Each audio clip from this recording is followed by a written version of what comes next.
Chambers at the historic Metro Courthouse. It's a public affairs presentation of the Metro Nashville Network.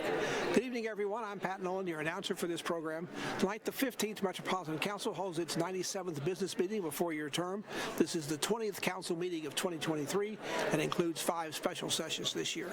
Tonight's agenda is 72 pages long and contains 172 items. The agenda includes a public comment period as well as a council rule change to extend such comment periods to every meeting and in all committee meetings. The matter has been deferred a couple of times to get it in sync with a new law passed by the legislature. The council is in its final month of its term with only 2 regularly scheduled meetings left, one tonight, the other on August 15th. The crunch is on to pass passing legislation. Therefore, it could be another marathon meeting tonight, extending perhaps well into the wee morning hours, although some bills are being deferred tonight as well. There are 76 second reading ordinances on public hearing tonight. This is the last time that zoning bills on public hearing will be heard this term. Even if a zoning bill is deferred tonight, it will be dead since these ordinances must pass 3 readings. After tonight, there's only 1 meeting left. Normally in this next to last meeting, there would be no first reading bills considered, but tonight there are 2 bills deferred by the council multiple times to be heard on this date on this particular agenda. Both bills concern the massive renovation of the Fairgrounds Speedway under a 30-year contract with the Bristol Motor Speedway. Speedway officials have asked that this be deferred again, so it's basically dead for this particular council. Based on a recent community meeting, there is both strong support and strong opposition to the proposal. It is thought the council will go ahead and defer the bills again, effectively killing it for this proposal in this council term, putting it up to the next mayor and the next council to decide what to do if it comes back before them again. Even if it had passed tonight, it would have to pass on the second reading on August 15th, and it had to have been a specially called meeting, which did not appear likely to happen. Because of new state law, there are also questions and litigation about whether the bill would take 21 votes to pass or 27 votes to pass to gain final approval. Besides the zoning bills on public hearing and the 2 deferred first reading bill, there are also 28 regular resolutions, 15 second reading measures, and 40 ordinances on third and final reading.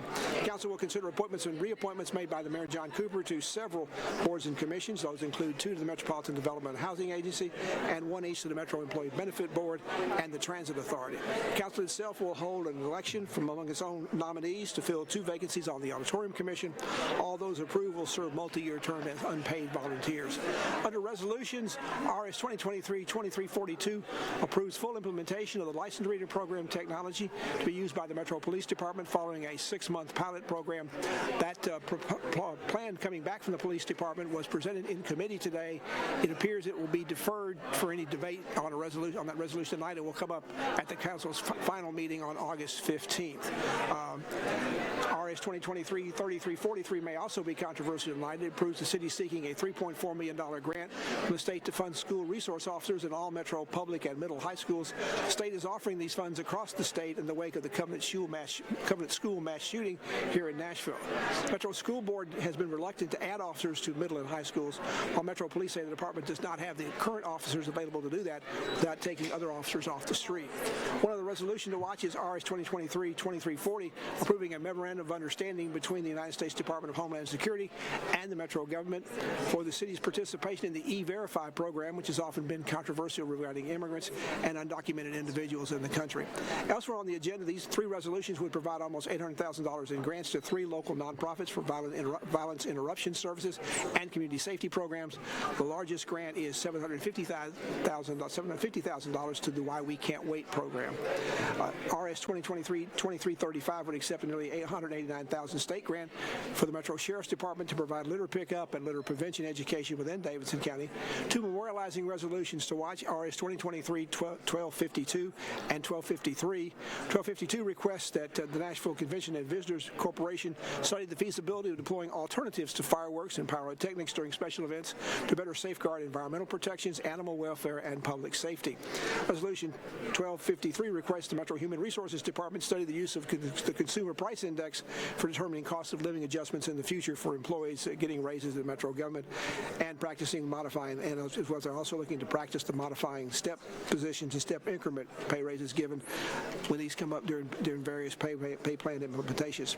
Other memorializing resolution for the council tonight would represent Jason Jelly Roll DeFord for winning 3 CMT Music Awards this year and his contributions to Antioch. Council would also honor the service and conduct of Sheila Rigsby, District 13's Neighborhood Watch Coordinator. Also honor Jeannie Seeley for the most performances in the history of the Grand Ole Opry. Recognize Hillsborough High School boys basketball coach Rodney Tweet on being named the Coach of the Year, and commend the Mayor's Behavioral Health and Welfare Advisory Board for providing timely and assistance guidance during the COVID-19 pandemic. One late filed resolution would honor George Cate Jr., the first Vice Mayor of Metro Nashville, who served from 1963 to 1966. On second reading tonight, any bill is dead this council term if it's deferred. In that, at least if it's deferred tonight, in that regard, there are three bills to watch. RS 2023-1869 regards the power and guidelines for the city's transportation licensing board.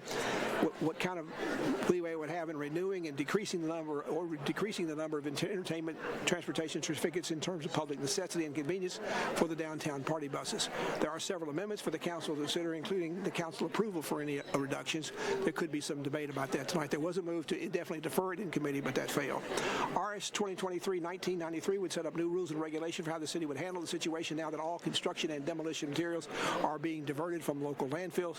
Finally, BL 2023-2106 would clarify that all types of amplified music, including live music, will be limited to certain decibels to ensure adequate public safety and health.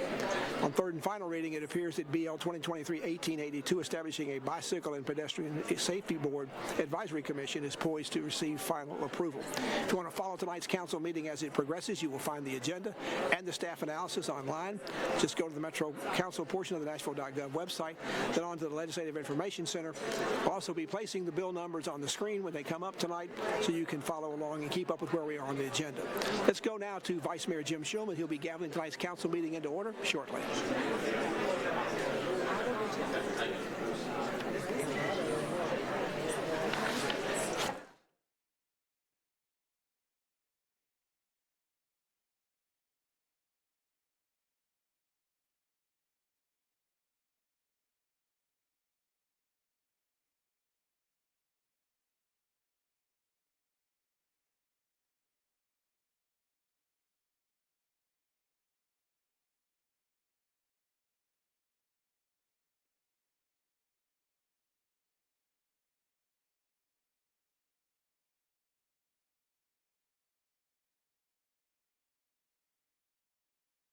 No. You want to say something? Oh, I'm going to. Right.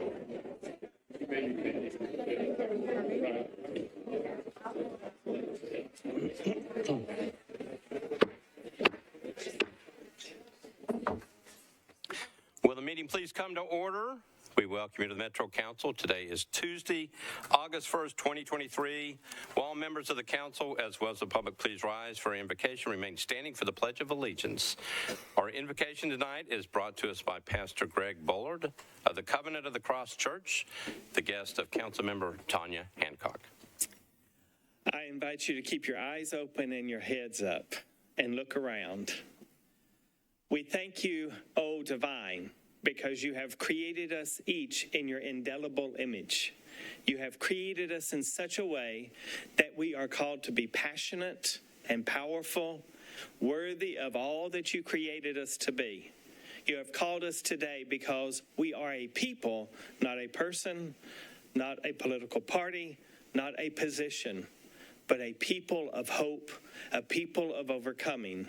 Let us always overcome in the midst of a dark, dingy world that causes our society and even our city to have to fight against the things that would cause our light to dissipate. Give us hope and give us wisdom. Give the council wisdom today to do what the people they are called to serve need them to do. Amen and amen. I pledge allegiance to the flag of the United States of America, and to the republic for which it stands, one nation, under God, indivisible, with liberty and justice for all. All right, y'all may be seated. Without objection, we will suspend the call and the roll and ask the clerk to record the names of those members present throughout the meeting. Is there a motion for adoption of the minutes of the meeting from July 18th, 2023?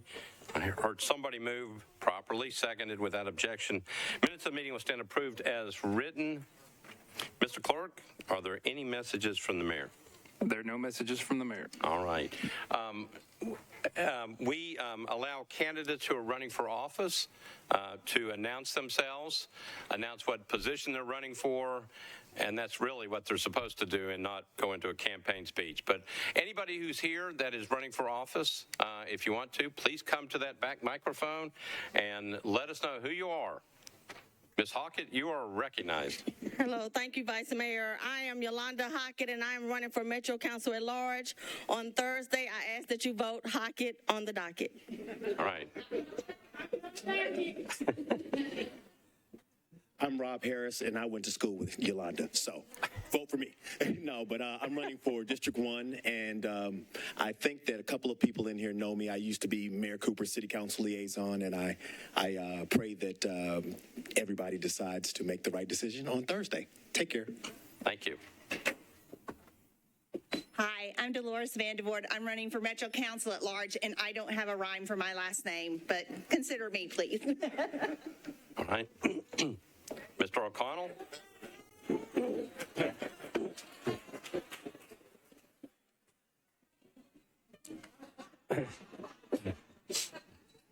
All right, just a couple things before we get into our agenda. So, under Rule 12 of our council rules, all presentations of memorializing and congratulatory resolutions shall be limited to 5 minutes each, and no more than 2 such presentations shall be allowed at any meeting of the council. Presentations shall take place during the period reserved for announcements and extraordinary matters. So the rules of the council require that the presentations that we have during announcements in the back will be handled on a first-come, first-served basis through notification to the council office staff. Well, obviously, we only have 1 meeting left. The council office has relayed to me that council members Henderson, Bradford, and Druffel have all requested to make presentations at the last council meeting of this term, which is August the 15th. Because there are already 2 presentations scheduled on August the 15th, the council will need to suspend the rules if they are willing to allow for more than 2 presentations on that night. Now, personally, I have no objection to allowing the extra presentations, but there may be some council members out there that still have presentations to make and thought they'd run out of time. If we allow the 3 extra presentations, then just to be fair, I thought after talking to the council staff that we should be willing to extend some additional presentations if there was something that you really wanted to get done and just missed it. We would be willing to allow an additional 2 presentations so that if somebody really wants to do one, wait a minute, I'm not taking names first, Councilmember Porterfield. If somebody else wants to do one, then what we really want you to do is go see Roseanne Hayes.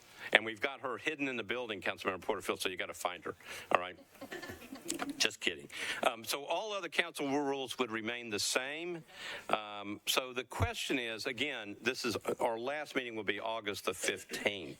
What we would do is probably start the announcement period earlier so we could get them all in. Again, the rules say they're supposed to be 5 minutes or less. We're not going to have a clock in our hands, but if you're going to do it, try to keep the presentations. Wait a minute, I haven't even gotten to the good part yet. Okay, so again, is there any objection to allowing the additional presentations to occur at the last council announcement period of the term with the extra limitations in place? Any problems with that? We'll get it worked out. Any objections to doing it? Okay.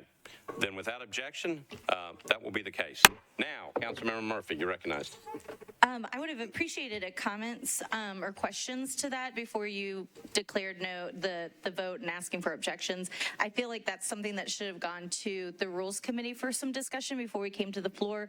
We weren't consulted about that, and to just bring it straight to the floor is kind of bypassing the rules that we have put in place and the theory that we put in place that if you're going to suspend the rules, you need to go to the Rules Committee first. So I just wanted to state that on the record that the Rules Committee would have liked to be consulted if we're going to be suspending the rules in this way.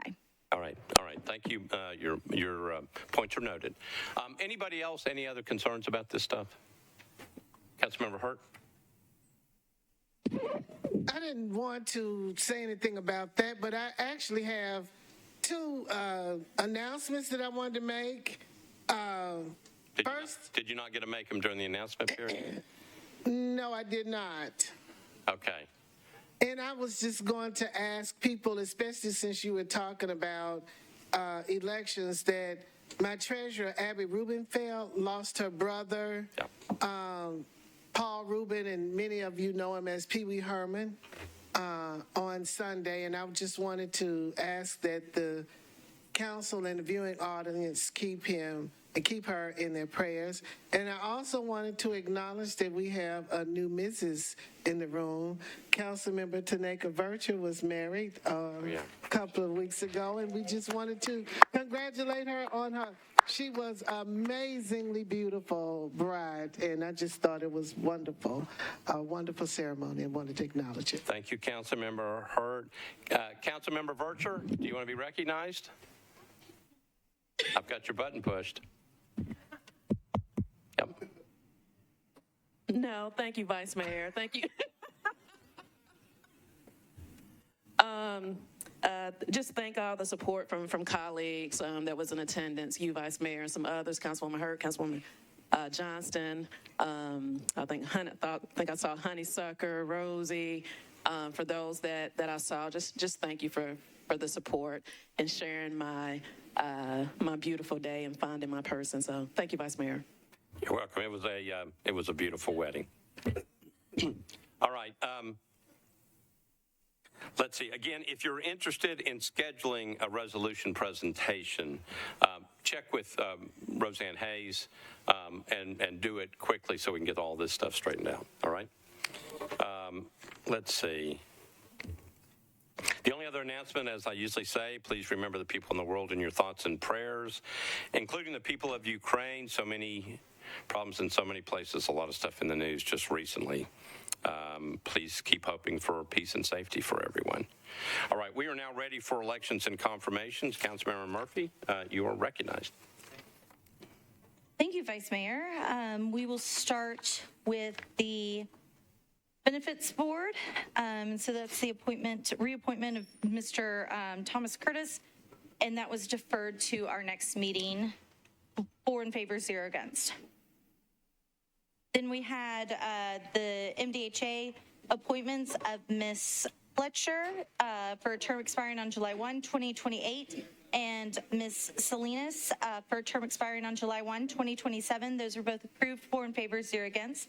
The Transit Authority appointment of Mr. Thompson for a term expiring on May 18th, 2028 was also approved, 4 in favor, 0 against. And the Auditorium Commission election has been deferred to 8/15, 4 in favor, 0 against. All right, let's go back and do the first, the 3 that were here. So I've got the reappointment of Mr. G. Thomas Curtis for the Employee Benefit Board. That was deferred. It'll be deferred to the next meeting, correct? Okay. All right, so on the appointment of Ms. Shadina Fletcher for the Metropolitan Development Housing Agency, Ms. Lita Salinas also for MDHA, and for the Transit Authority, the appointment of Mr. Aaron Thompson. Councilmember Murphy, if I could have a motion to approve. Move to approve. Okay, I got a motion to approve those 3, properly seconded. Any discussion on those, on the motion? All right, seeing none, all those in favor of the motion to approve, say aye. Opposed, no. The motion is adopted. Now, let's go ahead and recognize those individuals. Ms. Fletcher, Shadina Fletcher, if you would please stand up. Thank you. For MDHA, keep standing. Ms. Lita Salinas, also for MDHA, and Mr. Aaron Thompson for the Transit Authority. Thank you all for willing to take on these positions and serve the city of Nashville and Davidson County.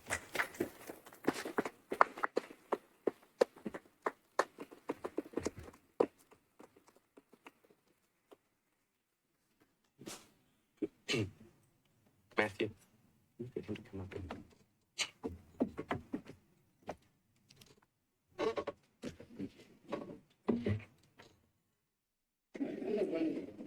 Bring this off. I'm just hitting the buttons. All right, now, Councilmember Murphy, I'm going to come back to you. We, pursuant to what the the notice had been on the Auditorium Commission. We were supposed to have candidates come in and be reviewed by the Rules Committee tonight, and then we would be voting on those individuals. Councilor Murphy, if you don't mind, please explain kind of what's going on with the Auditorium Commission, and then let's figure out where we proceed. We have deferred the election to fill 2 vacancies for a term expiring on June 30th, 2026 to August 15th. And so I would renew my motion to defer the election to August 15th. Okay, so it's my understanding that at least 2 people were having trouble getting here tonight, and we had another individual that didn't have any trouble waiting until the 15th. Correct, there's 4 nominees, and everyone seems fine with it, so Okay. I would renew my motion. Okay, so the motion is to defer the election of the 2, or to fill the vacancies for the Auditorium Commission, to defer all that, the review and the vote, to August the 15th, the August 15th council meeting. I've got a motion properly seconded. Any discussion on that motion? Seeing none, I'm just letting you know the board has gone out back here, so I can't tell when you're hitting the button. We're trying to get it fixed. Any conversation, any questions? Seeing none, all those in favor of the motion to defer the vote on the Auditorium Commission to August the 15th, say aye. Opposed, no. Motion is adopted. All right, now we're at item F, which is the proposed amendment to Rule 28 of the Metropolitan Council Rules of Procedure. Councilmember Murphy, you're recognized. So the amendment did not go through the Rules Committee, so I'm going to defer to our council staff to explain what has been drafted up. All right. Director Darby? A proposed substitute was delivered to all the council members and is on the agenda. And the substitute changes the Rule 28 amendment such that members of the public would be required to speak on items germane to the agenda, which is provided by state law. And it removes the language that individuals would be required to sign up in advance, which is how our public comment period has been operated since we started doing public comment. And it also provides, I'm just talking about the changes. It also provides that the council office would make policies regarding accessibility matters, so that if somebody needed interpretation services or some other accessibility requests, they would be able to contact the council office. And then any changes that get made to this will be reflected in the council office website. All right. Councilmember Murphy, back to you. I'd like to move as amended. Would that be correct, or substituted? All right. So let's see. So you've got the original proposal, and then there's a proposed substitute by Councilmember Rosenberg. Is this the substitute? I guess I just need to move the substitute then. Okay. Okay, thank you all. All right, so Councilor Murphy is moving the substitute. It's been explained by Director Darby. Seconded, and we're on the proposed amendment. It's a proposed amendment to Rule 28. Discussion on the proposed rule change. Councilor Rosenberg, anything on it? Okay. Okay, are you all ready to vote, or do you need more time? Councilmember Allen, you're recognized. Thank you, Mr. Vice Mayor. Can I just a logistical question? I mean, I know in the past what we've said is so-and-so has signed up and they stand up. Are there any logistical things that need to be thought through or challenges that concern anyone, or is the not sign up an easy adjustment to make? Director Darby. If the council staff is not doing the administrative portion of having people sign up, then it would be up to the chair of each committee and up to the presiding officer of the council to, call people up for the public comment section. And our plan right now is to, draft some proposed language for those individuals to be able to say and kind of run that meeting. That portion of Okay, so then we just invite, and the first 5 that come up are the ones that speak. Yes. We can deal with that. Okay, great, thank you. All right. Councilmember Nash. Councilor Dan, did I hear that there's only going to be 5 people allowed to speak? Director Tarver. There would be 10 people that would be allowed to speak at the council meeting. For each of the committee meetings, it would be 4 people, 2 minutes each. Okay. Other questions? I see Councilmember Stiles' hand moving, but I don't think she's wanting to be recognized. Councilmember Sledge. Thank you, Vice Mayor. I wanted to get some clarification based on what Councilmember Allen asked. So the thought would be if somebody's not signed up, that the presiding officer would just determine who would be eligible to speak for the public comment period? The substitute removes the requirement that there be an advanced sign-up period. So yes, the presiding officer of the chair or the presiding officer would call for the public comment period to be open, and people would stand up who wanted to speak. I think that's the difficulty I'm having with this, because we may be inadvertently favoring more able-bodied folks. To be able, whoever can get in the line gets to speak. And I worry that if somebody doesn't have access to that line, or they just happen to be in a different part of the room, or they happen to not be able to move as easily, we may be, again, inadvertently favoring some folks over others on that. So I'm a little worried about that piece. I know that there's no perfect system, but I do fear that we're kind of we're tilting that balance a little bit. I'll have to think about how I vote on this substitute. Thank you. All right, Councilmember Cash. Thanks. My question, I think, is similar to Councilmember Sledge's, or I want to get clarification. We're not only doing away with the requirement that they register ahead of time, but there's no registration whatsoever. In other words, they're not signing up at all. Is that correct? That is what the substitute does, yes. Okay, I guess I do have concern.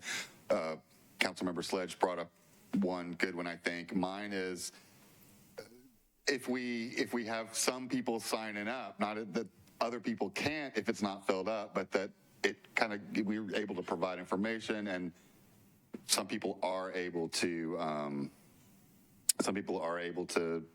get in line, and so I got to think about it too.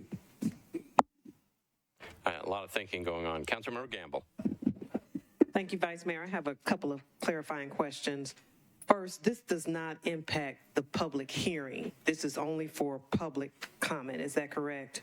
So with the public hearing, it will continue as anybody who wants to speak will be able to come up and speak for a public hearing. Second question, thank you. Second question, I'm trying to recall over the past 4 years how many people we've had come up during the public comment period, and I don't recall more than 5 on any occasion. I just wondered if there was any data that we've looked at to see how often, how many people we normally have come up for that public comment period. We have not pulled the data on that since the inception of the public comment period. Just from experience over the past year and a half, it's been very limited in number. And lastly, when would this become effective? Would this be in the new term? It would not affect our next and last meeting? Correct. Thank you. Yeah, it's any rule change that's voted for doesn't take place for 30 days. Yes. And so this rule will have no impact on this body. It will, and then the next council body will select its own rules so it can keep it or change it or do whatever. Okay. Other questions on the proposed amendment? Councilmember Mendez. I mean, it's not going to impact, it's just, well, I think the next council should figure it out.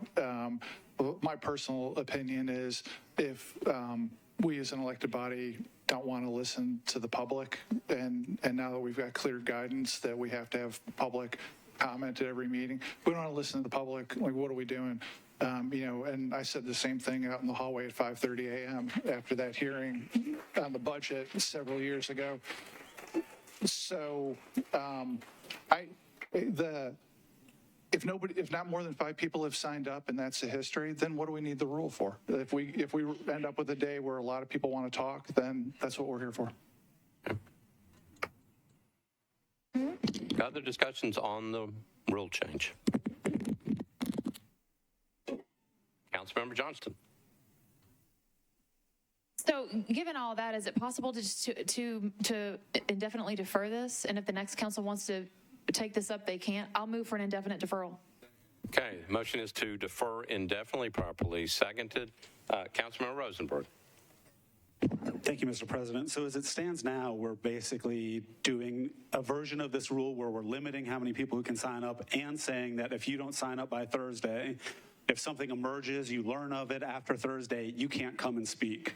We don't do that with zoning public hearings where you can just come and learn about it that day, and that's the way we should handle this as well, make it as accessible as possible. I appreciate Councilmember Sledge's point, and we need to figure out perhaps how to make those accommodations, but I don't think reducing access for everybody is the answer to that issue. Now, the next council is going to make their own rules, but they're going to start with a set of rules. They have to go through the same process that we do to create rule changes by putting together a rules committee, having multiple meetings to decide what they want their standing rules to be, and that often takes a period of a couple months.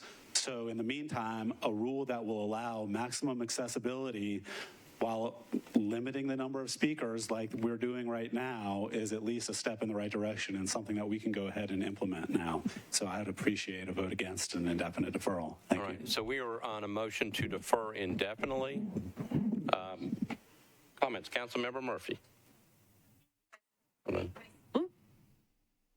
Thank you, Vice Mayor. Ms. Darby, this is the reason we're doing this, the reason we're doing it so late in the term and everything is because state law changed. Was there a deadline that we had to create this criteria by under the state law, or was it just open-ended? The state law changed with an effective date of July 1st. Since that time, we have been operating under the state law in order to provide the access that the state law requires. So currently, we're in compliance with the state law that again, I guess I'm saying forces us to listen to the public, not in the way that I don't want to, but forces us to do something that they themselves don't want to do. But putting that commentary aside, I did want to reiterate the point that the Vice Chair of Rules made was that so this substitute is taking what basically was an ad hoc, make it work under the state law, and how can we make it better? With all intentions of that the next council will make their own rules, and I expect those of you coming back to codify the Murphy rule while we're at it. Putting that aside as well, I think that this is one of those that we could defer one more time, but y'all, we've deferred this a few times, and Councilman Rosenberg and I think are the only ones who have been kind of massaging and working on this.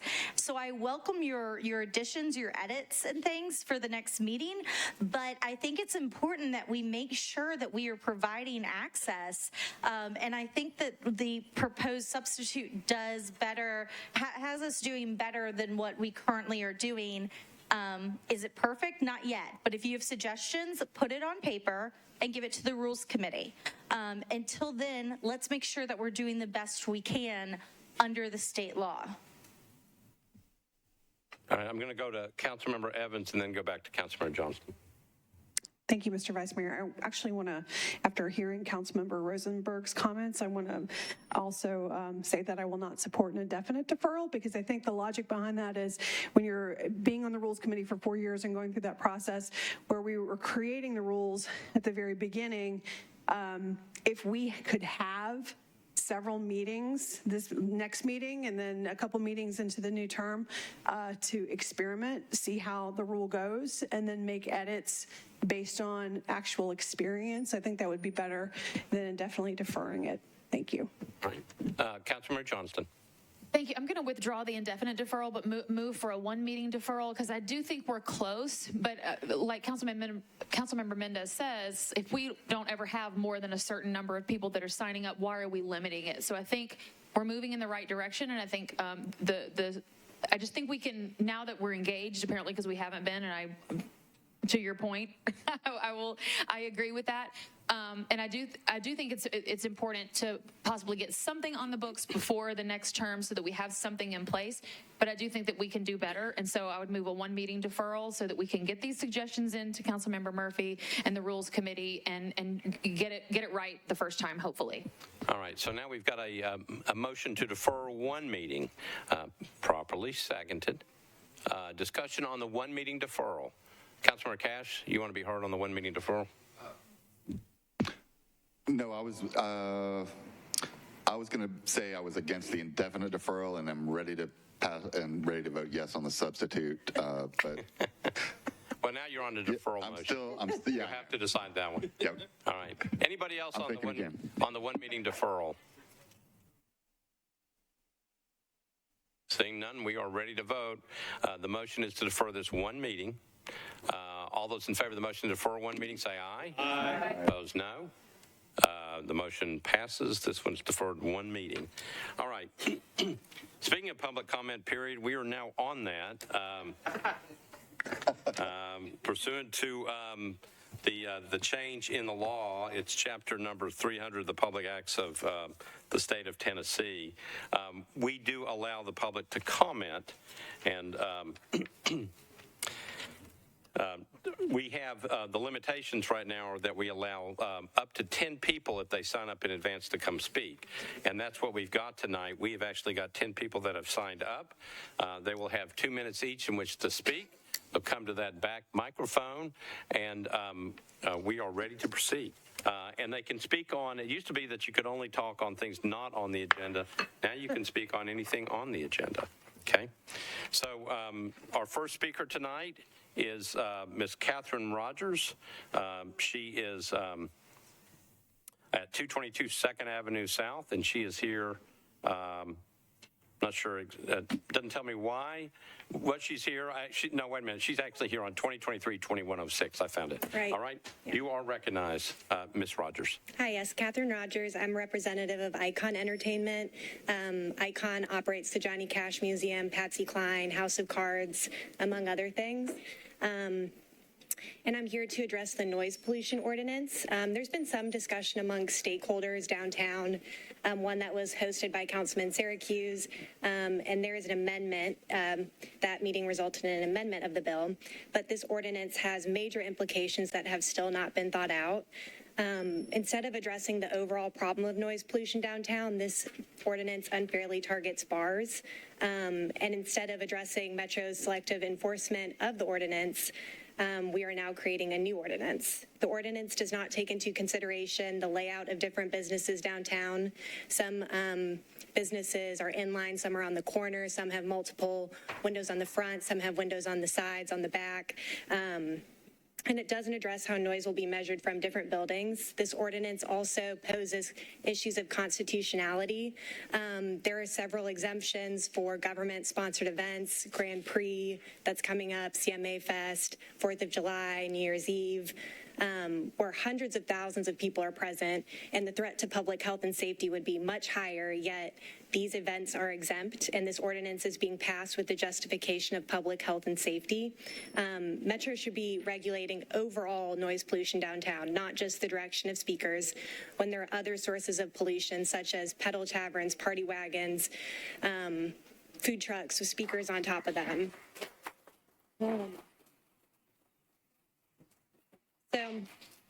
So it has various implications which need to be thought out before it's passed. So we oppose it. All right, thank you. All right, next speaker that signed up is Scott Collier. Thank you for letting me speak. You can tell by the crowd that he's here on the same topic. Mr. Collier, you're recognized. Thank you for letting me speak. I am in agreement with the live music being exempt from the 85 decibel law. However, I'm here to hope that it doesn't resurface. I made a living on Broadway for the past 17 years for Steve Smith at Tootsie's Orchid Lounge. Part of our job as entertainers is to create joy. And it's hard to create joy whenever you have limits and restrictions on what you can do, especially like the monitor wedges. I've used monitor wedges for years and years, and it would be hard for me to not do my job if I didn't have the proper tools to do my job.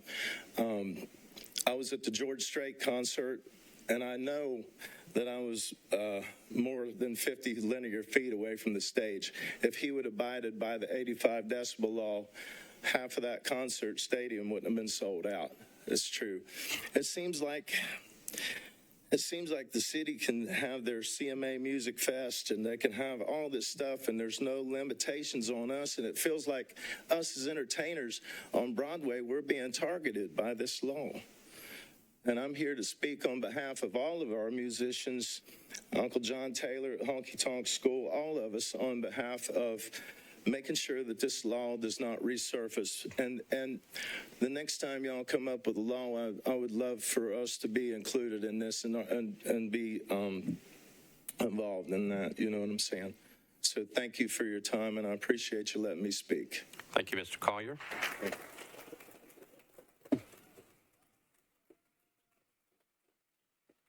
The next speaker is John Taylor, or I think Uncle John, as he's referenced.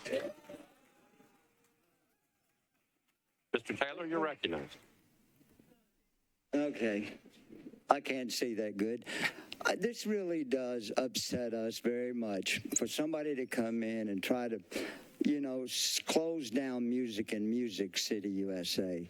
This is the greatest city, and it's been created for the last 25, 30 years. Music was dying down here. Music was going to Branson, Missouri. Steve Smith saved Tootsie's and had it registered as a historical landmark. If it hadn't, they would have tore down all the bars on Broadway then. This is the same feeling that we're getting. Why do you want to close the music that brought millions and millions and millions of dollars into revenue into this city? It's no secret. I mean, the city was dying in the 90s. Now it's the greatest city in America, the #1 tourist spot in America. Why would somebody want to mess with that? I don't understand it. You guys work for us, don't you? You work for the city. Keep the city where it's making money. Don't take away money from our city unless you're trying to get money yourself. I don't understand this. It makes me sick at my stomach to hear that you could let thousands and thousands of musicians and millions of people that come here every year and try to take it away. Why? That's my question. So I hope you guys have a good time, and don't vote on this, and whoever created it, don't do this. This is stupid.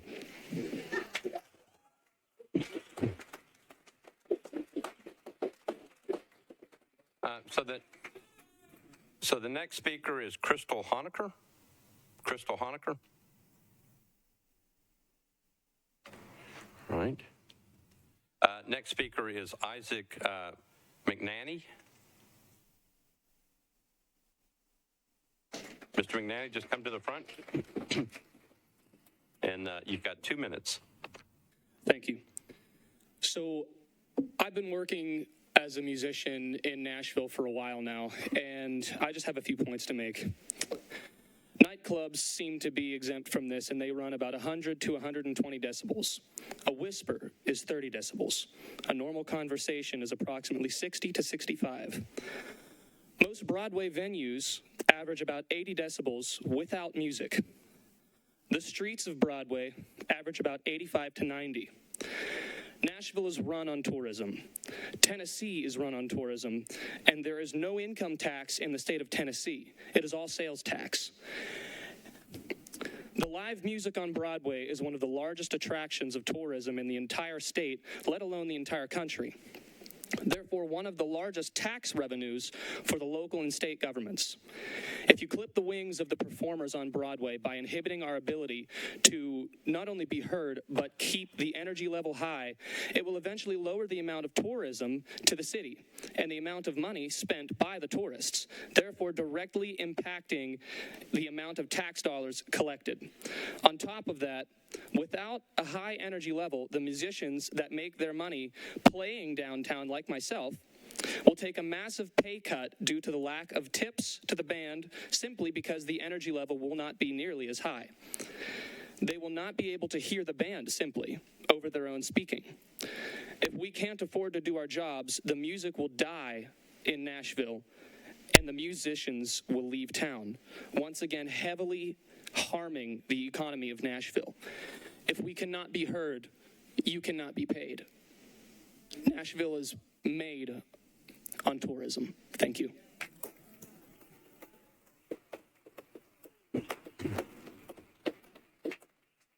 Right. Thank you. So now I'm going to go down a couple of names, and I'm not sure if they're here, but they have signed up in advance. Chad Ham. Chad Ham here. Okay. Piper Riggins. Piper Riggins. Okay. Jordan Mance. Brett Smith. Madeline Wonke.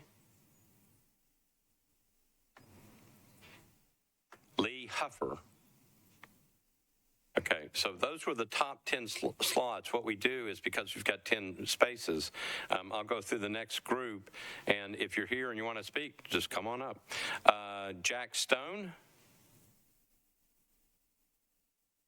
Samantha Ward. Noah Valinsky. Noah here. Gabriel Page. Jay Marler. Anthony Caserta. Macy Santa Maria. Ellie Gilmore. Okay.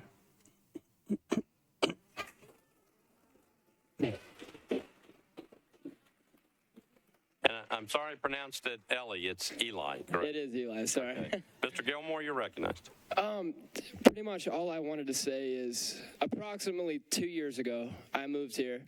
I saw, I believe, a Taylor Martin show that used to play here at Kid Rocks, and it was Aaron Sparling that was filling in with him. And as a fresh tourist into Nashville, I witnessed that, and I realized this is exactly what I wanted to do for the rest of my life. So that's when I made the move here and decided to become a musician here. Nashville just attracts so many great people here, and especially musicians here that want to do this and be here. And if there's a decibel reading on this and it cuts down tourism and we all have to go home, it's going to be really hard for any of us to kind of make a living here. And it's kind of just completely snipping off everything that we believe in. And it's just going to make it really difficult for all of us. I didn't really have anything prepared, but yeah, I just want to kind of get up and share that completely everything that I saw on Broadway and what Uncle John, Scott Collier, and John Stone have done have completely shaped the city as a whole. And it's just so amazing to be a part of that. And yeah, that's all I had to say. All right. Thank you, guys.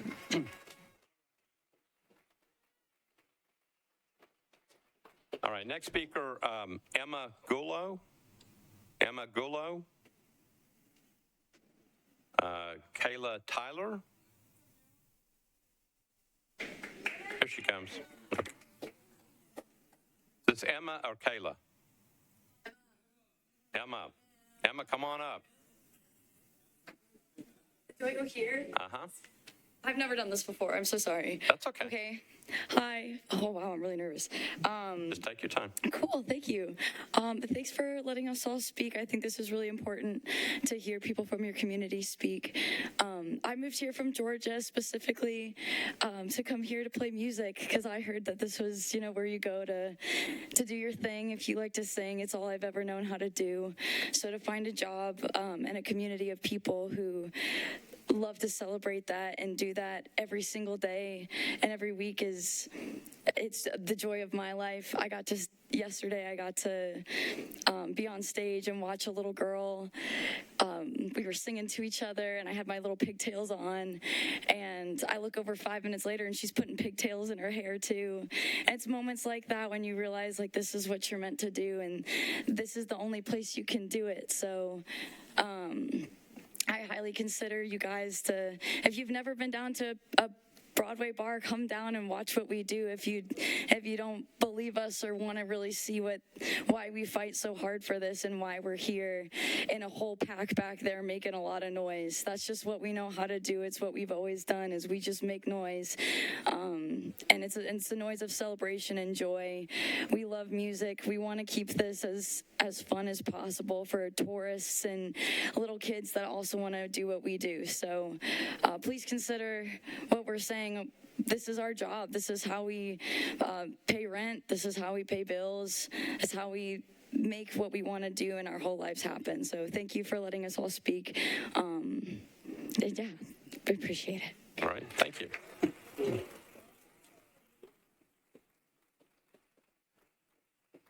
Okay, I got 4 more slots. Kayla Tyler. John Stone. Mr. Stone. My name is John Stone, and I've been making my living exclusively here on Broadway for 20 years. I've been playing for 30 years. Throughout my time playing, I've played all over the United States and different parts of the world. And I've seen this decibel level come into play in many places. I have 2 friends, one with a bar in Key West, one with a bar in Ottawa, Illinois, facing the exact same thing. And when that happens and you turn the music down, it's pretty much a death sentence to the bars. I'm not saying it could be a death sentence to Broadway, but what it can do is inhibit us, like some of the other speakers saying, into getting our message across. Some of you, probably all of you, have favorite artists and bands that you've went to see play. Beyonce, the Rolling Stones, you name it. You've probably been there, and you know as well as I do that music is not just an audible experience. You go to see a show, and it's also visual as well as spiritual. And when you cut the music down to a certain level, it's basically just listening. Can you imagine going to see Beyonce or the Rolling Stones and sitting there and listening to them turn down to about 85 decibels? You'd basically be sitting in your seat just listening instead of doing what you really do at a concert, and that's feeling it with your entire body. That's what people come here to Nashville to do. They come here to feel the music and to experience, like Scott Collier said, the joy that we're giving off when we're on stage. Nashville musicians are the first ones to step up when there's time of tragedy, the floods, the tornadoes, and offer our help for free. We're the last ones considered when ordinances or statutes are passed that affect us directly. In the future, I would hope that you would consider us. We would be glad to appoint a representative to come and give our point of view when legislation is being considered that affects us, because it is us who are affected by this the most. And thank you for allowing me to speak. All right, thank you.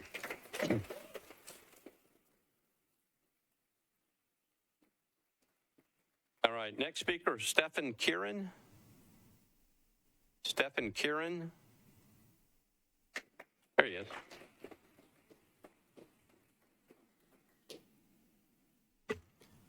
Welcome to the Metro Council. Come on back to the microphone. You got 2 minutes to speak. Hello. I don't think I signed up. I probably signed something online, but I do appreciate everybody listening to me here. Again, what we do down on Broadway is about joy. That's what we bring to people here. That's about what our community is. So not limiting us to what we can create as far as joy is not an acceptable answer. I think it's unacceptable that we weren't considered and no one was asked about this issue. No one came forward to any musician and asked them what they thought. But we create joy down there. This city is about joy. Our jobs are about joy. So keep the joy in Nashville. Don't take it away. Let us do our jobs. Let us create joy for people that come here. And that's all I got to say, but thank you for letting me speak. Thank you. All right, Dalton Black. Dalton Black. Okay. Tiffany Torres.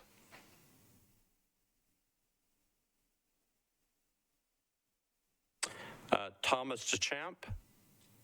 Okay, come on up.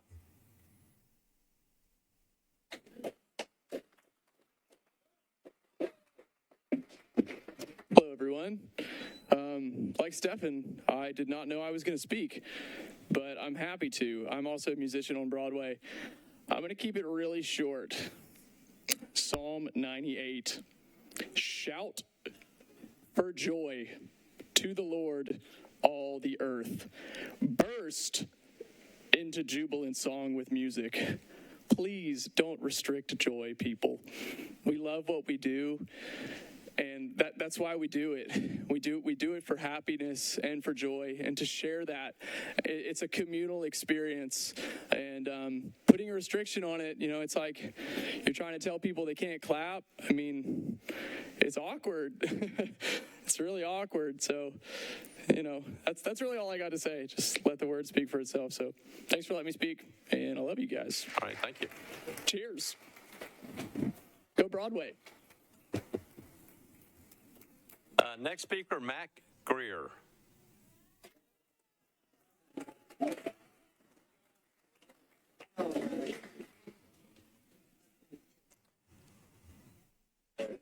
Mr. Greer, you will be the last speaker, okay? I had a feeling I was going to be the last speaker. I just sat back there and saw it coming. Thank you for listening to all of us speak today. We love what we do. We love playing music. We love bringing joy to all the people that come and see us each week. It's our lifestyle. And I walked down personally and looked at the decibel levels all week. We're sitting the noise we make is almost, I'm getting nervous up here in front of everybody. Everyone's looking at me. But I just want to say, keep in mind with how loud things actually are. Keep in mind what energy levels we bring. And just don't do anything without consulting us. I don't know. Thank you guys so much. My friends are making fun of me back there. Have a great day. All right, thank you. All right, so that completes our public comment period. I will say that Councilmember Syracuse, who has this bill, is going to go out into the mezzanine and is happy to speak about the bill with anybody who's interested. So anybody who's interested, come out, follow that man who is waving you in, and you're welcome to go talk to Councilmember Syracuse. Councilmember Welch, what purpose? Thank you, Mr. Vice Mayor. I just wanted to point out a fun fact to know and tell.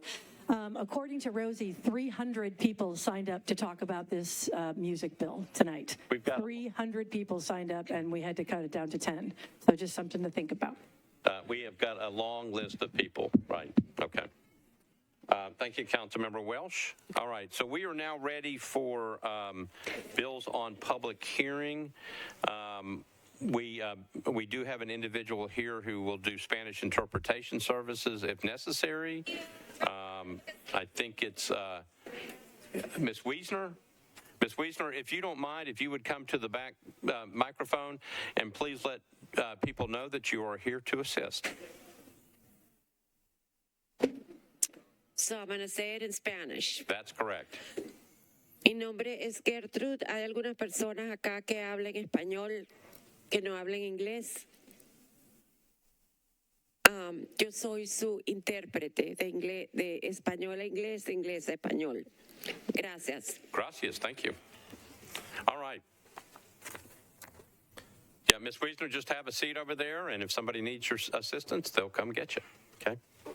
All right, we are now ready for bills on public hearing. This is the way this works. We've got a lot of them tonight. I will call up the bills one at a time and then refer to the sponsor. Unless the sponsor moves to defer the public hearing, the sponsor will call for a public hearing.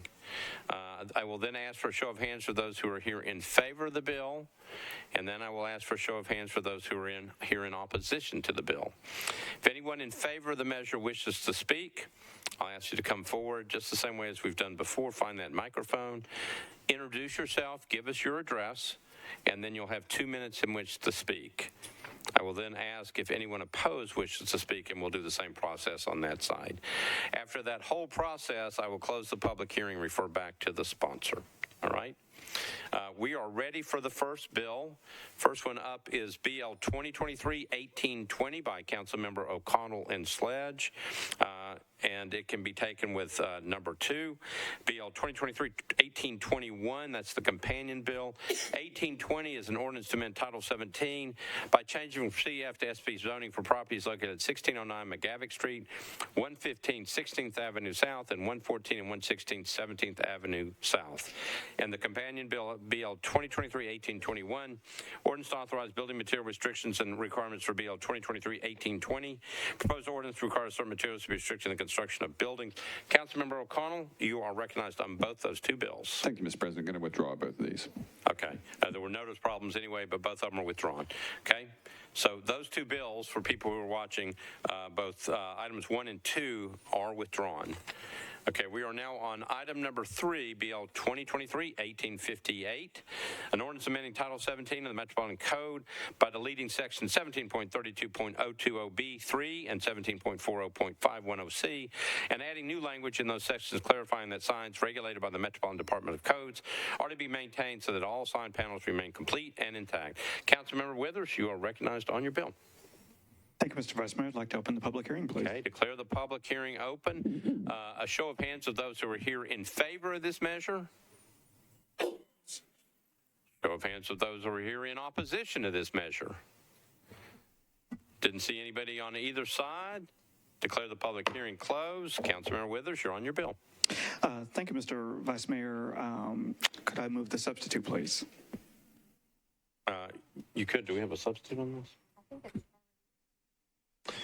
It looks like it's already on the bill because we don't have a substitute in the package. I'm looking at my agenda, and I believe that I see that there is a substitute. We're on item number 3. Yeah, item number 3. It looks like it got substituted on May 16th. All right, then. Then I will move approval. All right, sounds good. All right, so Councilmember Withers is moving approval of BL 2023-1858 for passage on second reading. Properly seconded. Any discussion? Seeing none, all those in favor of the passage of the bill. Oh, Councilmember Nash. The board is working, so you can hit this thing. All right, thank you. Just a simple question. It says referred to the Planning Commission, but we don't see the Planning Commission statement on the agenda. Just wonder what happened there. I can turn to Ms. Milligan. It's my understanding that everything has been approved, but Ms. Milligan? Sure. So that did receive a recommendation of approval from the Planning Commission on July 27th. I think it was just after, it was sort of late in the process. Thank you, Mr. Chairman. Councilmember Nash, my calendar had some of the same things, and I checked, and it appears that everything has been approved. Okay. Okay. All right. I'm back to Councilmember Withers for approval of his bill, 1858, for passage. Renew my motion to approve. Okay. 1858, there's a motion to approve 1858 for approval on second reading. Properly seconded. Nobody else in the queue. All those in favor of the bill for pass on 1858 for pass on second reading say aye. Opposed, no. 1858 passes. Item number 4, BL 2023-1866 by Councilmember Sepulveda. Ordinance to amend Title 17 by change from OR 20 to CS for property located at 5050 Linbar Drive, east of the intersection of Wallace Road and Linbar Drive. Councilmember Sepulveda, you're recognized. Thank you, Vice Mayor. Move to open the public hearing. All right. Declare the public hearing open. A show of hands of those who are here in favor of this measure. Show of hands of those who are here in opposition to that measure. Seeing nobody on either side, declare the public hearing closed. Councilmember Sepulveda, you're recognized. Move for approval. Okay. 1866, she's moving for approval, properly seconded. Any discussion? Seeing none, all those in favor of 1866 for passage on second reading say aye. Opposed, no. Bill passes on second reading. Item number 5 by Council Members Withers, Pulley, Henderson, Sledge, Toombs, and others. It's an ordinance amending Metropolitan Code of Law, Section 17.20.140 regarding access management studies. Councilmember Withers, you're recognized. Thank you, Mr. Vice Mayor. I'd like to open the public hearing, please. All right. Declare the public hearing open on Bill 2023-2010. Show of hands of those who are here in favor of this particular measure. Okay, see a couple of hands up. Show of hands of those who are here in opposition to this measure.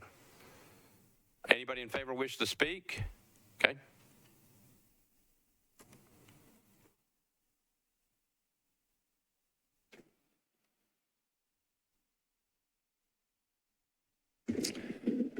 Good evening. My name is Wesley Smith, 49th Avenue North in the Nations. I'm here to speak in favor and want to thank both NDOT for working on this and for the sponsors for carrying this. This is a no-brainer and will add a very important tool to the toolbox, both in terms of improving multimodal connectivity incrementally, but also of addressing Vision Zero. And as I was sitting listening and waiting to speak, I couldn't help but think of the experience. Some of the walk bike team went out to Dickerson Road yesterday near where the crash was involving the pregnant woman and her unborn child this weekend who was hit by a driver in a hit and run and passed away. Because it was a hit and run, we don't even know exactly where the crash was, but we know it was near an Exxon across Dickerson Road from an apartment complex. I was sitting here waiting, I couldn't help but think, if we hadn't ignored multimodal connectivity for decades, if we would have different results all over this county. We haven't had to think about from a planning perspective because we've only had traffic impact studies on someone might want to go from the apartment complex to the convenience store across the street. That shouldn't be a death sentence in Nashville, Davidson County. And I know that's an extreme example, but just with the circumstances of this week, that's what's been on my mind. This will have great impact all over on projects large and small, and I urge you all to support it, and thank you for your time. All right. Thank you, Mr. Smith. Next speaker. Hello, Jeremiah Wooten, 1828 Wild Oaks Court. One of my constant frustrations that I write in very long emails to underpaid planning staff is about how we can require like turn lanes, stoplights, all these really expensive improvements as much as a half a mile away from a project. But if we try to ask for a sidewalk or a bike lane or any little crosswalk piece, we have no way to justify it, right?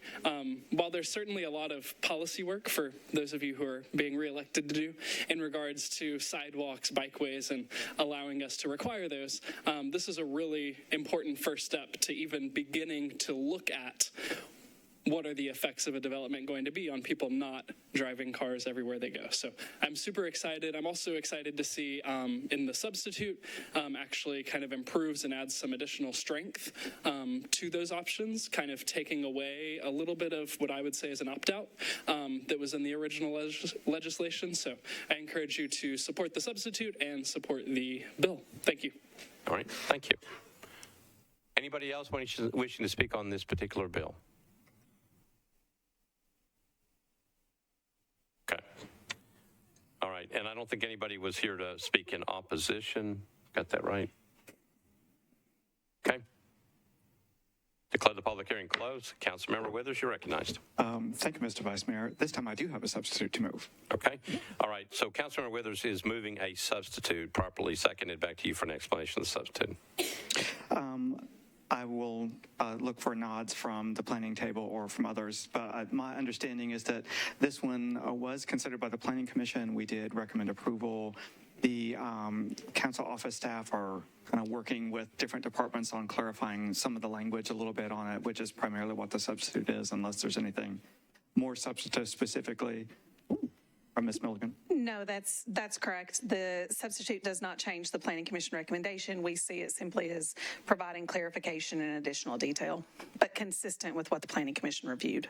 Terrific. And as some of the speakers have noted, a lot of times in the past, our traffic impact studies, we used to call them, were all about cars, and we're trying to be more intentional about looking at all modes of transportation, including pedestrians. So that is really, really important. Just wanted to remind colleagues as well that this is Chapter 17. It is a zoning bill, so hope to apply the substitute, but there is still a possibility for additional amendments at the next meeting if council members have suggestions for language that they would like to be considered. So with that, I renew my motion to approve the substitute. Okay, so the motion is to approve the substitute, properly seconded. Any discussion on the motion to approve? Seeing none, we're ready to vote. We're voting on the substitute. All in favor of the substitute, say aye. Opposed, no. Substitute's on. Councilor Withers, you're on your bill as substitute. Thank you, Mr. Vice Mayor. I'd like to move the bill as substituted. All right. So Councilmember Withers is moving 2023-2010 as substitute for passage on second reading. Properly seconded. Any further discussion on this bill? Again, we're on second reading. All in favor of the bill passing on second reading as substituted, say aye. Opposed, no. Bill passes as substitute on second reading. Thank you, Councilmember Withers. Councilmember Roberts, Bill 2023-2021, ordinance approving the plans for a solid waste processing facility to be located at 7133 Centennial Boulevard, Nashville, Tennessee, with ancillary uses at 7139 Centennial Boulevard in Nashville. Councilmember Roberts, you are recognized. Thank you, Mr. Vice Mayor. I would like to open the public hearing for my last piece of legislation ever. Okay, all right. It does say it's referred to transportation. Councilmember Pulley, did this one come to you all? We're just delaying her last bill. Yes, it did come to us, and let me look and see. We recommended approval, 7 in favor, 0 against. Okay, all right. Now, Councilmember Roberts. Open the public hearing? I'd like to open the public hearing. Okay, I declare the public hearing open. A show of hands of those who are here in favor of this particular measure. Okay, show of hands of those who are here in opposition to this particular measure. Oh, I see one hand over there. Almost missed it. All right, didn't have everybody in favor. The one individual against, if you'd like to speak, come on up.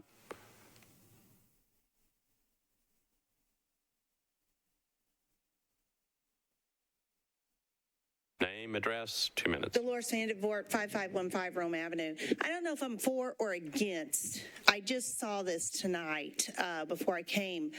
I'm concerned of landfills from past adventures that I've been in places I've lived, and the landfill that's already there was supposed to not have anything but construction trash, and then they added more and more. You drive through there and it stinks. And so that's what I'm concerned about this. When I saw it the other day, because I have not heard from my council member or about this, and so I did see a sign out on 12th Avenue. I was down in that area, Scottsboro area, and I did see a sign. I was like, whoa. So I am just very concerned about this. What specifications? Is it going to be upheld? Are we going to be putting other stuff in the future there? What guidelines are set? I guess I have more questions than objections. So that's what I'm speaking out about. Okay. All right. Thank you. Anybody else? Anybody else wishing to speak on this one? Okay. Declare the public hearing closed. Councilmember Roberts, you're recognized. I would like to defer this indefinitely with a brief explanation if that's possible. All right. So the motion is to defer this one indefinitely, properly seconded. Back to you, Councilmember Roberts. So to kind of address some of the things that were brought up, this was an existing facility that we are adding only construction materials to, and it is on the other side, on our industrial side, not in the Nations, not in Charlotte Park, on the industrial side of our district. There is a generous community benefits agreement attached to this that I think will substantially help the neighborhoods that it's affecting, which are Charlotte Park and the Nations. This is something that was already in the works long before I approved it. It was already up and running before I even knew about it.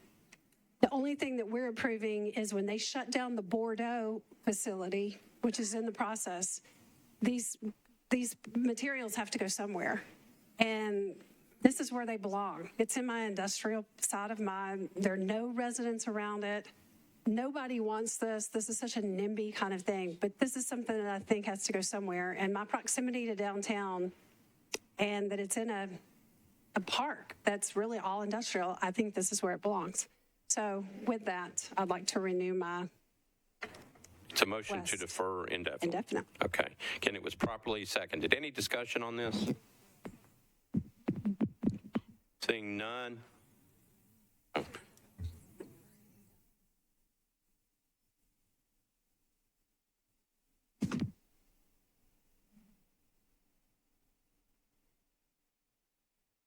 All right, so the motion is to defer indefinitely, again, properly seconded. Nobody else in the queue. All those in favor of the motion to defer indefinitely say aye. Opposed, no. This one is deferred indefinitely. Thank you, Councilmember Roberts. Item number 7, BL 2023-2034 by Councilmember Toombs. Ordinance to amend Title 17 by amending a portion of a specific plan on property located at Old Matthews Road, approximately 420 feet north of West Trinity Lane, Zone SP, to revise the layout and residential unit count for Block 3 to permit a maximum of 65 attached units. Councilmember Toombs, you're recognized on your bill. Thank you, Mr. Vice Mayor. Request to open a public hearing. All right, I declare the public hearing open. A show of hands of those who are here in favor of this proposal. A show of hands of those who are here in opposition to this proposal. Councilmember Toombs, I'm willing to delay it for just a minute if you want. All right. Oh, is there somebody in favor? I didn't even see. Oh, I could barely see the hand. Those in favor wish to speak? Okay. Declare the public hearing closed. Councilmember Toombs, you're recognized. Move for approval. Okay, so I got a motion to approve on BL 2023-2034, properly seconded. Any discussion on that particular bill? Seeing none, all those in favor of the bill for passage say aye. Opposed, no. This one passes on second reading. Item number 8, BL 2023-2035 by Councilmember Parker. And I think we can take this with items 18 and 19. We can take them all together. Okay. Item number 8, ordinance to amend Title 17 by canceling a plan unit development overlay for property located at 110 Grizzard Avenue, north of Old Trinity Lane at 7.69 acres, Zone CS. Item number 18, BL 2023-2047 by Councilmember Parker. Ordinance to amend Title 17 by changing from CS to RS5 to SP zoning for properties located at 110 Grizzard Avenue and 121, 131, and 133 Old Trinity Lane, approximately 450 feet west of Dickerson Pike. And then item number 19, which is the companion bill to the second bill, BL 2023-2048, ordinance to authorize building material restrictions requirements for BL 2023-2047. Proposed ordinance requires certain materials to be restricted in the construction of buildings. Those are all by Councilmember Parker. We'll take them all together. Councilmember Parker, you are recognized. Thank you, Vice Mayor. I'd like to open the public hearing on items 8, 18, and 19. Okay, declare the public hearing open on all those three measures. Show of hands of those who are here in favor of those measures. Okay. Show of hands of those who are here in opposition to those three measures. All right, I didn't see anybody in opposition. I saw 2 hands in favor. Those in favor wish to speak? No one is coming. Declare the public hearing closed. Councilmember Parker, you're recognized on your 3 bills. Thank you, Vice Mayor. Move approval. Okay, I've got a motion to approve BL 2023-2035, and then items 18 and 19, which is BL 2023-2047 and BL 2023-2048. It's a motion to pass all 3 on second reading, properly seconded. Any discussion? Seeing none, all those in favor of those 3 bills passing on second reading say aye. Aye. Opposed, no. 3 bills pass. Thank you, Councilmember Parker. Item number 9, BL 2023-2036, O'Connell and Sledge. Ordinance to amend Title 17 by canceling an urban design overlay district. Properties located at 1503, 1509, 1511, 1515, and 1517 McGavick Street, southwest corner of 14th Avenue South, and McGavick Street zoned SP. Councilmember O'Connell, you're recognized. Thank you, Mr. President. I'd like to open the public hearing. Okay, declare the public hearing open on 2023-2036. Show of hands of those who are here in favor of this particular measure. Okay, see 1 hand. A show of hands of those who are here in opposition to those measures, to that particular measure. Don't see anybody in opposition. Those in favor wish to speak? No. Hit a shaking no. Declare the public hearing closed. Councilmember O'Connell, you're recognized on your bill. Thank you, Mr. President. I'd like to move approval. Okay. Councilmember O'Connell moves approval of BL 2023-2036 for passage on second reading. Properly seconded. Any discussion? Seeing none, all those in favor of passage of 2023-2036 for passage on second reading say aye. Aye. Opposed, no. It passes on second reading. We're on Councilmember Murphy's bill, BL 2023-2037. This is an ordinance to amend Title 17 by amending specific plan on properties located at 109 and 123 Bosley Springs Road, approximately 530 feet west of Harding Pike, located within the Harding Town Center Urban Design Overlay. Councilmember Murphy, you're recognized. Thank you, Vice Mayor. I'd like to open the public hearing. Okay, declare the public hearing open on 2023-2037. A show of hands of those who are here in favor of this particular measure. A show of hands of those who are here in opposition to this particular measure. Didn't see anybody on either side. Declare the public hearing closed. Councilor Murphy, you're recognized. Move for approval. Councilor Murphy moves for approval of 2037 on second reading. Properly seconded. Any discussion? Seeing none, all those in favor of passage of 2037 on second reading say aye. Opposed, no. That one passes. We're on item number 11, and we can take it with item number 12. BL 2023-2038. Councilmember Toombs, ordinance to amend Title 17 by change from R8 to SP zoning for properties located at 2500, 2506 Buena Vista Pike and Buena Vista Pike unnumbered. It's approximately 400 feet south of the intersection of Buena Vista Pike and West Trinity Lane. And the companion bill, BL 2023-2039, ordinance to authorize building material restrictions requirements for BL 2023-2038. The proposed ordinance requires certain materials restricting the construction of buildings. Councilmember Toombs, you're recognized on your two bills. Thank you, Mr. Vice Mayor. Request to open the public hearing. All right. Declare the public hearing open. A show of hands of those who are here in favor of those two measures. All right. Thank you. Show of hands of those who are here in opposition to those two measures. Didn't see anybody in opposition. Those in favor wish to speak? Nope. Declare the public hearing closed. Councilmember Toombs, you're on your bills. Move for approval. Okay, Councilmember Toombs moves approval of both 2038 and 2039 for passes on second reading. Properly seconded. Any discussion? Seeing none, all those in favor of the two bills say aye. Opposed, no. Those two bills pass on second reading. We're on 2023-2042 by Councilmember O'Connell and Sledge. Ordinance to amend Title 17 by change from R6A to SP zoning on properties located at 112, 114, 116, 118 J.C. Napier Street and J.C. Napier Street unnumbered, approximately 230 feet east of Fairfield Avenue. Councilmember O'Connell, you're recognized on your bill. Withdraw. Okay, and there was let me make sure. There was a companion bill with this. So you withdraw both bills? Okay. So 2043 was the companion bill with it. Authorized building material restriction requirements for BL 2023-2042. Proposed ordinance requires certain materials restricting the construction of buildings. That was also the companion bill by Councilmember O'Connell. Councilmember O'Connell was withdrawing both bills. We are on item number 15, BL 2023-2044 by Councilmember Murphy. Ordinance to amend Title 17 by applying a contextual overlay district to various properties located along Wyoming Avenue, north of Utah Avenue, and south of Idaho Avenue, zone RS 7.5. Councilmember Murphy, you're recognized. Thank you. I'd like to open the public hearing. Okay, declare the public hearing open. We're on 2044. A show of hands of those who are here in favor of this particular measure. Show of hands of those who are here in opposition to this particular measure. I didn't see hands on either side. Declare the public hearing closed. Councilor Murphy, you're recognized on your bill. Move for approval. Okay, motion is to approve. Properly seconded. Any discussion? Seeing none, all those in favor of 2044 for pass on second reading say aye. Opposed, no. You adopt. We're on item number 16, BL 2023-2045 by Councilmember Toombs. Ordinance to amend Title 17 by change from R8 to SP zoning for property located at 840, 848, 852 Youngs Lane, approximately 89 feet west of Youngs Lane and Lathan Court. Councilmember Toombs, you're recognized.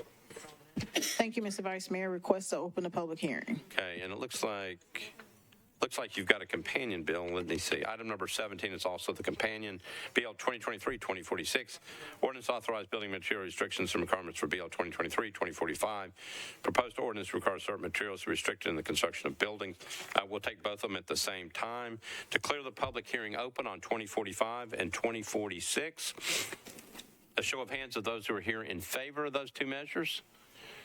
Got a whole row in the back. Show of hands of those who are here in opposition to those two measures. Anybody in favor wish to speak? Didn't see anybody in opposition. Declare the public hearing closed. Councilmember Toombs, you're recognized on your two bills. Move for approval. Okay, Councilmember Toombs is moving approval of 2045 and 2046 for passing on second reading. Properly seconded. Any discussion? Seeing none, all those in favor of the two bills say aye. Opposed, no. Those two bills are adopted on second reading. Item number 18 can be taken with, we've already done 18 and 19. Got those, okay. Item number 20, Bill 2023-2049 by Councilmember O'Connell and Sledge, ordinance to amend Title 17 by changing IWD to MUNA for property located at 189 Little Green Street at the southeast corner of Little Green Street and Edgar Street. Councilmember O'Connell, you're recognized. Thank you, Mr. President. Withdraw. Okay, that one is withdrawn. We are now on item number 21, BL 2023-2050 by Councilmember Murphy. Ordinance to amend Title 17 by applying contextual overlay district to various properties located along Dakota Avenue, north of Idaho Avenue, and south of Nevada Avenue. Councilmember Murphy, you're recognized. Move to withdraw. Okay. All right, so there's a motion to withdraw, properly seconded. Any discussion on the motion to withdraw? All right, all those in favor of the motion to withdraw say aye. Opposed, no. The motion passes. This one is withdrawn. All right, item number 22, BL 2023-2051 by Councilmember Toombs, ordinance to amend Title 17 by change from RS10 to R10 for properties located at 0 Manchester Avenue, approximately 100 feet east of Hydes Ferry Road. Councilmember Toombs, you're recognized on your bill. Thank you, Mr. Vice Mayor. Request to open the public hearing. Okay, declare the public hearing open. A show of hands of those who are here in favor of the particular measure. Okay. Show of hands of those who are here in opposition to this particular measure. I see Councilmember Scott Davis in the back. Anybody in opposition? Seeing none, those in favor wish to speak.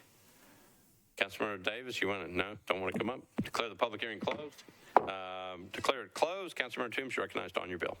Move for approval. Okay, Councilmember Toombs moves for approval, properly seconded.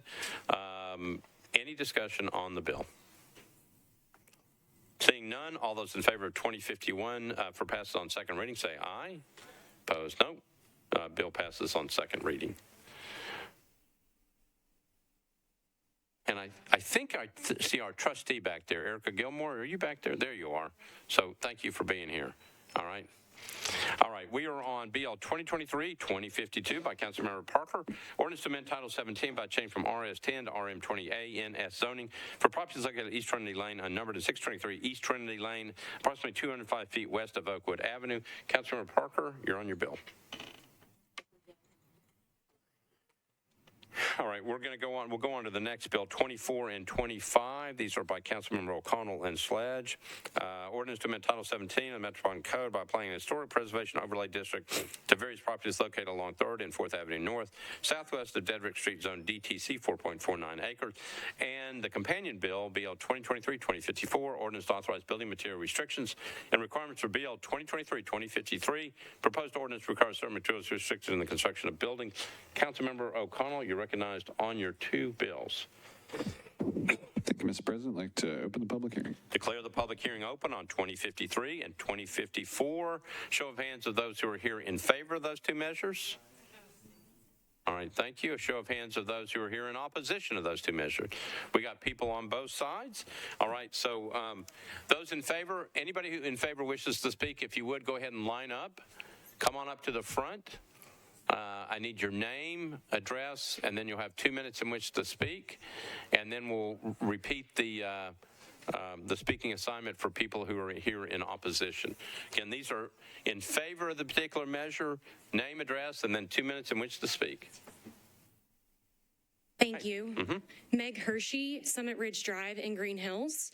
As a local historic preservation professional, the expansion of this overlay is a crucial step to maintaining the culture and spirit of the city that we all love.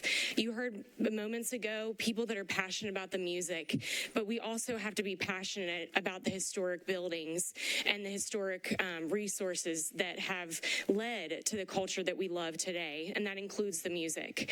As of 2019, historic preservation and conservation overlay districts made up just 12% of the parcels and the land area in our city. Historic preservation overlays are the only tool to regulate demolition. I'm going to say that again. Historic preservation overlays are the only tool to regulate demolition. None of us want to see areas like Printers Alley or the financial district be demolished. Do we need development tools to help protect certain people's investments? Absolutely. But we can have progress and preservation at the same time. And it can start with establishing a historic preservation overlay. Thank you. All right, thank you. Next speaker, name, address, 2 minutes. Hey, y'all, my name is Kelly Bannon, 3707 Princeton Avenue, and my parents moved here in '83. I'm a Nashville native. I love the city. I'm also a singer-songwriter, so I care a lot about the topics that we were talking about earlier today, but I think that this is an adjacent conversation, and it's about a very, very special and fragile area not far from Broadway and 2nd Avenue. The Preservation Society, which I co-founded and am the president of, we want to...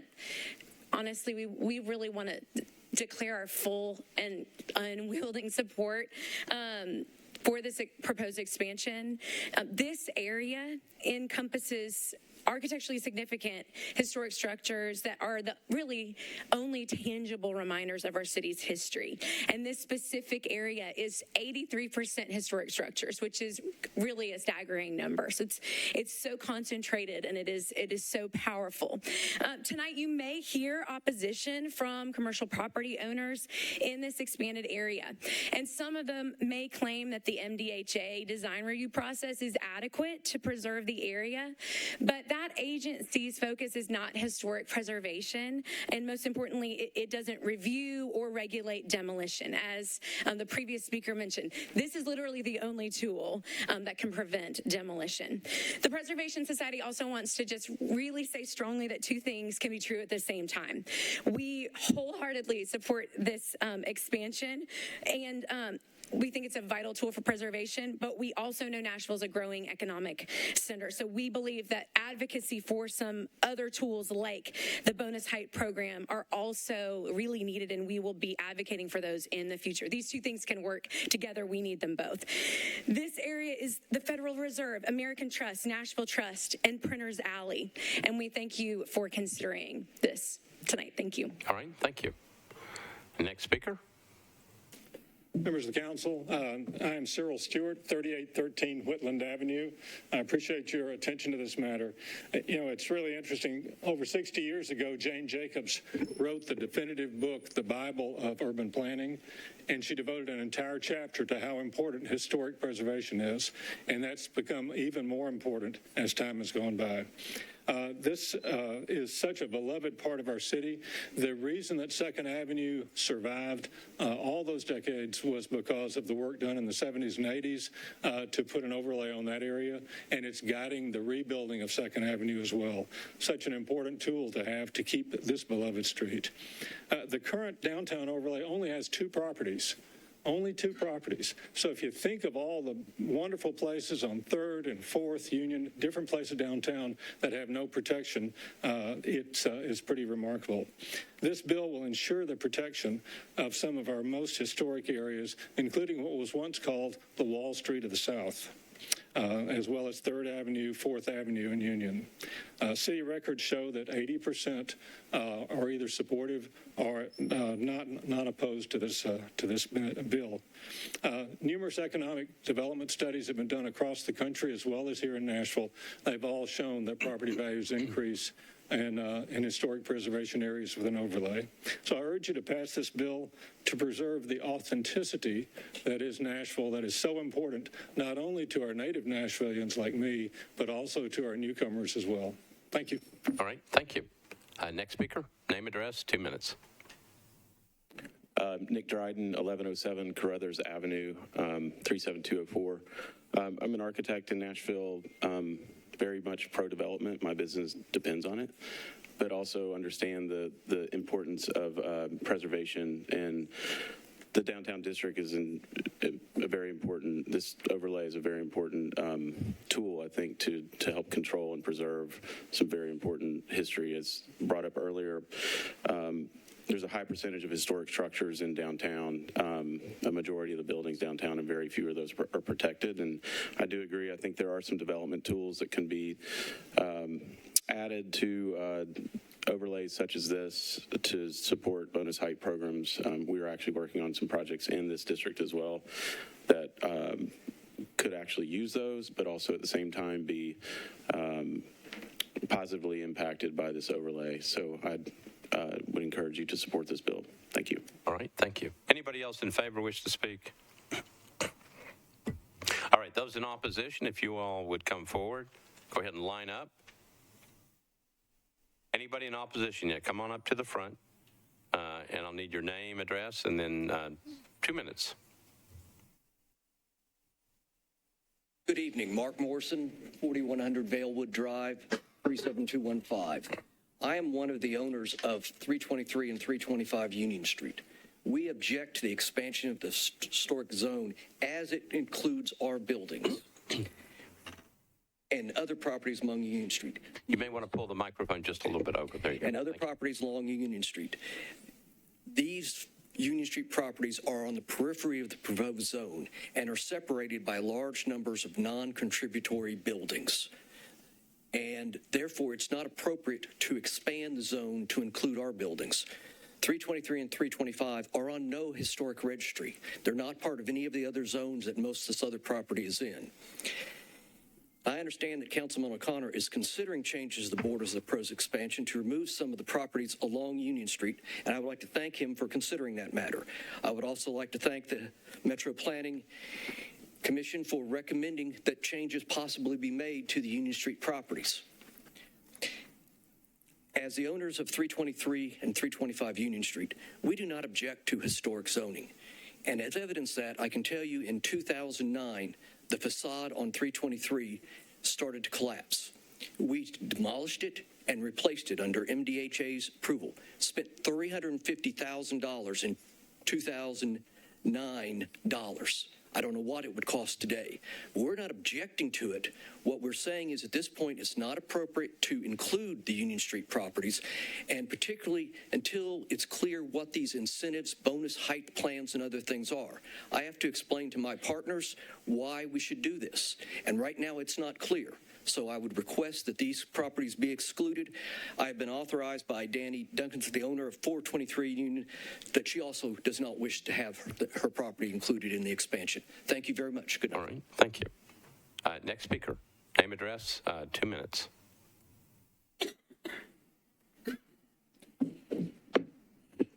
Hi, sorry. Not used to public speaking. My name is Kazra. Address is 3537 Courthouse Parkway. I'm here representing Kaveh Baluch, Rocker Properties, who's the owner of 327 and 329 Union Street. We would like to second with what Mark Morrison said. We believe that our properties are non-contributing historic. We've recently went through great renovations and worked very, very closely with MDHA to preserve what we could while try to renovate our properties and add value to it when there was no value to it prior before. So we would like to ask Mr. O'Connell to respectfully remove our addresses off the expansion. Thank you. All right, thank you.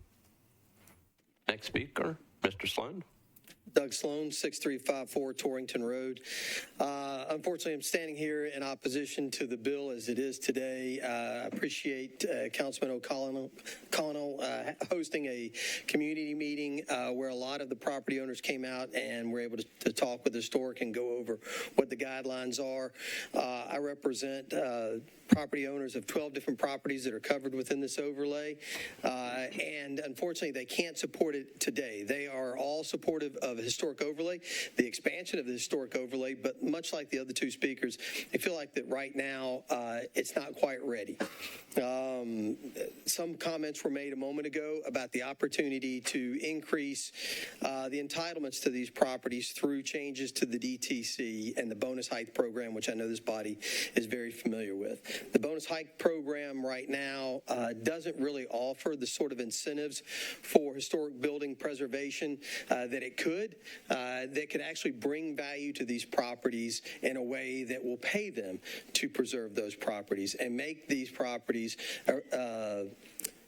preserve themselves through the sale of those transferable development rights. And that is supposed to come back up in October.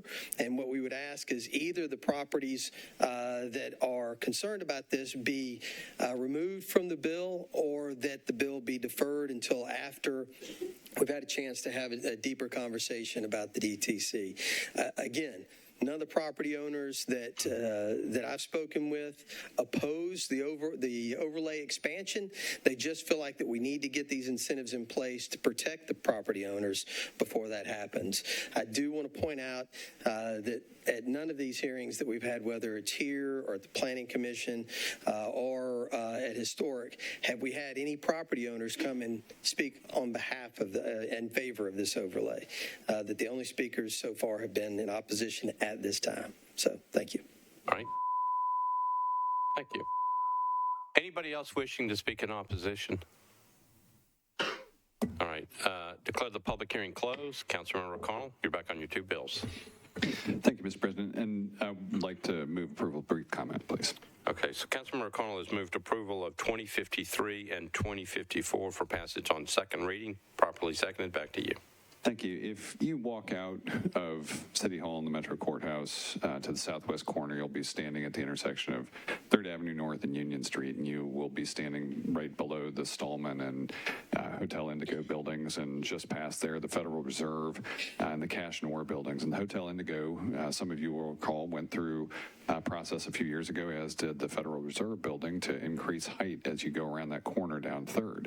And several property owners who at that time did express support for the project, including the Hotel Indigo team, as well as the what is now the Dream Hotel team, were in support of this. I think you heard Mr. Dryden speak to this. There are projects that have taken advantage of preservation, and expect to include that I think have supported the expansion all along.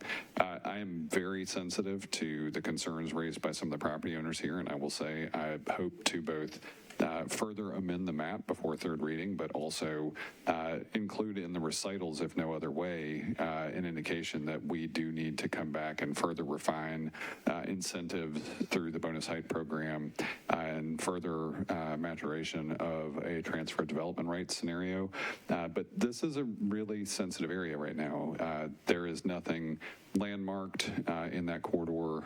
We have worked extensively. This began as a negotiated outcome, in fact, of the expansion of the Hotel Indigo, and it was the support of property owners within the boundaries that actually initiated the progress in the first place. So I'm going to ask colleagues to support this. I will bring at least one, maybe a couple of amendments, including both the map and also ensuring that we indicate what the specific language that we'd like to seek for the changes to the downtown code in the future are.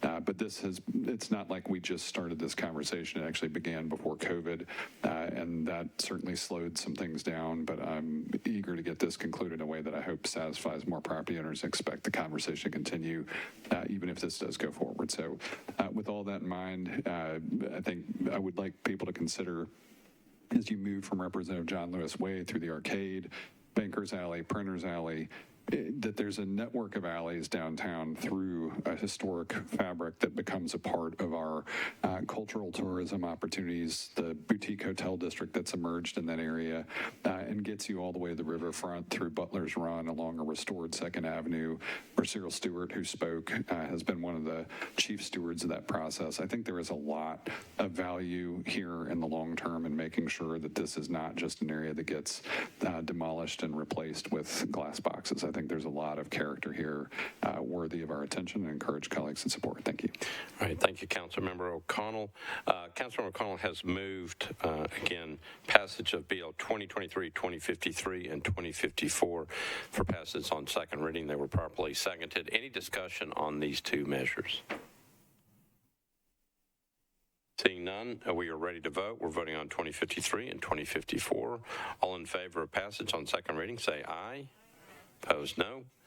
These two bills pass on second reading. All right, we're back on item number 23, Bill 2023-2052 by Councilmember Parker. Ordinance to amend Title 17 by change from RS 10 to RM 20 ANS. Zoning for properties located at East Trinity Lane unnumbered and 623 East Trinity Lane, approximately 205 feet west of Oakwood Avenue. Councilmember Parker, you're recognized. Thank you, Vice Mayor. I'd like to open the public hearing, please. Declare the public hearing open on 2052. A show of hands of those who are here in favor of this particular measure. I see one back over here, hiding behind the pole. Okay, and there's a second one. All right, a show of hands of those who are here in opposition of those two measures. I'm sorry, that particular measure. Don't see anybody in opposition. Those in favor wish to speak, including the gentleman behind the pole? No, I see him. All right, declare the public hearing closed. Councilor Parker, you're recognized on your bill.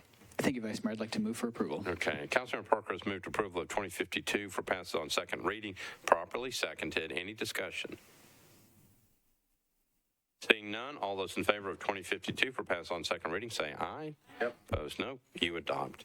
All right, we're on item number 26, BL 2023-2055 by Councilor Murphy, an ordinance to amend Title 17 by applying a neighborhood landmark overlay district, probably located at 320 44th Avenue North, approximately 180 feet south of Park Avenue, zone RS 7.5, and within the Park Elkins Neighborhood Conservation District. Councilor Murphy, you're recognized. I'd like to open the public hearing. Declare the public hearing open. A show of hands of those who are here in favor of the particular measure.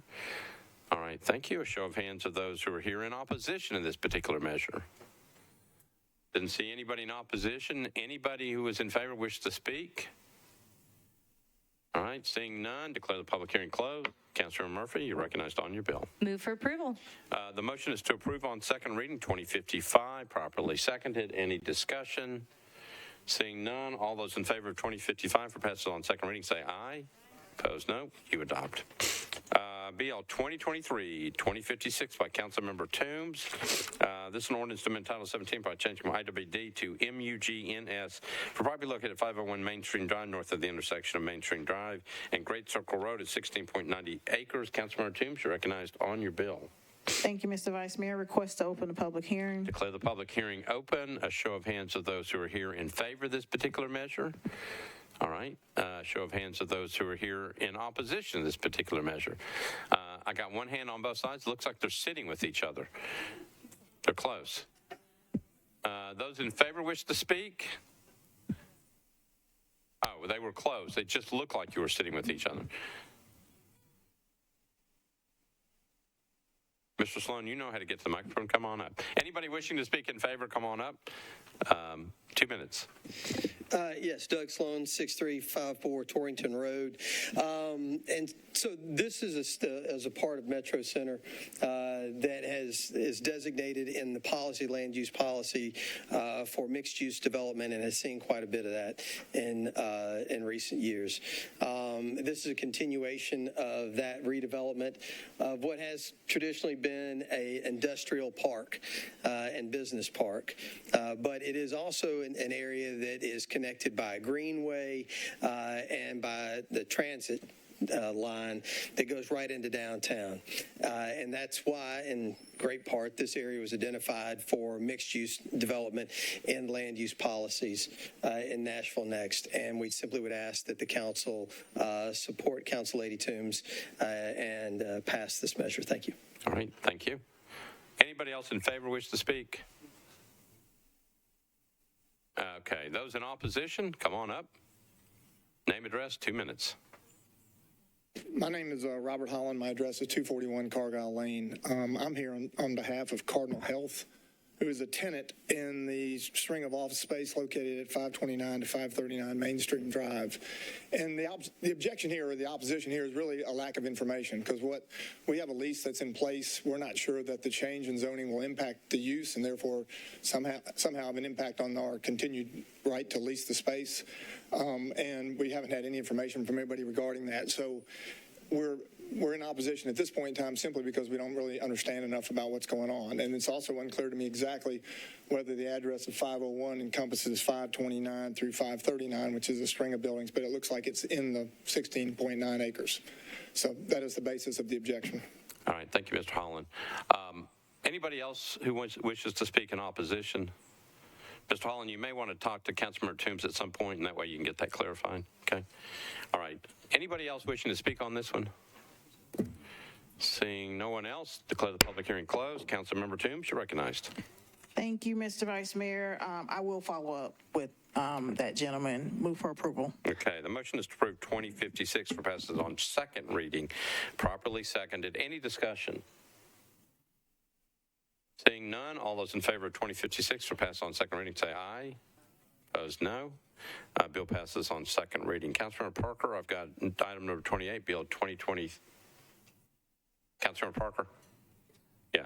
BL 2023-2057, ordinance to amend Title 17 by change from SP to R6A zoning, property located at 736 Douglas Avenue, approximately 125 feet east of Montgomery Avenue. You are recognized. Thank you, Vice Mayor. I'd like to open the public hearing. Okay, declare the public hearing open. Show of hands of those who are here in favor of this particular measure. A show of hands of those who are here in opposition to this particular measure.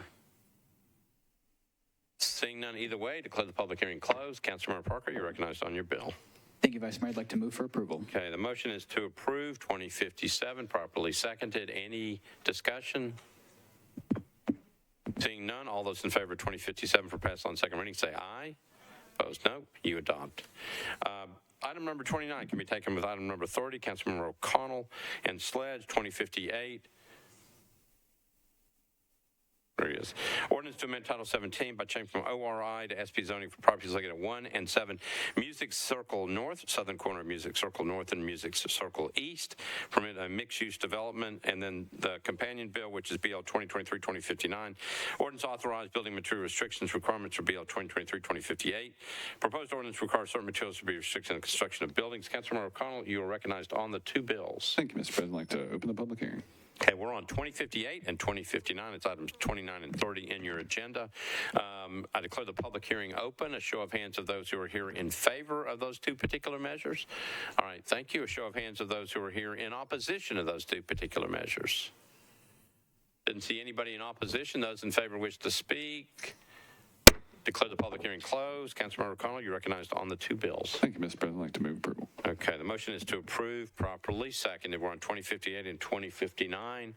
Any discussion? Seeing none. All those in favor of 2058 and 2059 for pass on second reading say aye. Opposed, no. Those two bills pass on second reading. Item number 31, BL 2023-2060 by Councilmember Syracuse. Ordinance to amend Title 17 by change from RA to ORI zoning for a portion of property located at 15th Century Boulevard, approximately 400 feet north of Marymount Drive. It's 2.8 acres. Councilmember Syracuse, you're recognized. Thank you, Vice Mayor. Open the public hearing, please. Okay. I'm looking at, can we take this with the second one, or are they different? Canceling a portion of a PUD. 2061.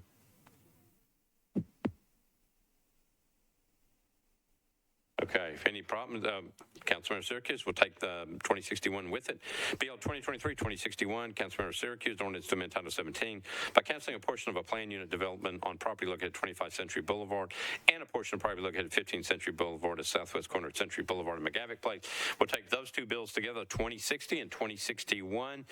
Declare the public hearing open. A show of hands of those who are here in favor of those two measures. All right, thank you. A show of hands of those who are here in opposition to those two measures.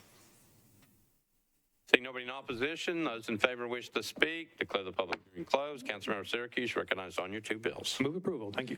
Got a motion to approve both 2060 and 2061 for passes on second reading. Properly seconded. Any discussion? Seeing none, all those in favor of the two bills passing on second reading, 2060 and 2061, say aye. Opposed, no. You adopt. We've got BL 2023-2062 by Councilmember Taylor and Toombs, and that can be taken with item 34 and 35. 2023-2062, ordinance to amend Title 17 by changing from RM40 to SP zoning for properties located at 106 Ackland Park Drive and Hillcrest Place, numbered at northeast corner of Hillcrest Place and Ackland Park Drive. Bill 2023-2063, that's the companion bill, ordinance to authorize building material restrictions requirements for BL 2023-2062. Proposed ordinance requires certain materials restricting the construction of buildings. And then item 35, BL 2023-2064 by Taylor and Toombs, ordinance to amend Title 17 by canceling a portion of an urban design overlay for properties located at 106 Ackland Park Drive and Hillcrest Place. That's the northeast corner of Hillcrest Place and Ackland Park Drive. Councilmember Toombs, you are recognized on those three bills. Thank you, Mr. Vice Mayor. Request to open the public hearing. Okay, declare the public hearing open on 2062, 2063, and 2064. A show of hands of those who are here in favor of those three measures. Okay, those are in favor. A show of hands of those who are here in opposition of those three measures. Nobody in opposition? Anybody in favor wish to speak? Nope. Declare the public hearing closed. Councilmember Toombs, you're recognized on those three bills. Move for approval. Councilmember Toombs has moved for approval of all three bills, 2062, 2063, and 2064, properly seconded. Any discussion on those three? Seeing none, all those in favor of 2062, 2063, and 2064 for pass on second reading, say aye. Opposed, no. Bills pass on pass on second reading. We're on item number 36, which can be taken with item number 37, Bill 2023-2065 by Councilmember Sledge, and 2066, which is the companion bill. 2065, ordinance to amend Title 17 by change from CS, IWD, and R6 to SP zoning. Properties located at 2180 Nolensville Pike and 2182 Carson Street, southeast corner of Coleman Street and Carson Street. And then the companion bill 2023-2066, ordinance to authorize building material restrictions requirements for BL 2023-2065. Proposed ordinance requires certain materials restricted in the construction of buildings. Councilmember Sledge, you are recognized on both those two bills. Thank you, Vice Mayor. Please open the public hearing. Okay, declare the public hearing open. Show of hands of those who are here in favor of those two bills. Okay, show of hands of those who are here in opposition of those two bills. Don't see anybody in opposition. Those in favor wish to speak. Declare the public hearing closed. You're recognized on your two bills. Thank you, Vice Mayor. Move approval. Okay, so Councilmember Sledge has moved to approval of 2065 and 2066 for passes on second reading. Properly seconded. Any discussion? Seeing none, all those in favor of the two bills for pass on second reading, say aye. Aye. Opposed, no. The two bills pass on second reading. Item 38, Bill 2023-2067 by Councilmember Toombs. Ordinance to amend Title 17 by change from RS 7.5 to RM 15 ANS for property located at 2505 White Street Pike, approximately 120 feet north of Francis Street. Councilmember Toombs, you're recognized. Thank you, Mr. Vice Mayor. Request to open a public hearing. Declare the public hearing open. A show of hands of those who are here in favor of the measure. All right, thank you. A show of hands of those who are here in opposition to the measure. Don't see anybody in opposition. Those in favor wish to speak? Nope. Declare the public hearing closed. Councilmember Toombs, you're on your bill. Move for approval. Councilmember Toombs has moved for approval of 2067 for passes on second reading. Properly seconded. Any discussion? Seeing none, we're on the bill. Bill 2023-2067. All those in favor of passage on the bill on second reading, say aye. Opposed, no. The bill passes on second reading. We're on item number 39, Bill 2023-2068 by Councilmember Syracuse. And there's a companion bill, 2069. Ordinance to amend Title 17 of the Metropolitan Code of Laws by change from R15 to SP zoning. Property located at Pennington Bend Road, unnumbered at the corner of Wooddale Lane and Pennington Bend Road is 13.44 acres. And then the companion bill, Bill 2023-2069. Ordinance to authorize building material restrictions requirements for BL 2023-2068. Proposed ordinance requires certain materials to be restricted in the construction of buildings. Councilmember Syracuse, you are on your both your bills. Thank you, Vice Mayor. Withdraw. Okay, both those bills are withdrawn. Okay, we're on item number 41 by Councilmember Taylor and Toombs, BL 2023-2070. Ordinance to amend Title 17 by changing RS5 to R6A zoning. Property located at 712 27th Avenue North, approximately 256 feet north of Clifton Avenue, and within the detached accessory dwelling unit overlay, 0.21 acres. Councilmember Toombs, you're recognized. Thank you, Mr. Vice Mayor. Request to open a public hearing. Declare the public hearing open. A show of hands of those who are here in favor of this particular measure. Show of hands of those who are here against this particular measure. Seeing nobody on either side, declare the public hearing closed. Councilmember Toombs, you're recognized. Move for approval. All right. Motion is to approve 2070 for pass on second reading. Properly seconded. Any discussion? Seeing none, all those in favor say aye. Opposed, no. 2070 passes on second reading. We're on BL 2023-2071 by Councilmember Sledge. Ordinance to amend Title 17 by change from MUL to SP zoning for property located at 429 Humphrey Street, approximately 100 feet west of Pillow Street. It's 0.35 acres. Permit all uses of the MULA zoning district. Councilmember Sledge, you are recognized on the bill. Thank you, Vice Mayor. Please open the public hearing. Declare the public hearing open. A show of hands of those who are here in favor of this particular measure. All right, thank you. A show of hands of those who are here in opposition to this particular measure. Don't see anybody in opposition. Those in favor wish to speak? Nope. Declare the public hearing closed. Councilmember Sledge, recognized on your bill. Thank you, Vice Mayor. Move approval. Okay. Motion is to approve 2071 for passes on second reading. Properly seconded. Any discussion? Seeing none, we're on the bill 2071. All those in favor of 2071 for passes say aye. Aye. Opposed, no. Bill passes on second reading. We're on item number 43 of your agenda. This is on page 20 of mine. Item 43, BL 2023-2072 by Councilmember Toombs. Ordinance to amend Title 17 by changing IWD to MUGNS. Property located at 210 Athens Way, approximately 550 feet north of Rosa Parks Boulevard. Councilmember Toombs, you're recognized. Thank you, Mr. Vice Mayor. Request to open a public hearing. Declare the public hearing open. A show of hands of those who are here in favor of this particular measure. Show of hands of those who are here in opposition to this particular measure. I'll see anybody in opposition. Mr. Sloan, you want to come up? Nope. Declare the public hearing closed. Councilmember Toombs, you're recognized. Move for approval. Councilmember Toombs moves for approval of BL 2023-2072 for pass on second reading. Properly seconded. Any discussion? All those in favor of passage of 2072 for on second reading, say aye. Opposed, no. You adopt. Councilmember Syracuse, you got the next one. Item 44, BL 2023-2073. Ordinance to amend Title 17 by change from R10 to RM9NS for properties located at 407 and 409 Donaldson Pike, approximately 120 feet north of Lakeland Drive. Councilmember Syracuse, you're recognized. Thank you, Vice Mayor. Withdraw. Okay. Withdraw. Item 45, BL 2023-2074 by Taylor and Toombs. Ordinance to amend Title 17 by changing from IR to OR 20A. Various properties located along Clifton Avenue, approximately 205 feet east of 26th Avenue North, 0.24 acres. Councilmember Toombs, you're recognized. Thank you, Mr. Vice Mayor. Request to open a public hearing. All right. Declare the public hearing open. A show of hands of those who are here in favor of this particular measure. I saw Olivia Hill raised her hand, but she was just waving at people. Anybody here in favor? Anybody here in favor of this particular measure? Okay. Anybody here in opposition to this particular measure? Okay. Declare the public hearing closed. Councilmember Toombs, you're recognized. Move for approval. Okay. We're on BL 2023-2074. Councilmember Toombs has moved for approval for pass on second reading. Properly seconded. Any discussion? Seeing none, all those in favor say aye. Opposed, no. You adopt. Item number 46 by Councilmember Sledge, BL 2023-2075.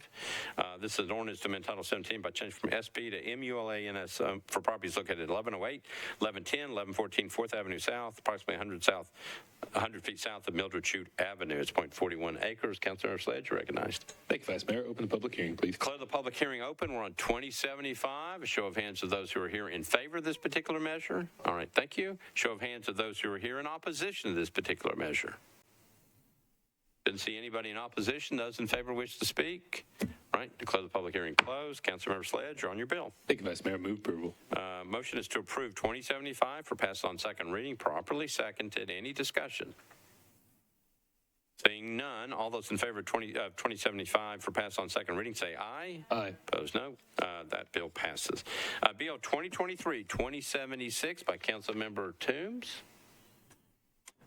Ordinance to amend Title 17 by changing IWD to MUGNS for property located at 540 Main Street Drive, approximately 660 feet west of Great Circle Road. It's 3.66 acres. Councilmember Toombs, you're recognized. Thank you, Mr. Vice Mayor. Request to open a public hearing. I declare the public hearing open on 2076. Show of hands of those who are here in favor of the particular measure. Show of hands of those who are here in opposition to this particular measure. Seeing nobody in opposition. Nope. Declare the public hearing closed. Councilmember Toombs, you're recognized on your bill. Move for approval. Okay. Councilmember Toombs has moved for approval of BL 2023-2076. That it's on second reading. Properly seconded. Any discussion on the bill? Seeing none, we're voting on 2023-2076. Passes on second reading. All those in favor say aye. Opposed, no. The bill passes on second reading. We're on item number 48, BL 2023-2077 by Councilmember Lee. And I think this is by Councilmember Murphy. Councilmember Murphy, okay. An ordinance to amend Title 17 by change from AR2A and R15 to RS10, zoning for approximately 3807, 3817 Hamilton Church Road, and Hamilton Church Road, unnumbered, approximately 330 feet east of South Shore Drive. Councilmember Murphy, you're recognized on the bill. Okay. Thank you. I'd like to open the public hearing. Declare the public hearing open. We're on 2023-2077. Show of hands of those who are here in favor of the particular measure. Got one hand up. Show of hands of those who are here in opposition to this particular measure. Got one hand up. Okay. Those in favor wish to speak. Come on up. Mr. Dale. Thank you, Mr. Chairman, members of the council. This zone change request was actually reviewed by the Planning Commission quite a while ago.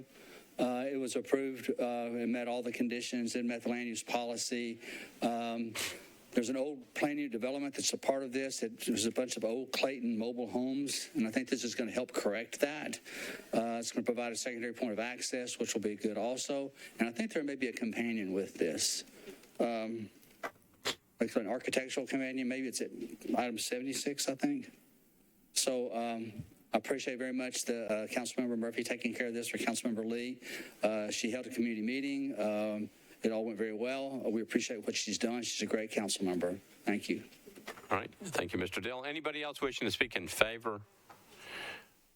All right. Those in opposition, if you would come forward, name, address, and then 2 minutes. There he is. Okay. Come on up. Name, address, 2 minutes. My name is Chris Alford. My address is 233 Oceanfront Circle South. And I'm not sure as far as what all is going into this movement as far as developing in my area, but I don't quite understand as to why as far as the expanding as far as rezoning in my area, because I'm just looking to see, I have questions as far as what's going to happen as far as me as a homeowner in the area. And that's all I'm really curious about, because I don't quite understand all of it, to be honest. Okay, so what we'll have you do, if you don't mind, is Councilor Murphy will just meet you outside after this, and then we can figure out how to get information to you so you understand what's going on. The bill is on second reading, so there's one more reading, so you have time to try to understand what's going on, see if there's a concern, what you need to do about it. All right? Thank you. Okay, thank you. All right, Councilor, I believe that's it. Declare the public hearing closed. Councilor Murphy, you're recognized. Yes, I'm just babysitting this one for my fairy godmother, Miss Lee, and so I would like to move for approval, and I'll meet the gentleman outside to make sure that she can get his contact info. All right. So with that, I renew my motion. All right, thank you, Councilor Murphy. So the motion is to approve on second reading, properly seconded. Discussion on the bill. Oh, what, Councilor Benedict? Did I hear there was a companion bill? I didn't know if you want to carry it at the same time. Number 76.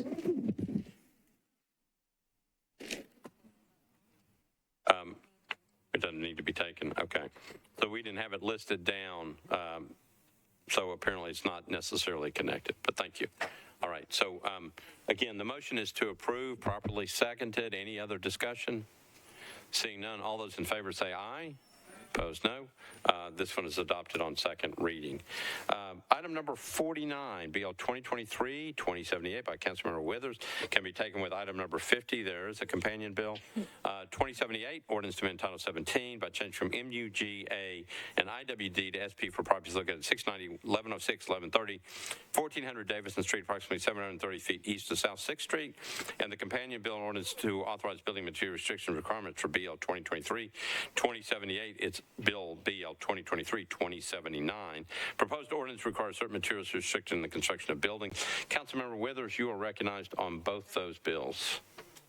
Thank you, Mr. Vice Mayor. I'd like to open the public hearing, please. Okay, declare the public hearing open on both 2078 and 2079. Show of hands of those who are here in favor of those two bills. Okay, show of hands of those who are here in opposition to those two bills. Okay, so we got people on both sides. We'll start with the people in favor. If you would line up, and then what I'll need is, come on up and just go ahead and line up. I'll need your name, address, and then you'll have 2 minutes in which to speak. All right? And first speaker is recognized. Thank you, Vice Mayor and members of the Metro Council. I'm here to speak in favor of this ordinance, this passing on the Davidson Street project.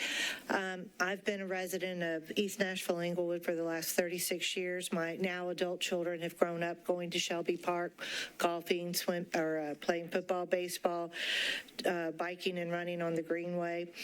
This project is a solution to an eyesore along the river.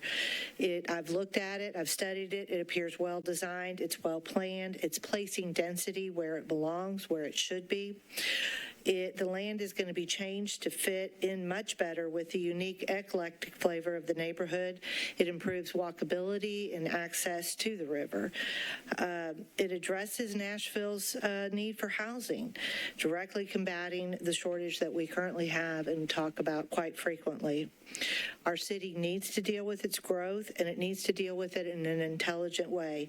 This project does that. It not only is it well thought out, it transforms an old, neglected, rundown site into something beautiful and very functional. It also provides for better environmental management of the riverbank and the surrounding natural areas. We support it because we think it's going to improve our neighborhood. It's going to improve it not only with additional housing and the mixed use and creating an economic area, but also the riverbank itself from the river. We're also former boat owners who would drive past us. It's ugly, and it can be turned into something pretty. Thank you. All right, thank you. Next speaker, name, address, 2 minutes. Good evening. I'm Paul Rutherford, a resident at 1343 Kenwood Drive. I'm an original Nashvilleian and member of the Nashville Bar. Thank you, Mr. Vice Mayor and members of the council, for allowing me to address you about this requested special permit for this Riverside development. I think this project represents an opportunity to put a quality, attractive, and inclusive mixed-use development in an area that badly needs renovation. The developers accepted input on features to be included from a variety of community sources. Consideration was given to placing density where it belongs on a collector road that's not broadly used. The use of green spaces, walkways, and attractive structures will not only enhance the look of a traditionally commercial, rather boring area, but also enhance the look from an area when viewed from the Cumberland River. That area has been an eyesore for as long as I can remember. The space is designed to be used communally by professionals, families, and single persons.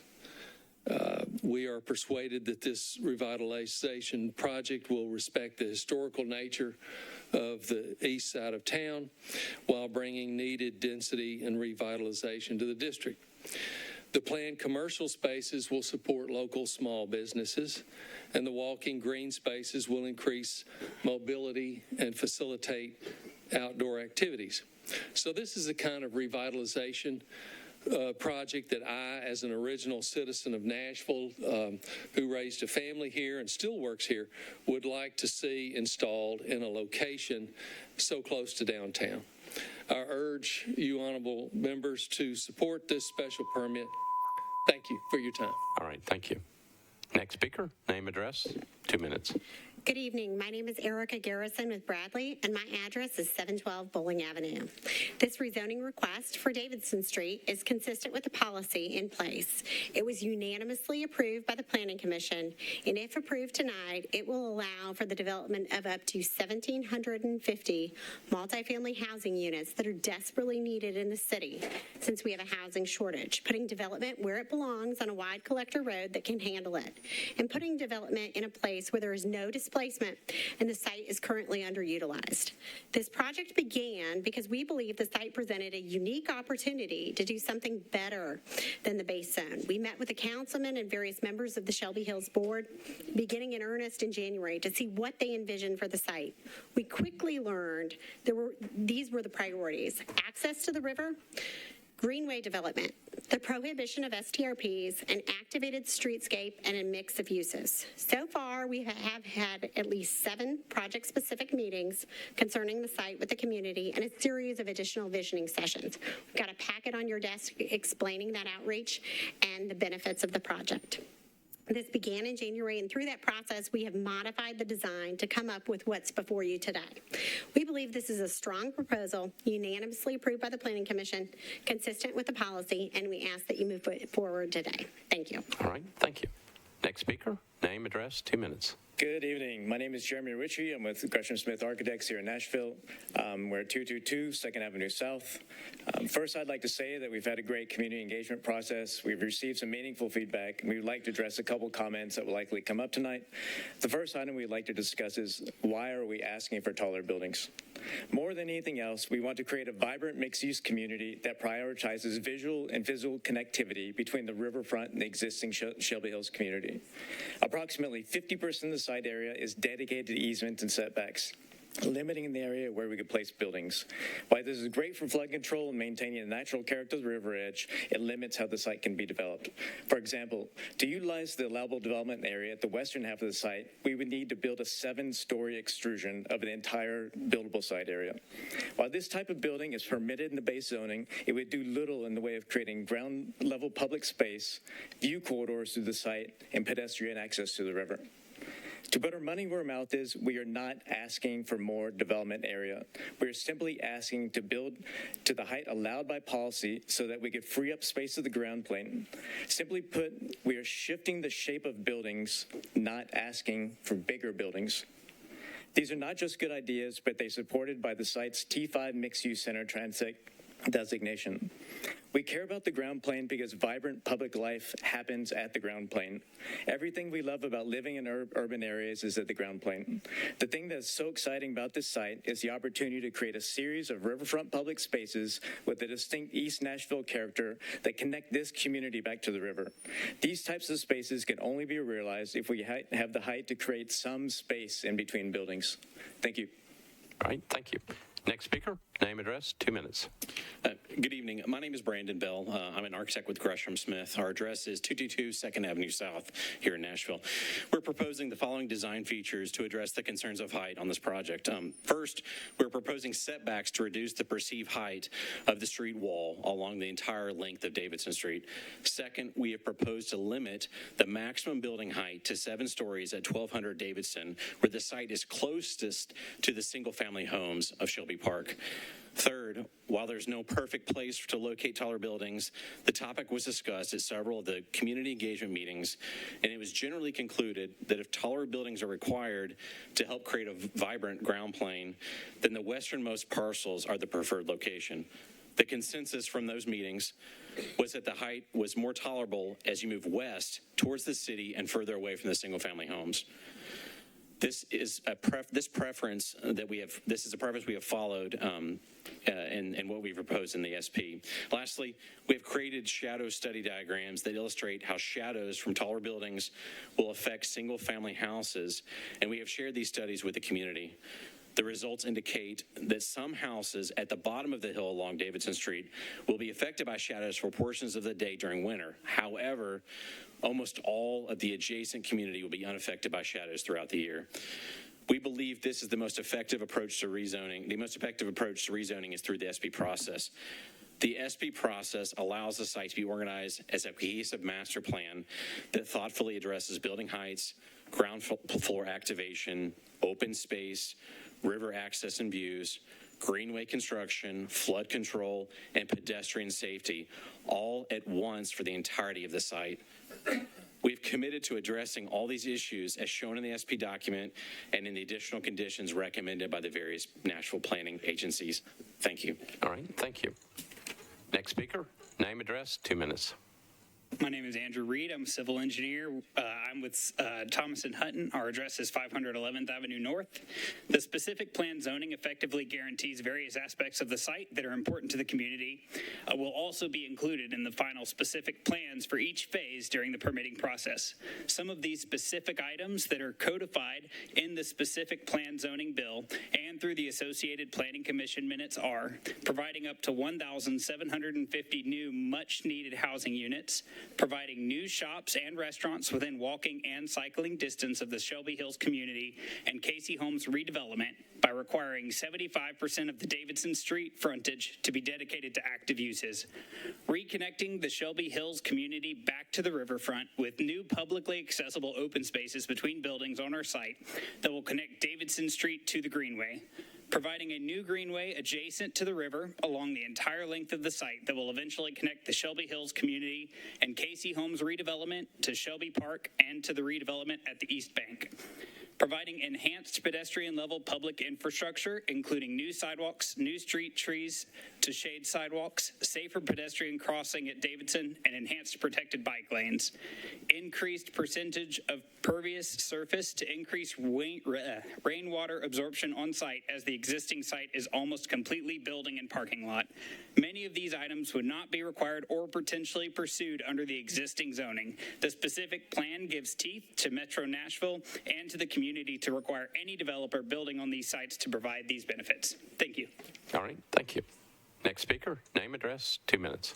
Good evening, members of the council. My name is Travis Todd, principal with Thomas & Hutton Engineering at 500 11th Avenue North.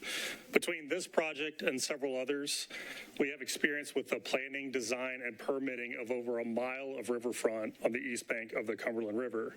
So we understand how development affects the river and how the river affects development. We're incorporating solutions that mitigate flooding impacts for the neighborhood. It's important to know, as was mentioned, that only about 50% of the site is developable due to buffers. That means we're very limited on the ground plane that we have available to develop. So our approach is to give this area and the riverbank back to the river.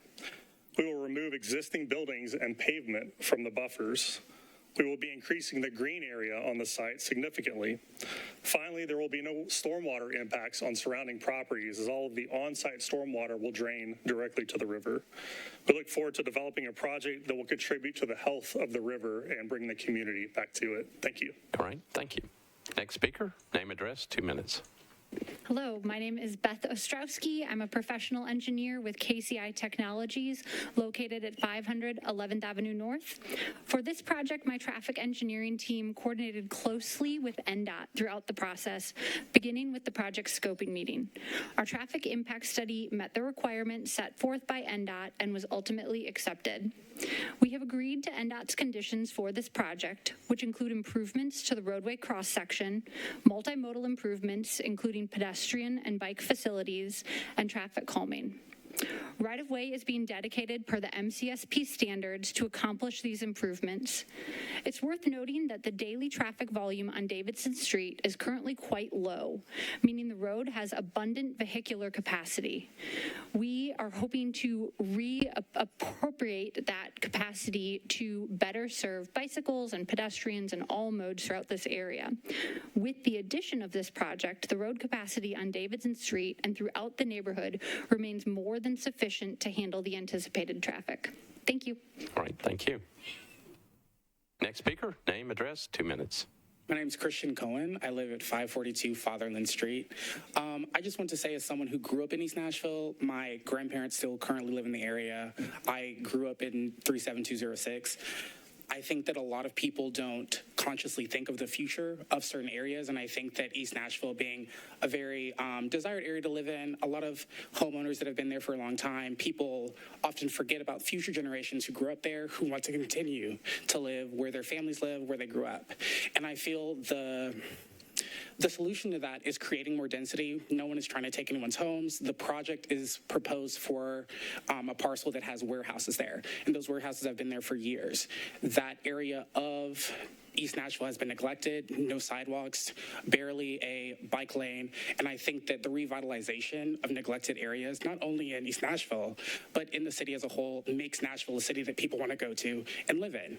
And I believe that that being a core part of the character of our city, the character of East Nashville, is one of the many reasons why young people want to live there, people of all ages, homeowners, etc. And we understand that, or I understand that housing is an issue for everyone in the city. Raising costs for living is an issue for everyone in the city, but I do think a solution to that as a way to help is increasing density to have more housing for a variety of people, so people can continue making this city a great city and a city welcoming not only for people from here, but people who want to move here and multiple generations that have made this city the city that people love. So thank you for your time. All right, thank you. Next speaker, name, address, 2 minutes. My name is Krista Yarbrough. I live at 400 Fatherland Street. As a resident of this neighborhood, I wholeheartedly support this project. The complex offers better urban planning compared to the current zoning, focusing on density placement instead of warehouse buildings, which are an eyesore and take up space by the river. By utilizing an underutilized road, it improves traffic flow without adding to the congestion on Shelby Ave. Additionally, the development addresses Nashville's extreme housing problem, an issue that I, as well as my peers, are directly affected by. Offering multifamily housing, combating rising rent prices and the need for roommates, this contributes to the city's healthy growth while preserving its character and keeping the city a place that people will want to move to while allowing its current residents to add to the culture of the growing city. Moreover, the project ensures more protection for the river than current city plans. By removing existing buildings and returning some land to nature, it benefits the environment and enhances the neighborhood's beauty. Furthermore, the developer commits to various community benefits, such as prohibiting Airbnbs or short-term rentals, extending the sidewalk, and creating greenway along the water's edge. This multifamily housing and greenway combination fosters a walkable community and provides recreational spaces for everyone's enjoyment. This project aims to build a thriving neighborhood that meets the city's housing needs, respects the environment, and offers valuable benefits for the future. I sincerely hope the Planning Commission supports this endeavor to help Nashville create a better future for this city. All right, thank you. Next speaker, name, address, 2 minutes. Hi, good evening. My name is Adam Nicholson. I live at 2115 Yeaman Place. I am an East Nashville resident. Honestly, so many of the speakers prior to me have hit so many of the bullet points, so I know we have a lot of people that need to speak tonight. Ultimately, this project is all about activating and accessing the riverfront, which transitioning an industrial quality and character of this site into something that's living and thriving, I think is going to be a fantastic transition and addition to East Nashville. You know, it's not displacing any residents. So densifying in a location like this is just absolutely prime in just the overall vision of our city's growth.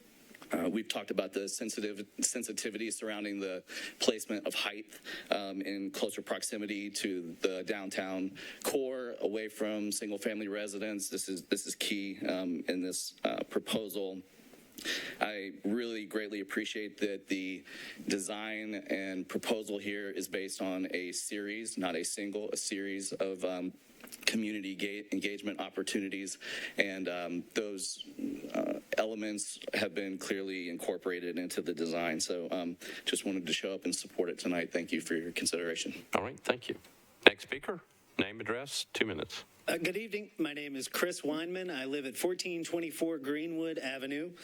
I've been in District 6 for 13 years, and I commute daily down 14th, take a right on Davidson, right past the site to get to my office downtown, either by car or on my bike. I believe, what's important to me in this is that the developer is not asking us for more, right? They're asking us for something better than what is allowed currently. By right, the zoning allows the 7-story blocks that were discussed before, but those don't provide a lot of the much-needed benefits that I think this proposal does bring, including the public access to the river and the greenway easements. As you've also heard discussed, as part of the East Nashville Community Plan of Nashville Next, this is the T5 Center Mixed-Use Neighborhood. That's what it's already designated as. And the definition of that, I think, is vibrant and intense zoning. So something like that, I think, is exciting, where right now is a completely dead series of warehouses. I would love to have something more than the 3 convenience stores, 1 Mexican restaurant, and a bar that's in between me and my office now. It'd be nice to have some other vibrant options to use in my daily life. So I'm in support of this, and I hope that we can look to Nashville Next and support this proposal. Thank you. All right, thank you. Next speaker. Hi, my name is Nick Saragusa. My address is 2524 Flamingo Drive in East Nashville.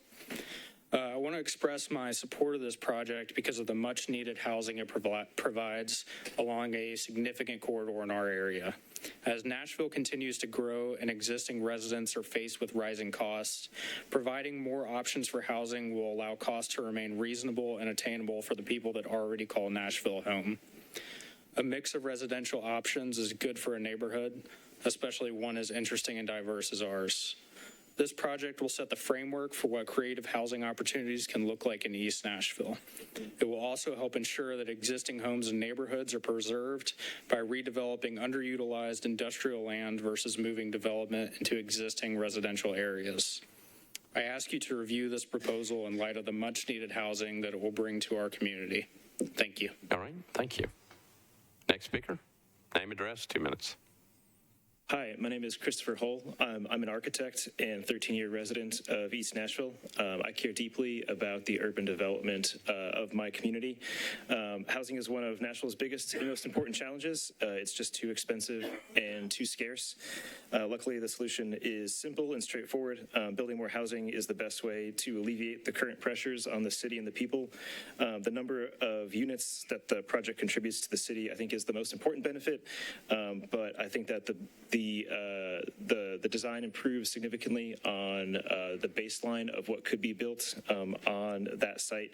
The design incorporates public access to the Cumberland River, generates greenway infrastructure, which I think the city needs more of. The green spaces it provides to the community are possible only because of the consolidation of units.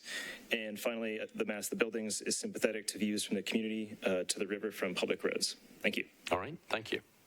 Next speaker. James Guthrie, 312 South 11th Street. This is a request to stack the same intensity and density in 20 stories instead of 7 in exchange for a ban on short-term rentals and an opportunity to build a riverfront greenway. These parcels alone are not sufficient to make that riverfront greenway connected to downtown, but they're absolutely necessary, and if we don't get it here, we fail to clear the first hurdle and that idea dies. My request tonight is that you tune out everything not related to this very specific trade-off as irrelevant noise, because the intensity is the same. 900 people living in 20-story buildings don't generate any more traffic than 900 people living in 7-story. There's nothing that makes a 7-story building better than a 20-story building in a flood. Nothing about this exemption itself is worth risking the potential for the greenway easement. Any move or request to defer this tonight is not about policy, it's about politics. It's no different than Senate blocking nominations, hoping for a different president. I hope we don't engage in that tonight. I ask that you engage on this on the policy merits, and if you do, I think you will agree with planning staff, the unanimous vote of the Planning Commission, Councilman Withers, and all the other speakers tonight, that this is a good deal for the community. Let them build higher so that we can get the riverfront greenway. Thank you. All right, thank you. Next speaker, name, address, 2 minutes. Hi, my name is Sarah Weedman. My address is 2604 Dixon Drive. I'm here with CA South, but more than that, I am an East Nashville resident who's been there for over a decade that drives this industrial park at least twice a day. I cannot recall Nashvillians ever having an opportunity like this. Through neighborhood meetings and public comment, neighbors who showed up have voiced their concerns, which have been thoughtfully addressed under this plan. This gives the city an opportunity to create a transit-friendly and walkable corridors that Nashville is looking for and desperately needs. Density that people can live, work in, apartments, condos, businesses, offices. That's important to note that while under code it's entirely permissible, an agreement with this proposal has been reached that STRs will not be allowed here. This is a place for hundreds of people like you and me who live and work in Nashville to ride our bikes, extend the greenways at no cost to the city, so that it's safer for residents, to have access and work with parks and greenways to make improvements to our long neglected riverfront, and to continue to work with the city to create a transit-friendly corridor and have neighborhood-centric spaces and storefronts. To say that wasting this opportunity on a row of 7-story buildings would be disappointed is an understatement. I believe it would be a disservice to the city and hope that you will vote to approve this plan. Thank you. All right, thank you. Rob Doby. I live at 212 Tillman Lane, Nashville, Tennessee, 37206. I'm speaking here tonight in support of this project. I think it's pretty easy to stir people up against new housing development, but we have to prioritize this type of density in our city, especially where density belongs and is logical, in this case near downtown with access to major roadways and interstate highways.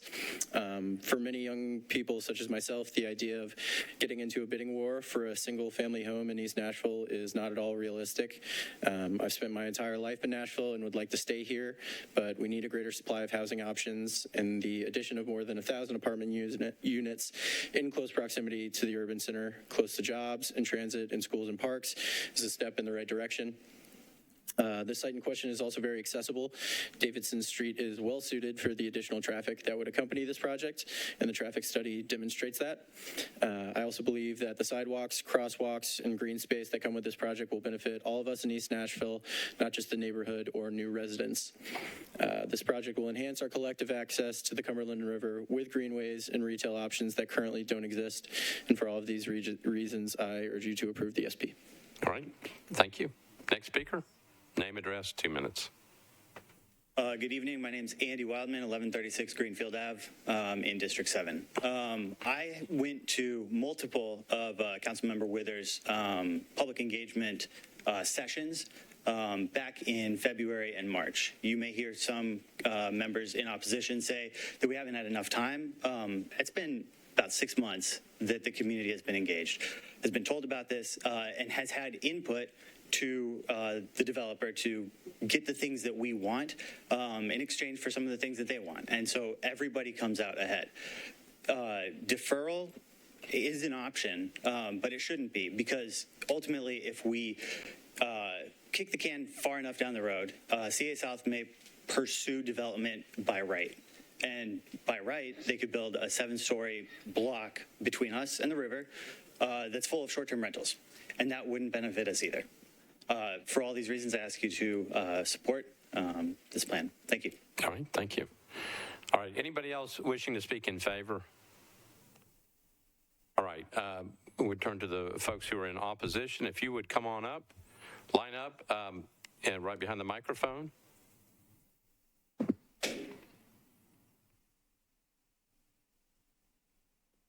And then come on up, need your name, address, and then you'll have 2 minutes in which to speak.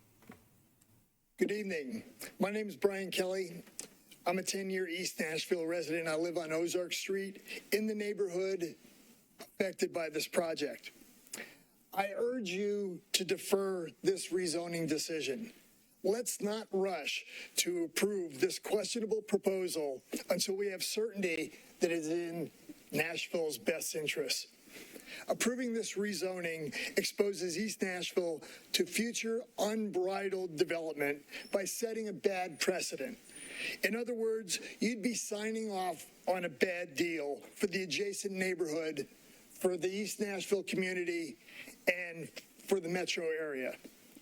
Your approval would signal that Nashville's strategic vision can be swapped for the vision of an outside developer. Those outside developers who are not good neighbors and who hide behind corporate facades. And we can't trust them to fulfill any of their promises. We encourage redeveloping our riverfront properties. I am not a NIMBY. However, this rezoning lacks certainty and is vague enough to allow far worse than what is in the specific plan. This would be a blank check to the developer that has advertised bringing the West Coast to our little big town. This rezoning could result in luxury high-rise condos, a high-end hotel, or even a 15-story medical waste processing facility if you really look at it. At a minimum, please take time to establish reasonable limits on this rezoning. We've been threatened that without rezoning, the result will be a continuous 7-story building along Davidson Street filled with short-term rentals. You just heard it. That's an offensive threat, and it's intended to bully us and you. We've had many features dangled before us in community meetings. Don't let those idle promises affect your decision. All right. Thank you. Thank you. Hi, my name is Molly Secour, and I live on Eastside Avenue, right around the corner from the Davidson Street proposed development. Honestly, it's a little surreal to be here tonight, just a couple months after what just happened here, when 60% of Nashville was not comfortable with the deal with the stadium, and yet it got green lighted through. It was a very heartbreaking night and a painful night for many of us, and still is. And now, the room was full of Nashvillians from all corners of the city asking not to kill it, but to defer it. That's all they were asking, to make sure that this was the right thing for Nashville.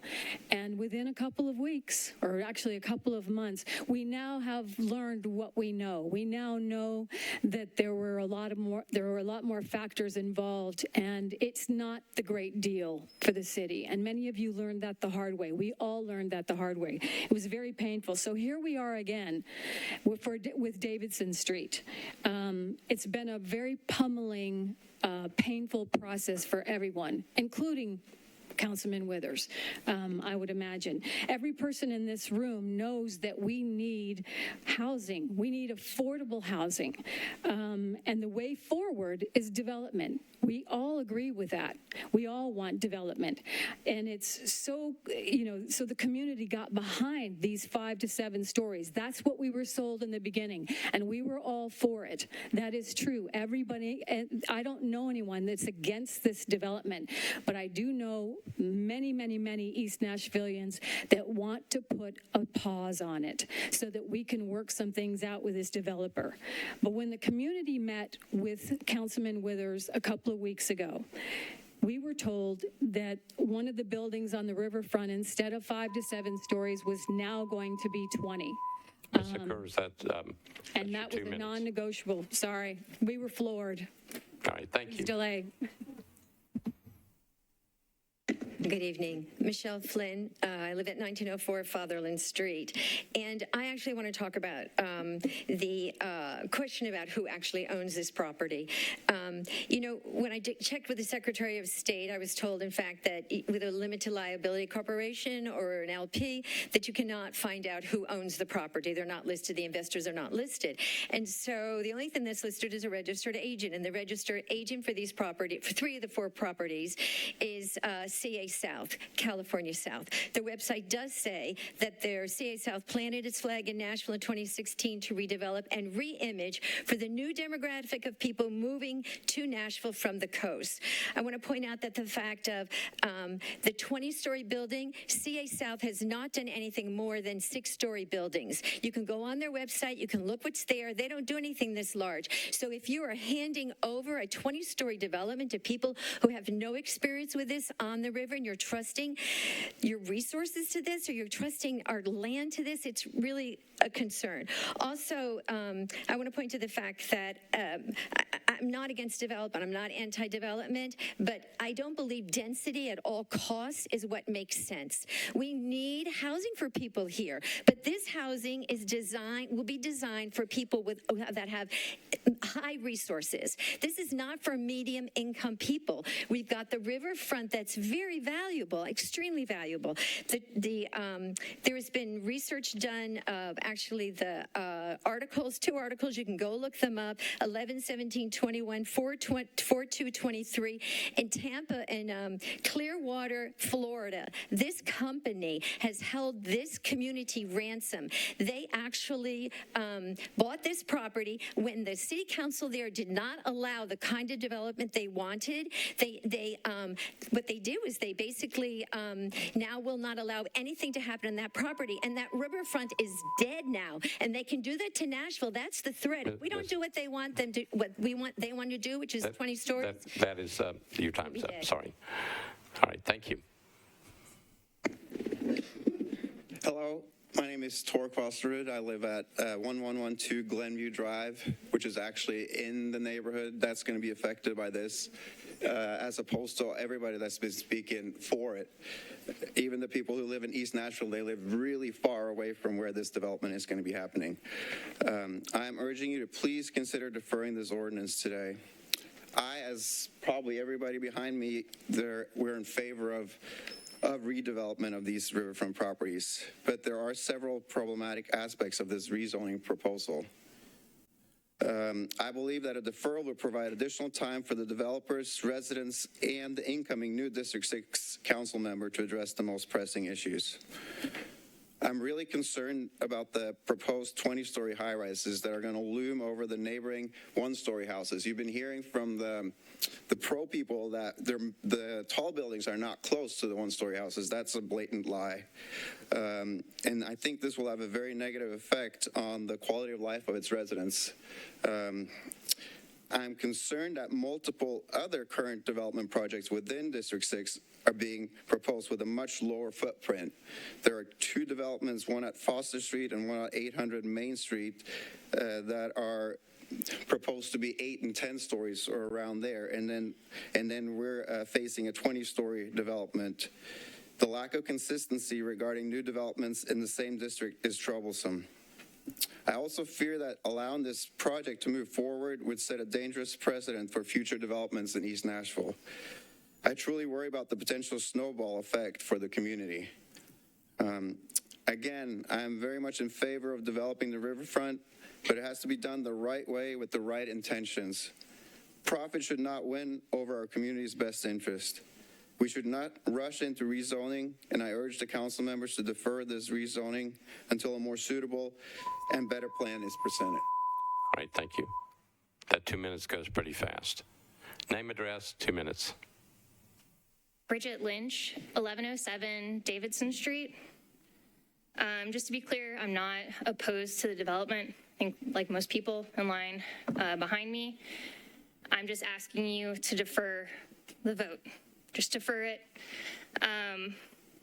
There's been a lot of questions that have gone unanswered. I think one of the biggest for me is about the greenway. So if you look down at your plan, it says greenway/trail. And all the people that were in line that lived in the city that were for this development said they're for the greenway. Just to be clear, they are not building a greenway. The bikeway is deferred the greenway in the overall plan. They are building a trail. That is intended, it's put in there, greenway/trail, to be misleading, to mislead people to think that we're getting something out of this deal. We're not. We have been continually bullied at these community meetings, told if we fight against it, that they will put in short-term rentals. So I'm just asking you, please, just defer the vote. Please, just put more time into this. Let us have more negotiations with the developer. That's all we're asking for. 6 months really isn't that long, because in January when I was at the first community meeting, I was told it was only going to be 7 stories. So 6 months later, it is now 20 stories, 15 stories that are going to be across the street. So please just defer the vote. Nothing wrong with putting more time into this. Nothing wrong with just asking a few more questions, getting a few more questions answered. Like, will the trail be ADA compliant? They could not answer that at the last meeting in June. Will there be ADA compliant parking? So please defer the vote tonight. Thank you. All right, thank you. Next speaker. Name, address, 2 minutes.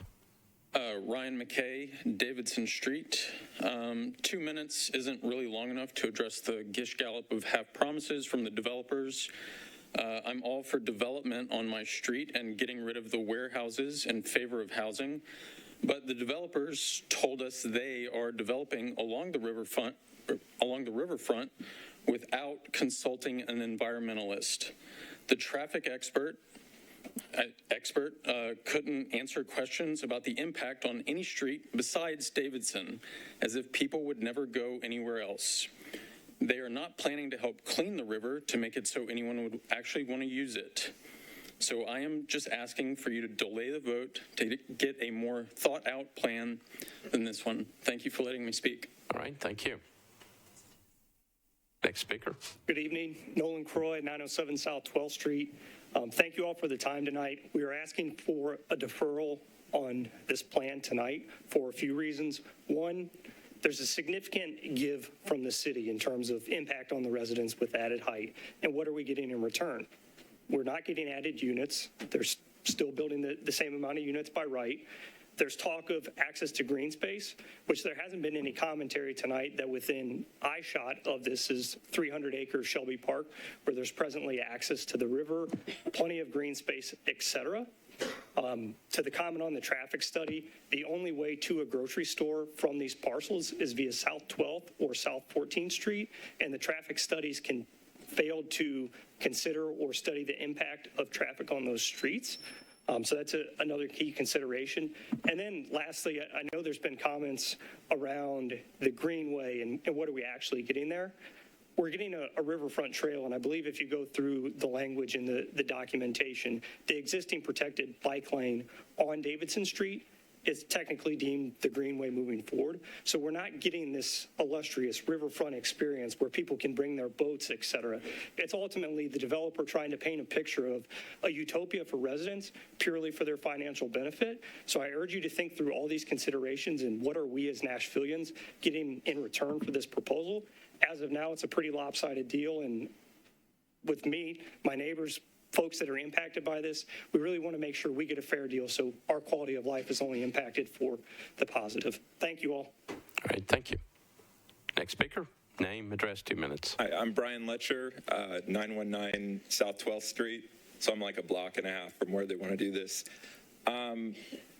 You saw a bunch of people come up here in favor for this thing, and it looks like it's kind of even. The reality is, most of those people don't live in East Nashville. The ones that do are nowhere near this development.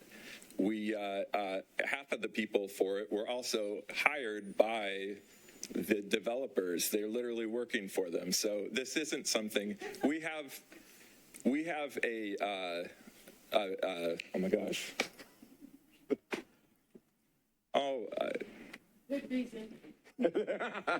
No. Yeah. No, we have a petition with over 500 names on it. So you saw a handful of people hired by this company. We have a petition with over 500 people. None of us are saying we don't want development. We certainly don't want to keep old, ugly warehouses.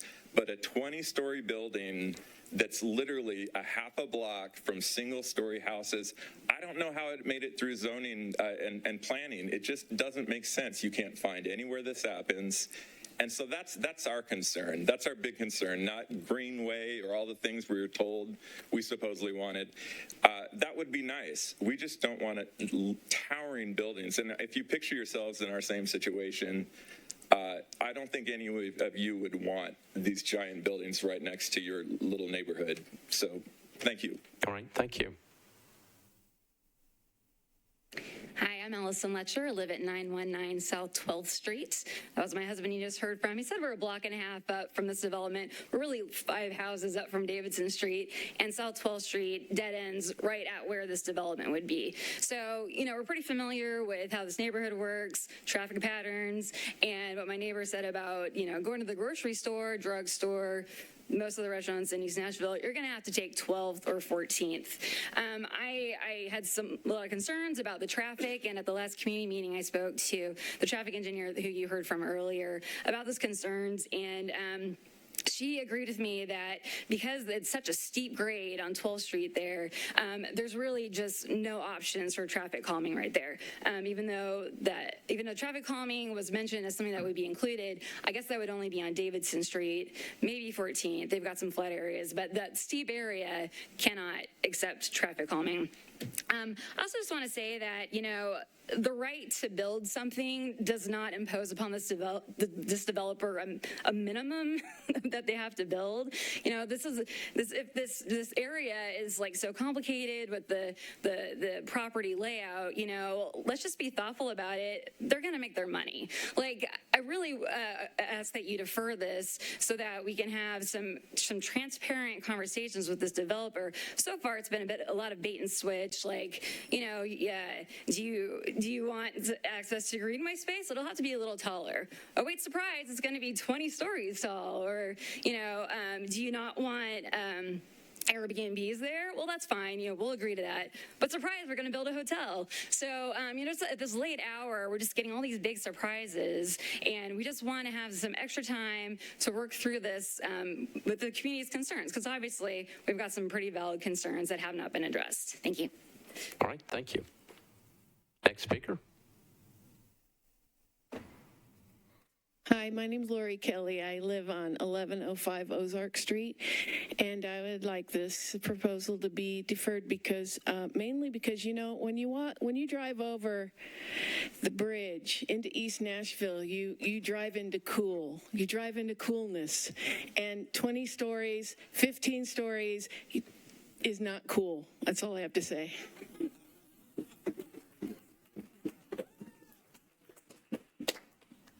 Thank you. I'm Neil Woodward. I live on Ozark Street, about 400 feet from where the western portion of this specific plan starts. As has already been discussed, the density is fixed. The critical decision is not whether these parcels should be redeveloped or how many residential units to build, but the configuration of the structures, short and bulky or tall and skinny. Many residents, including myself, have expressed concerns about the scale of the SP. Some of the concerns are justified in this case, given the orientation of these parcels and their proximity to the adjacent Shelby Hills residential neighborhood. That's supported to some extent by shadow study, which you saw, and also just the proximity. They're literally, in some cases, right across the street. To their credit, the developers were partially responsive to this concern. In their revised SP dated June 6th, the heights of the structures located closest to the park were lowered from 8 and 12 stories to 7. However, the tallest structures remained unchanged. I'm asking that they extend the same accommodations to residents like me that live across from the tallest buildings. It's true that the buildings in the western section are farther away from residential homes than the section nearest the park. Placing taller buildings here makes sense. There's no doubting that. It's undeniable. But we still have to recognize that that section is still really close to residential homes. And we're talking about buildings that are 2 to 3 times taller than the ones near the park. Personally, I think stepping up the structures to a maximum height of 15 stories is more reasonable and would improve adherence to the transitioning principle that guides development in T5MU. Just to reiterate, I'm comfortable with you, the developers, building up to 15 stories in what is almost my backyard. How often do you hear that? I just think 20 stories is a little excessive for this section of Davidson Street, given the proximity to residential areas. Thank you. All right, thank you. Next speaker. Hi, I'm Carol Williams, 800 Russell Street, a few blocks from this 20-story building. The bottom line is all of these huge decisions for District 6 need to be deferred until we get our new council person. We have been misled, not just on this project, but on others. We've been threatened. We either agree to this or we get short-term rentals. Please defer zoning changes in District 6 until we have new representation. Thank you. All right, thank you. Anybody else on this one? All right, thanks, everybody. Declare the public hearing closed. Councilmember Weathers, you're recognized. Thank you, Mr. Vice Mayor. I'd like to move approval with a brief comment. All right, we are on BL 2023-2078 and 2079. Councilmember Withers has moved for approval of these two bills on second reading, properly seconded. Back to you. Thank you so much, Thank you so much, Mr. Vice Mayor. Just want to provide what I would like to talk about is, for Davidson in particular, is the community engagement and the thoughtfulness that I have been trying to bring to Davidson Street since last term. I will actually go back to when I ran for council in 2015. There was an approach which was that we need density everywhere. And what I ran on was that the Planning Commission at that time had just passed Nashville Next, and that Nashville Next identified areas in our community plan that called for density and intensity. And those were in community plan policies, many of which are neighborhood center. This particular area happens to have a T5 policy, which is like a midtown policy. And I think it's fair to say that part of the reason why it had a T5 policy is that it would be difficult, if not impossible, for someone to demolish a bunch of warehouse buildings, go through environmental remediation, and build anything back there that vaguely resembles something that would be typical in a single-family neighborhood. And so that is a big challenge to be fixed, but the policy didn't really say how it would be addressed, right? What the T5 policy says is that building heights sometimes of up to 20 stories or more can be appropriate depending on context, but it doesn't say what that is. So over time, I've had folks who have industrial properties that contribute not just semi-trucks and things like that, but that contribute to particulate matter in the air that detracts from the air quality that my Casey residents breathe, in addition to other residents that are moving in, that create pollution that runs off into the river itself that we all drink from. And I've been trying to find ways to solve some of those issues. And so as property owners have been interested in saying, hey, like the industrial use frankly isn't working for them as well anymore in those locations, they've been interested in what to do. And so with this, in January, I had a community meeting that I kicked off to say, really want to hear from the community about what you would like to see here. And a little bit earlier this afternoon, Mr. Wilkinson forwarded you a PowerPoint presentation that at the conclusion of a series of 5 meetings that I had where community members could write anything that they wanted and other community members could upvote what they thought was most important. That PowerPoint presentation, which was shared to the community in March, shared with the Planning Commission when this was considered, contains that summary. And so I invite you to take a look at that. It also contains, the email from Mr. Woods contains the full text of the Planning Commission's meeting and deliberation on this, which includes extensive conditions. And so what I'm asking you to do today is to approve this on second, which is typical for zoning bills. And then you still have, as is usually the case, we have third reading in 2 weeks. You have time to take a look at that email from Mr. Wilkinson. You have time to look at the SP itself, and you have time to ask questions of our planning staff before we consider this on third reading. But I would ask you to move this today. So, Councilor Withers, you have an amendment, and there are people in the queue that want to talk, but do you want to go ahead and discuss your amendment? What I'll say about the amendment for this and for the next one, following the Planning Commission hearings, I did have community meetings. I think a lot of, we had lots of different comments. I'm really looking for refinements to some of these projects, so I wanted to offer this amendment to say these are some of the things that I am thinking about. I'm still working with the community on a final amendment, so take a look at that amendment. I'm not going to offer it today, but I wanted for the public to see and for my colleagues to see that I'm continuing to work with the community to consider amendments on third. Okay, thank you. That's what I need to clarify. Councilor Van Rees, you're recognized. Yes, I just wanted to ask Lisa I know that we worked very diligently on trail-oriented development together at some point, and this sounds like something like that. And I just wanted to hear from how the planning staff viewed this in regard to it being in a flood zone, how you're dealing with the buffers, and how I understand the kind of step down situation to the 7 stories. If you can kind of reiterate a little bit more about how the planning staff viewed that and made those recommendations, that would be helpful. Sure. So this project was first submitted as an SP to planning back in April. And at the time that it was submitted to planning, the plans included heights ranging from 20 stories. It had heights of 20 stories, 15 stories, 7, 12, and 8. So there were 5 districts identified at that time, A, B, C, D, and E.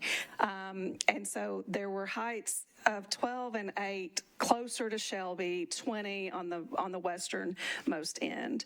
The plan included breaking up the buildings into blocks similar to what you see now, with more refinement. So when we started reviewing the plan back in April, it did have heights up to 20 stories, and so that has been what has been under our review the entire time. What the approach that we took was looking at the policy and looking at the heights as they relate specifically towards Shelby Park, and trying to step those heights down as you move east along Davidson Street. And so where the original proposal included buildings up to 12 stories on the eastern end close to Davidson, we worked to get those down to 7 closer to Shelby Park. sidewalk. One of the other things that we worked on extensively was looking at the greenway and the provision of the greenway, and we worked closely with our colleagues at Metro Parks. There are about almost 2 pages of conditions related to the greenway in the staff report, somewhere around page 267, if that gives you any sort of indication of the staff report that I sent you all. And so those standards include working with Metro Parks on the greenway design. It has to meet Metro standards on the greenway, including ADA standards, which is called out in there several times. We looked at how we were going to connect that greenway back to Davidson Street to require at least 2 access points, one in the western block and one in the eastern block, to connect from the public sidewalk to the greenway through public access easements. And the greenway would be constructed in phases depending on with the buildings as they're built. But we did include also step downs of the building along Davidson Street so that some of the height is pushed a little bit further back. So we did look at all of those things, and there are conditions related to the greenway. Councilor Van Rees, anything else? Okay. Well, I would like to acknowledge, if I can, a point of personal privilege. Lisa, congratulations on your promotion, and I know this will be your last public hearing meeting, and so shout out to Lisa. So she'll be around, but. You mean if you get promoted, you can leave here? All right, we'll make a note of that. All right, thank you, Councilor Van Rees. Councilor Sawara. Thank you, Vice Mayor. I'll be the first to say that I don't do a lot of zoning, so I may have some questions that I do not understand. But I wanted to ask the sponsor, one of the emails that I received indicated that there was an email that says this would never be more than 7 stories. What changed between that email and this time? I think that was like in 2020.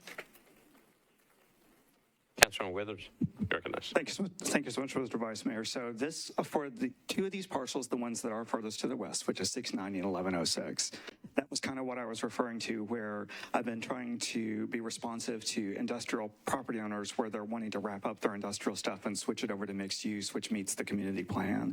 So for 690 and 1106 Davidson, in 2020, and almost all that is a giant warehouse, but so their warehouse tenant lease had ended, and the property owner at that time wanted to seek a rezoning. And so I asked them to consult with Metro Planning staff and see what Metro Planning staff recommended. What Metro Planning staff recommended was MUGA. MUGA allows up to 5 to 7 stories.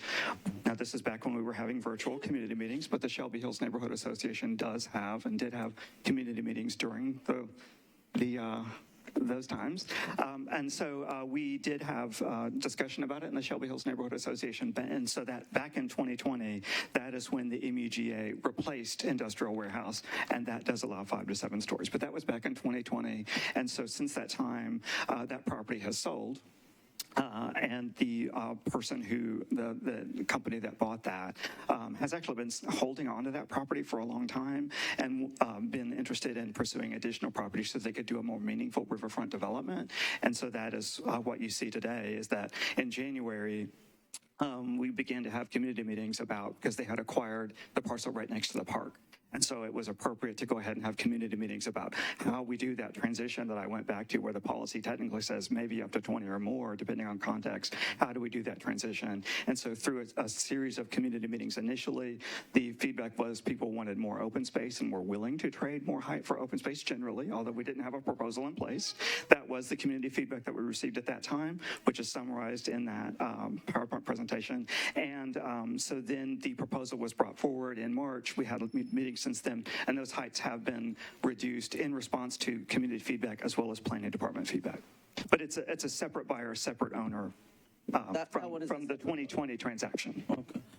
And if I may ask, the 500 and something people that signed the petition, was it all about heights, or were there other concerns in there? I will be honest with you. I think that question is probably best directed to perhaps the folks who initiated the petition, honestly. But yeah, good question. But you're welcome to review that with them. Thank you. And so my last question is this: is this the type of bill that can be amended on third? So if after getting all this, what the petition is about, what the concerns are, I've got some that I'm trying to pass to you through the council office, is this still something that could be addressed before third reading, or this is the last time we can amend it? Yeah, that's a great question. This is a zoning bill, so this is public hearing. We don't have additional entire months later, so we would need to approve this on second, which is pretty customary for zoning bills, including ones that have feedback in favor and in opposition. But yes, to answer your question, it is amendable on third.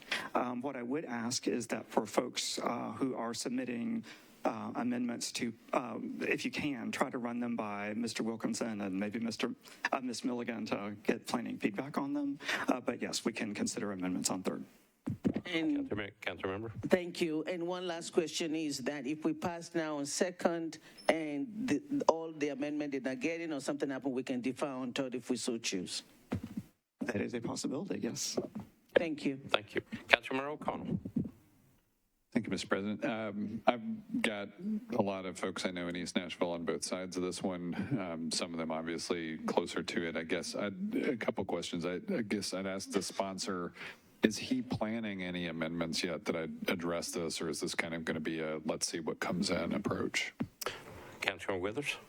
Thank you for that. What I've kind of communicated to the community is that we've had a discussion since January about the trade-offs between height and open space. Generally, as a concept, we've had a proposal that was designed based on that community feedback that has already been revised, that has already been considered by the planning department, as well as extensive review by Metro Parks as to how to construct a greenway along the riverfront portion, but also have public access to get to and from that from Davidson.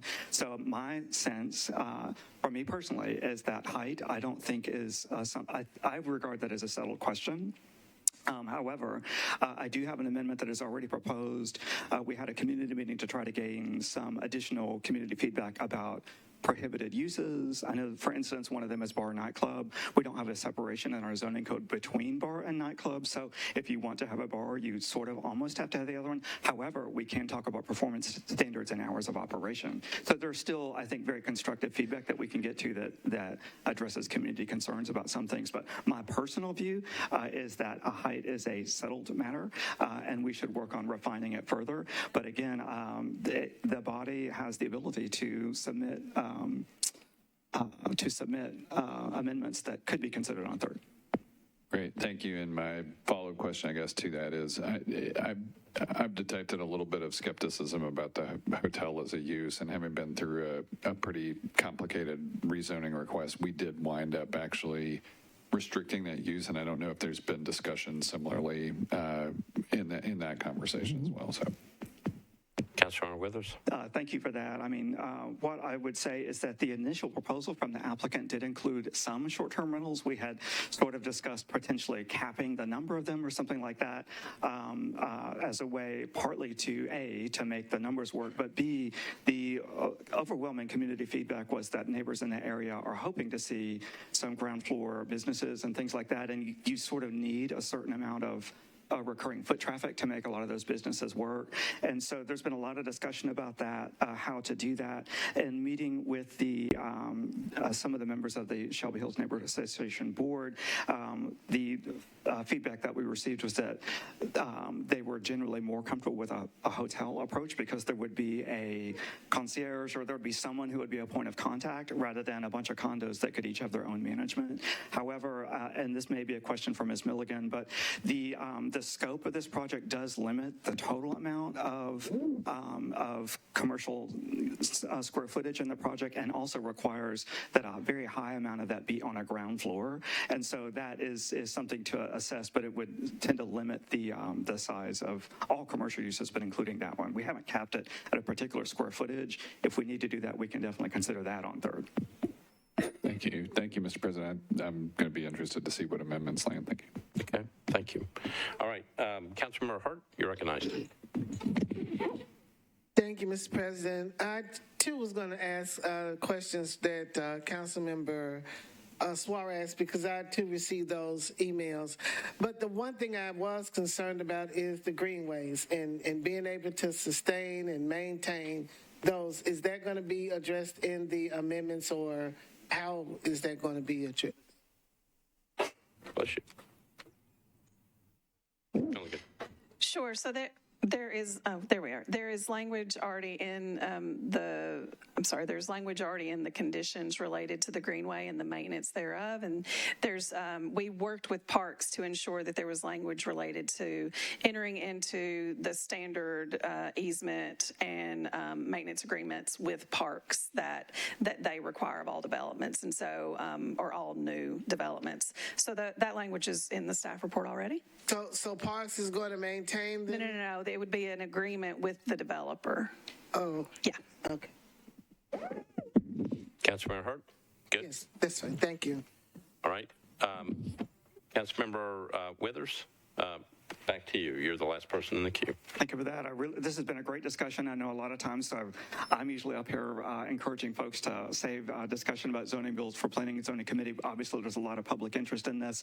One of the things I will say, too, is that there is no question that this is a major change. And change is always hard, but this one in particular is a big change. It just is. I think it's a very beneficial change. I think we've gotten to a pretty good place in terms of tapering the buildings down, keeping the height closest to downtown and the East Bank, where we know that probably what gets built on the East Bank will also be very tall, or at least relatively tall. So I think that transition is well done. There is a parcel in between that this particular company doesn't own. One of the things that I like about where we got to is that for the parcel to the west of that and the parcel to the east, the height is capped at 7 stories, and there's the greenway requirement. If that parcel were ever to seek a rezone from industrial warehouse, planning would then, I believe, and Ms. Milligan is shaking her head yes, would probably look at the conditions on either side and require them to maintain that. So that means that parcel, which is also across from houses directly, would probably also be limited to about 7 stories and would probably also be required to have a greenway easement that would connect it. So I believe that provides really good protection for this narrow portion of the T5 policy that is closest to houses. And then as you get closer to I-24 and the East Bank, that the greater height is more appropriate in that area where it's presently there is no residential there today. So with all of that, I do appreciate the discussion we've had, appreciate everyone's attention, I appreciate everyone who came out to speak. I think a lot of the feedback that we received on both sides of this was very thoughtful and meaningful, and we still have a couple of weeks where members can review. Like I said, Mr. Wilkinson sent some information out. I hope folks have a chance to review that, and definitely encourage folks on the council, if you have questions about any of this, to reach out to Mr. Wilkinson or to Ms. Milligan for any additional clarifying questions that you may have. But with that, I renew my motion for approval on second and look forward to having another discussion on third reading. All right, so we have got a motion to approve on second both Bill 2023-2078 and 2079. It was properly seconded. We'll try this by voice vote. All those in favor of those bills passing on second reading say aye. Aye. Opposed, no. Got a no someplace. Jenny Welsh, Delisha Porterfield, abstention. Zolfatis, abstention. Sharon Hurt, abstention. You said no or abstention? Abstention, okay.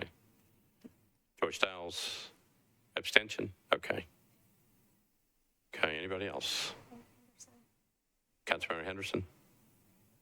Abstention, okay. Anybody else? All right, bill passes on second reading. It will be heard on third reading on August 15th. All right, so that gets us, it is now 10 till 10, and we are going to take a 10-minute recess for help of the staff. All right, so come on back here at 10 o'clock. We still have work to do. Recess for 10 minutes.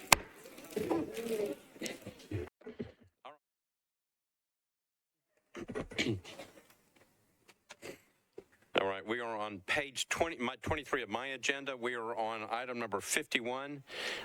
51, 52, and 53 can all be taken together. They're Councilmember Rutherford's bills. 2023-2080 is an ordinance to amend Title 17 by changing from AR 2A and SP to SP zoning on properties located at 6419, 6423, and 6431 Pettis Road.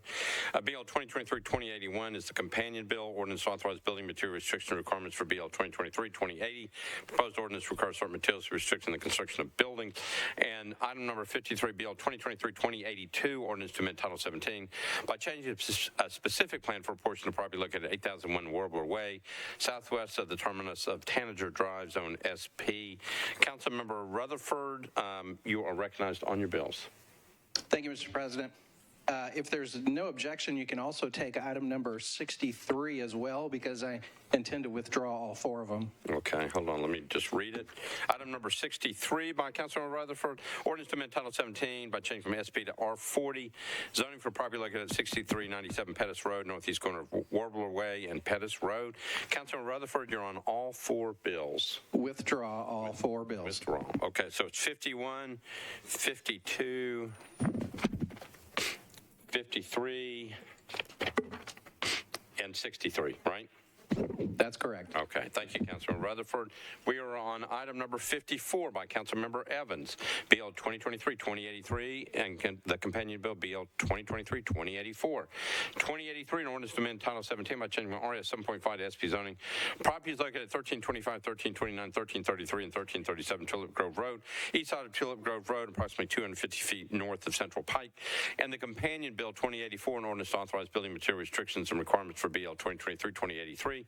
Proposed ordinance requires certain materials to restrict in the construction of buildings. Councilmember Evans, you are recognized. Thank you, Vice Mayor. I'd like to open the public hearing, please. Okay, declare the public hearing open. A show of hands of those who are here in favor of these particular measures. All right, thank you. A show of hands of those who are here in opposition to these two bills. Don't see anybody in opposition. Those in favor wish to speak. Nope. Declare the public hearing closed. Councilmember Evans, you're recognized on your two bills. Thank you. I'd like to move approval, please. All right. Councilmember Evans has moved approval of 2083 and 2084 for passage on second reading. Properly seconded. Any discussion?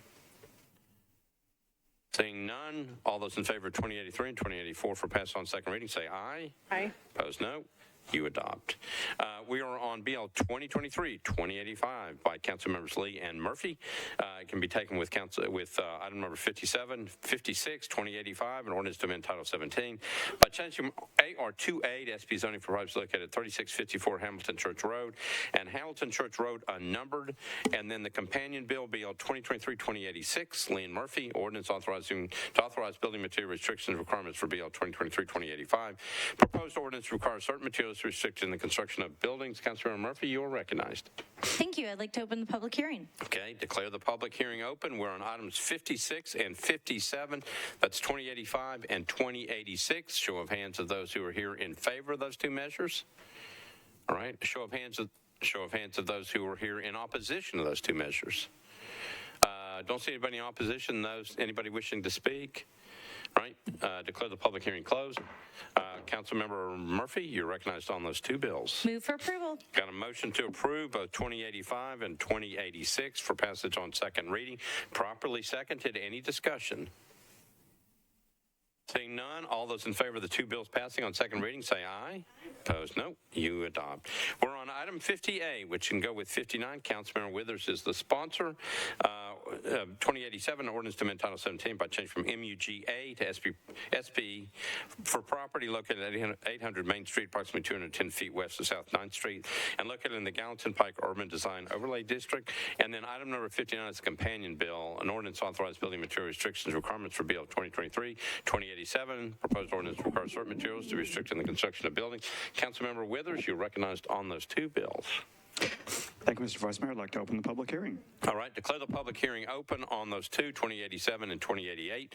Show of hands of those who are here in favor of those two measures. All right, thank you. Show of hands of those who are here in opposition to those two measures. Okay, we got people on both sides. Anybody in favor, if you would, come on down, get in line, and you are welcome to speak. Name, address, and then 2 minutes. Hold on. There you go. Thank you.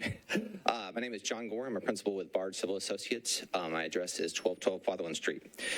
This is a rezoning of 3.7 acres at 800 Main Street. This is to allow for a mixed-use development that include up to 385 multifamily units and office space, and also ground floor retail. This is a parcel that is bordered by Main Street and Woodland Street. In the rear, it's got about 35 to 40 feet of slope across it, and that allows this development to have a fully hidden parking garage kind of underneath the development that's accessed from 2 existing alleys on 2 sides, which also lets us close 2 existing vehicular access points off of Woodland Street and Main Street.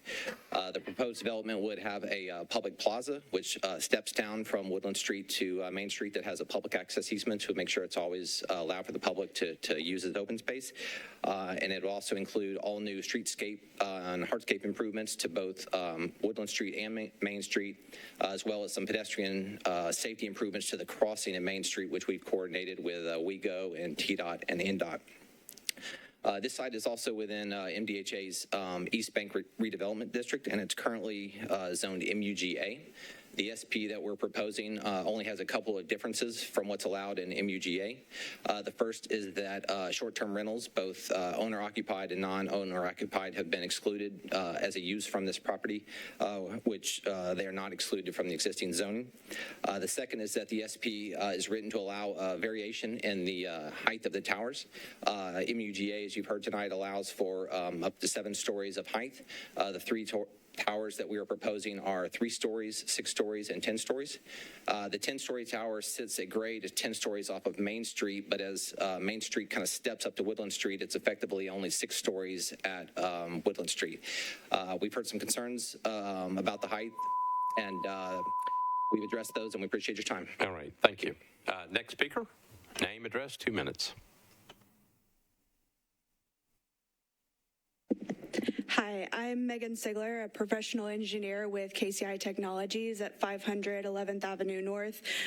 We conducted a traffic impact study for the proposed development in accordance with the Nashville Department of Transportation guidelines. NDOT reviewed and approved the study with conditions. The development team has accepted those conditions, including coordinating with NDOT, TDOT, and WeGo on pedestrian and transit improvements within the area. Thank you. Thank you. Next speaker, name, address, 2 minutes.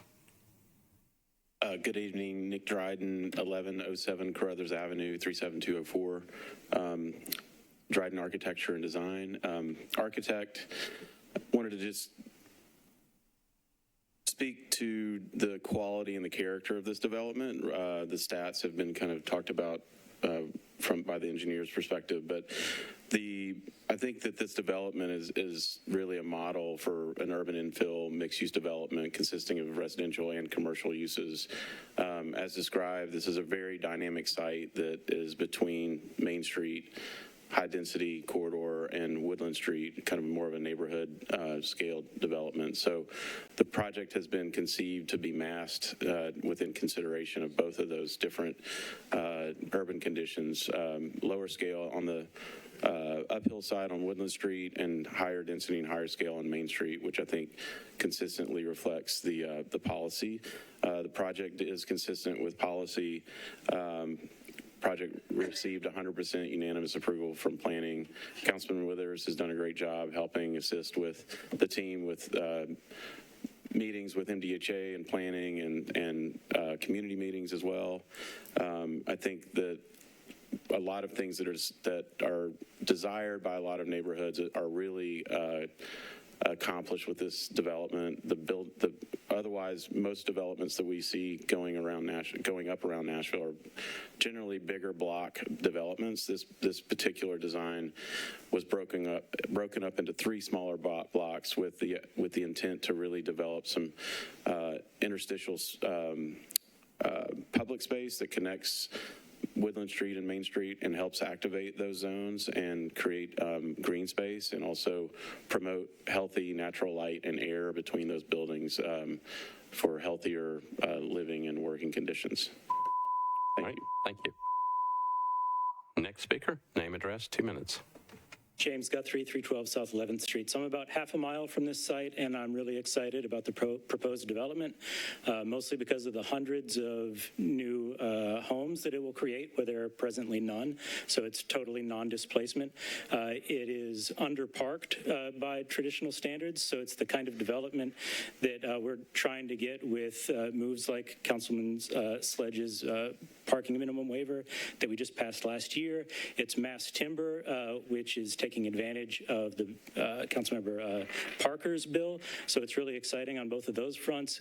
On Woodland Street, it's going to erase a curb cut, and it's just going to help mobility around the whole area. Between erasing the curb cut, the SP requires upgrades to transit that are really going to be beneficial on the 56th line. We also create a plaza that will connect Edgefield and Shelby Hills over to the north side of Main Street more directly than it currently is to be able to access Douglas Park and the pedestrian bridge over Ellington Parkway. So just a lot of reasons that I'm excited about this, and for the new residents that will be in our neighborhood, and they will be residents because of the ban on short-term rentals here. So ask you to approve. Thank you. All right, thank you. Next speaker. Name, address, 2 minutes. Jeremiah Wooten, 1828 Wild Oaks Court. To me, this is kind of a no-brainer. It's exactly what policy envisioned for this location. I know with the Davidson discussion, there is a lot of discussion about it is kind of stretching the boundaries. This is not. This is very much exactly what is envisioned and exactly what's appropriate for this area. And when we as a body decide that we're not going to do what we planned in Nashville Next and not follow that policy, those housing units are getting built. They're just getting crammed into Bellevue and Antioch, and also not complying with policy out in those areas where we're cramming a bunch of apartments into what are T2 rural areas of the county, right? So we have to think of the body, right? All 40 members of you are thinking about the whole city, even though you represent one small district, and allowing this development that's clearly in every way in line with policy is really a no-brainer. Thank you for your time. All right, thank you. All right, anybody else wishing to speak in favor? All right, those who want to speak in opposition, if you would come forward, go ahead and line up. Anybody who wants to speak in opposition, if you would go ahead and line up and just come on to the microphone.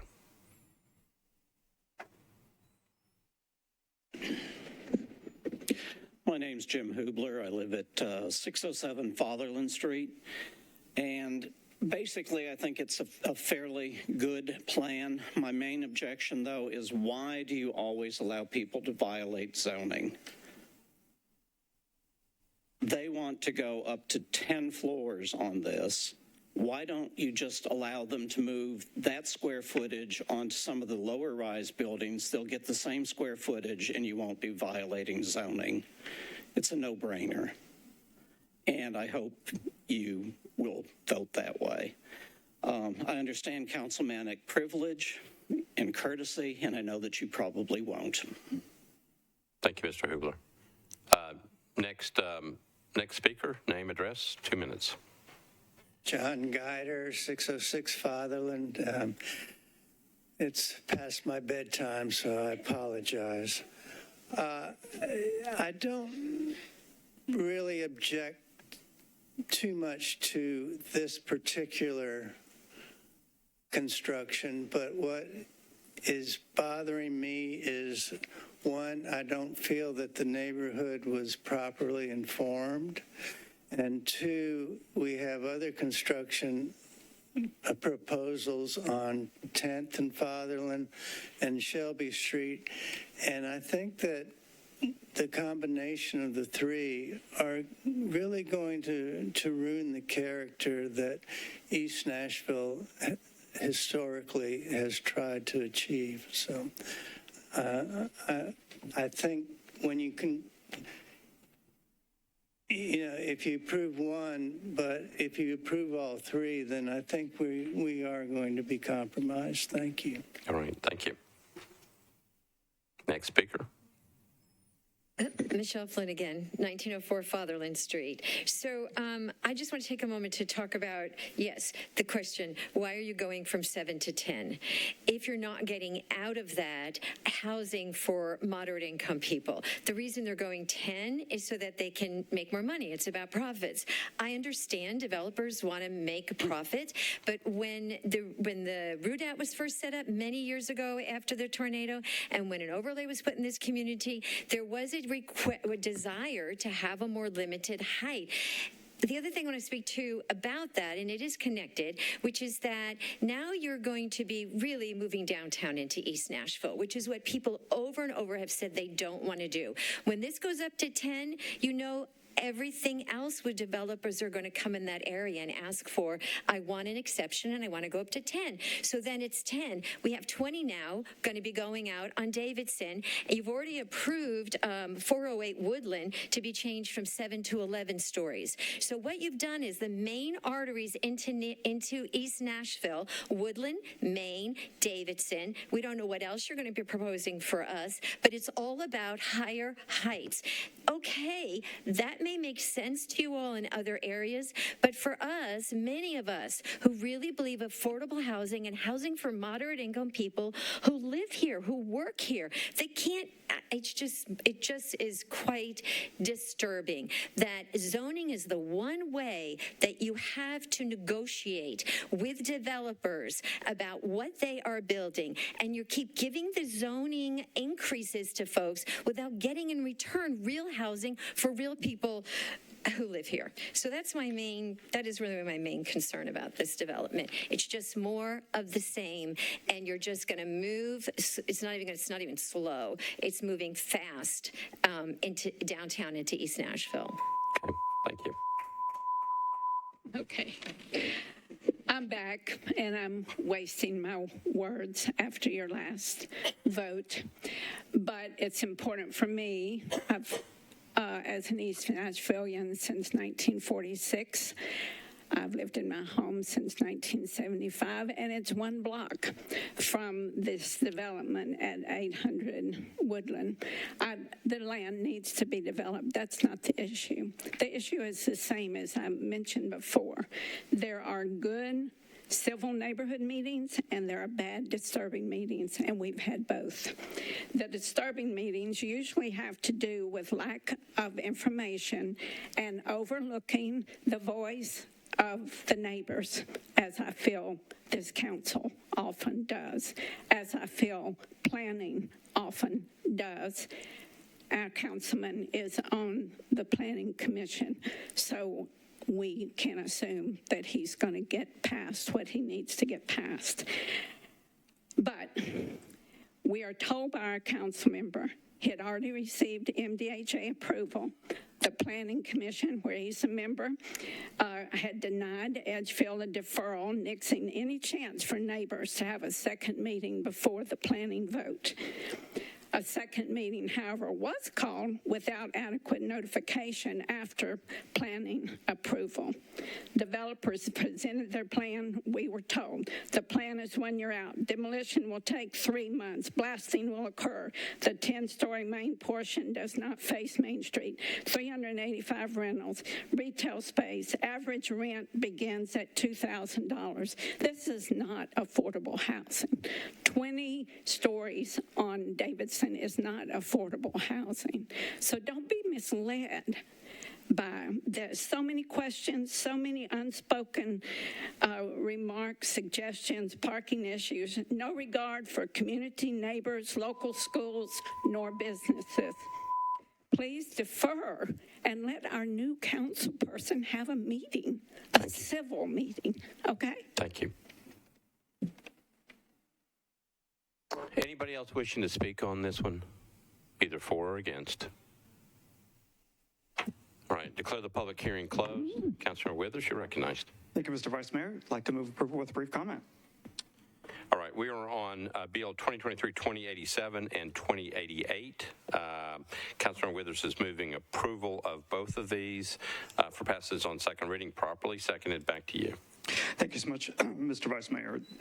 This policy in Nashville Next is not only is it a mixed-use corridor policy, which encourages highly residential development, but it is ranked, as we know, the Nashville Next plan says where development and intensity is supposed to go and be prioritized. This particular corridor in Maine, out to about 10th, not only is it a mixed-use corridor policy, which calls for a little bit of intensity and especially higher density residential, it is a tier 1 center. So this means that in our policy, this is where it's supposed to go. It is certainly along a corridor on both sides. It is along a corridor where we have a very high ridership bus line that does need improvements, which this development is contributing to. Along the Woodland Street side, we have the East Nashville Spokes project that is working on community engagement for designs for bike lanes along Woodland Street, which would serve the back side of this proposal. I will also say that this is in a redevelopment district. Many of these well-respected neighbors whom I respect so much were part of that process of setting up the redevelopment districts. When the redevelopment districts were set up many, many years ago, they did not include a public hearing process. So what I asked of the applicant, as I said, please go to MDHA, which has oversight about enforcing height and applying their design guidelines. Get that feedback from them. Then if you're still wanted to move forward, then come back and I'm going to require an SP that limits short-term rentals. The original proposal, I believe, was 4 to 5 stories on Woodland Street. My guidance to them was to say, like, I really want you to lower that height along Woodland because we do have historically protected homes and bungalows across the street. I don't want to overpower those with a 500-foot-long solid wall of apartments. I wanted to lower that height. And so that was already included. We did have a very well-attended community meeting prior to planning. We had neighbors in East Nashville who were there in support and in opposition. Even most folks who spoke in opposition said that they appreciated limiting the height, limiting on Woodland, limiting vehicular access to Woodland, and limiting short-term rentals. So even most of the opposition was in favor of those things. Planning Commission did recommend approval of the project. One of the factors, too, I would like to mention is that when the redevelopment design guidelines were being constructed, with community input. About 20 years ago, public input results for Main Street indicated that participants suggested that buildings as high as 10 stories were considered appropriate for portions of Main Street. And so that is part of the reason why I felt that if 20 years ago people thought that 10-story buildings were appropriate for Main Street, certainly with the increase that we've seen recently, it is as well. But a lot of thought has gone into this plan that would not be available through base zoning. I will also point out, while I'm not offering it today, we did have a second community meeting. Neighbors have a lot of concerns about blasting, which I think are very valid. That will be needed for that. We did have a productive discussion about that. If you look in your amendments packet, I've already added conditions 13 through 18, at least as a draft version of conditions that relate to community notice about blasting, including for schools, which was a good point neighbors raised, as well as that the developer should provide easily accessible parking for retail uses on the site. So I'm continuing to listen for constructive feedback for an amendment that I'll bring on third reading, but I renew my motion for approval on second. All right, Councilor Withers is moving approval again, renewing his motion to approve 2087 and 2088 for passage on second reading. Okay, again, it was properly seconded. Councilor Parker, you're recognized. Thank you, Vice Mayor. So this property is directly adjacent. It's right on the border of District 6 and District 5, my district. And so Councilman Withers asked the development team to meet with me early on, and I also attended I think the largest community meeting that was held for this proposal.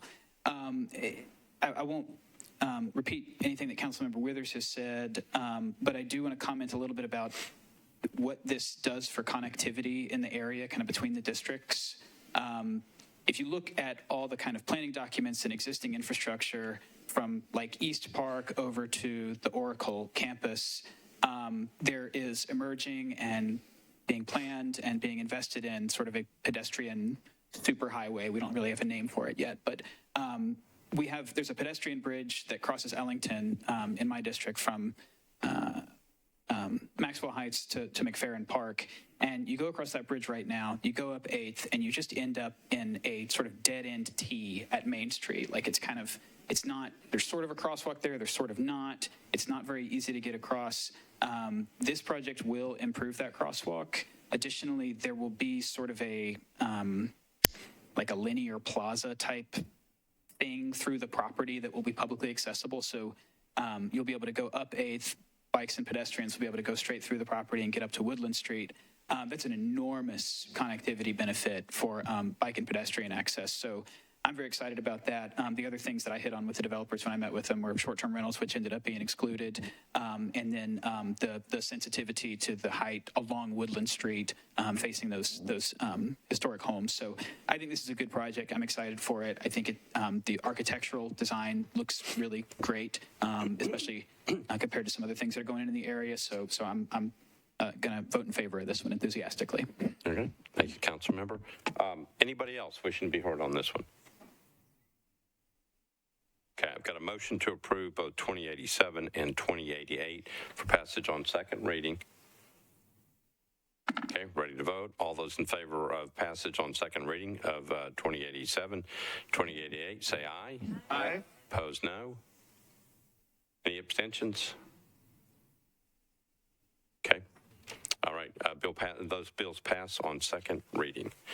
We're now on item number 60, Bill 2023-2089, and the companion bill, Bill 2023-2090, 2089 by Councilmember Hauser, ordinance to amend Title 17 by change from R40 and R15 to SP zoning for projects located at 7456 and 7460 Charlotte Pike and 7481 Sawyer Brown Road, approximately 60 feet northeast of Wheatfield Way. And 2090 is the companion bill, ordinance to authorize building material restrictions requirements for BL 2023-2089. Proposed ordinance requires certain materials to restrict the construction of buildings. Councilmember Hauser, you are recognized on those two bills. I'd like to open the public meeting, please. Okay. Declare the public hearing open. A show of hands of those who are here in favor of those two bills. All right, thank you. A show of hands of those who are here in opposition of those two bills. Okay, you got hands on both sides. Those in favor, if you would, come on down. Go ahead and line up. Anybody who wishes to speak in favor, come on and line up, and then we'll be able to hear you. Name, address, 2 minutes. All right, thank you. Thank you, Chairman. Thank you, council members. My name is Adam Sager, 516 Heather Place. We're the civil engineer for the project. We've held multiple community meetings on this project over the last couple of years. It is zoned neighborhood evolving. It fits the zoning. It was approved at planning unanimously. And the reason why it did happen for a couple of years is not because of a lot of controversy on the project itself, but because Councilmember Hauser intentionally hit pause on the project so that a multimodal study could be performed. And throughout the course of end of 21 and into 22, NDOT worked in conjunction with TDOT on the corridor of Charlotte Pike. They identified many instances along the Charlotte Pike corridor that would cause problems in the future if left unaddressed. They identified many dangerous intersections that exist today. This project right here is right on the corner of an intersection with Sawyer Brown Road, and it intersects at a kind of a dangerous angle. It's a very acute angle if you were to see it. And Sawyer Brown is a substandard road, and I think the neighbors would agree to that. So this development here has the opportunity to use its own land to contribute to Metro and completely realign Sawyer Brown. Again, this isn't just a road improvement where we widen the edges. This is completely realigning Sawyer Brown Road to make it a safer intersection. NDOT had stipulated the same. They say it's a safer intersection as a result of this development. We're increasing a new full two-way left turn lane along Charlotte Pike, along the entire frontage of the property. And we believe this to be an asset to improve traffic, to improve the area along a corridor that sees a lot of traffic, and it's increasing. And so we think that this would be a really good long-term partnership to help improve the area. Thank you very much. Thank you. Yes, sir. Name, address, 2 minutes. Anybody else in favor? Come on up. Victor Bashara, 3000 Poston Avenue, Nashville, Tennessee. I'm one of the developers that is putting this development together. Like Mr. Adams had talking about as far as the realigning of Charlotte and Sawyer Brown.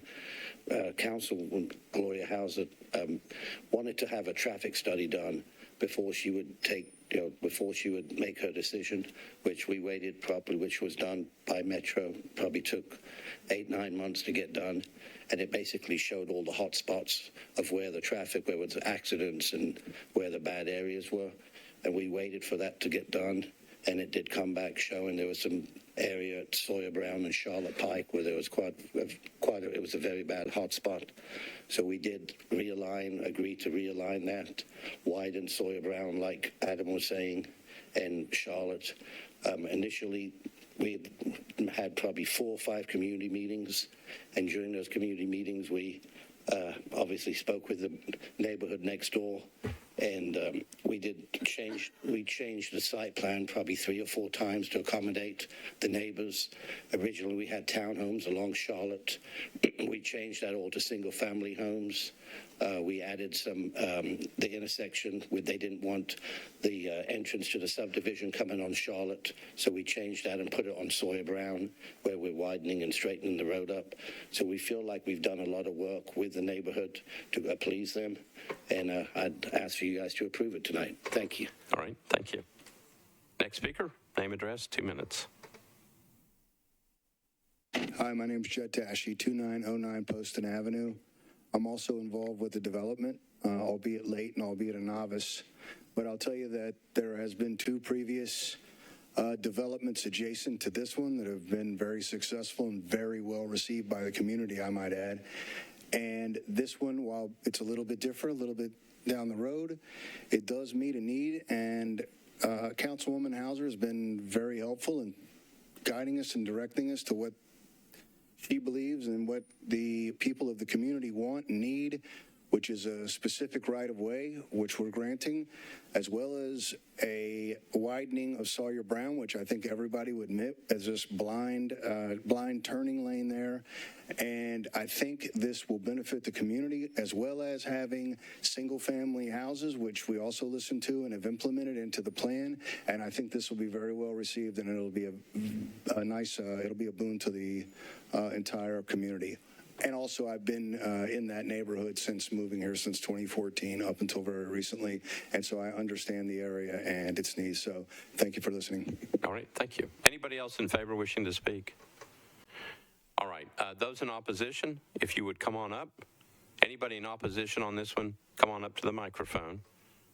Name, address, and then Edie Vandervoort, 5515 Rome Avenue, Nashville.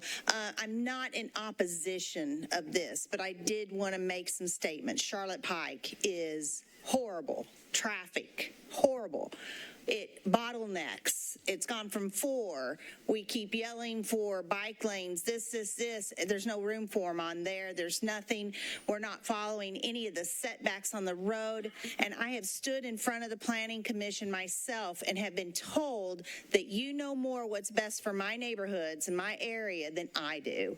And it gets old. You're setting a precedent, just like what was mentioned earlier. You allow these things to come in, and then other people come in and it's already there, so yeah, we've got to allow this.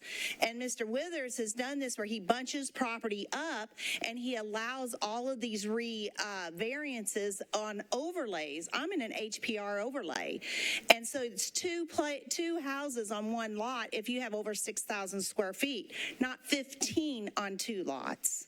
So that's what's hitting us out in these areas. And so Charlotte Pike is not changing. So that's why I'm running for councils, because infrastructure, guys. Next Nashville, let's have better Nashville. Let's do what's necessary for the infrastructure. Let's get it caught up to what we're building, because I don't mind the building if we can drive and we can get around safely. I'm glad to hear they're doing what they're doing on Sawyer Brown. That's going to be a big deal. And I'm glad they're doing the single family.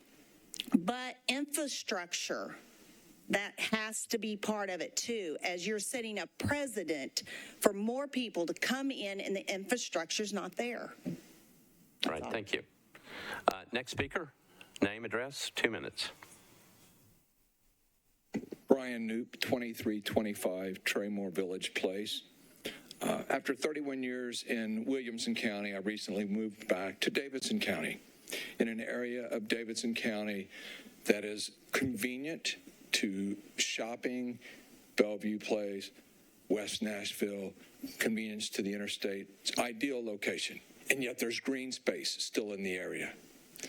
We've heard the developers talk about Sawyer Brown Road and widening Sawyer Brown Road. That road impacts very few people. The big impact is on Charlotte Pike and the traffic that will be coming in and out and along a 2-lane section of Charlotte Pike. I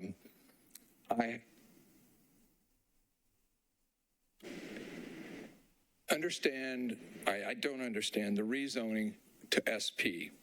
To me, that seems like, in looking at what the R15 and R40 are, this SP seems to be like a blank slate for a developer.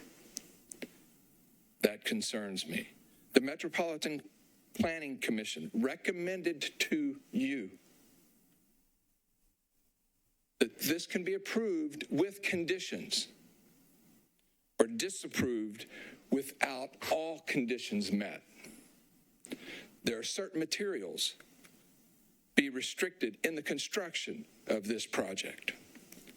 So I appreciate the ability and the opportunity to speak to you this evening.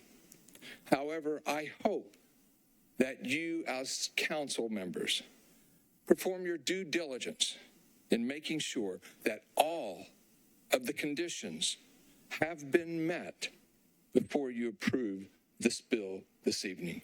Thank you. All right, thank you. Next speaker, name, address, 2 minutes. My name is Ian Kenny. I live in the 7529 Oak Haven Trace, Nashville. Those people, developer, they said they provide a single-family house and they widen those soy brown road. That is false information. Please do your due diligence to find real information. I can address that here. Good evening, council members. Thank you for your time on listening to my voice. I ask you not to approve the development because this development introduces zero benefits to our local community, but troubles.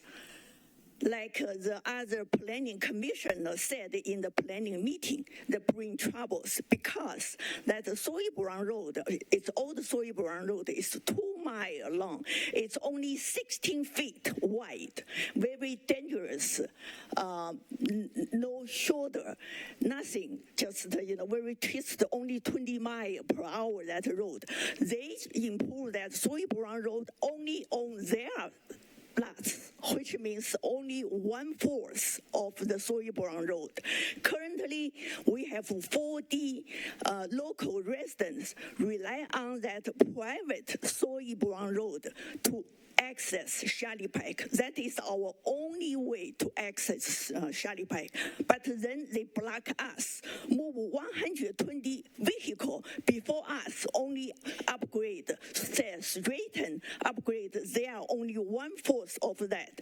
Even Gloria recognized that problem. She said to us, she said, soy brown road is horrible. She said that. She clearly knows that the soy brown road is a big problem.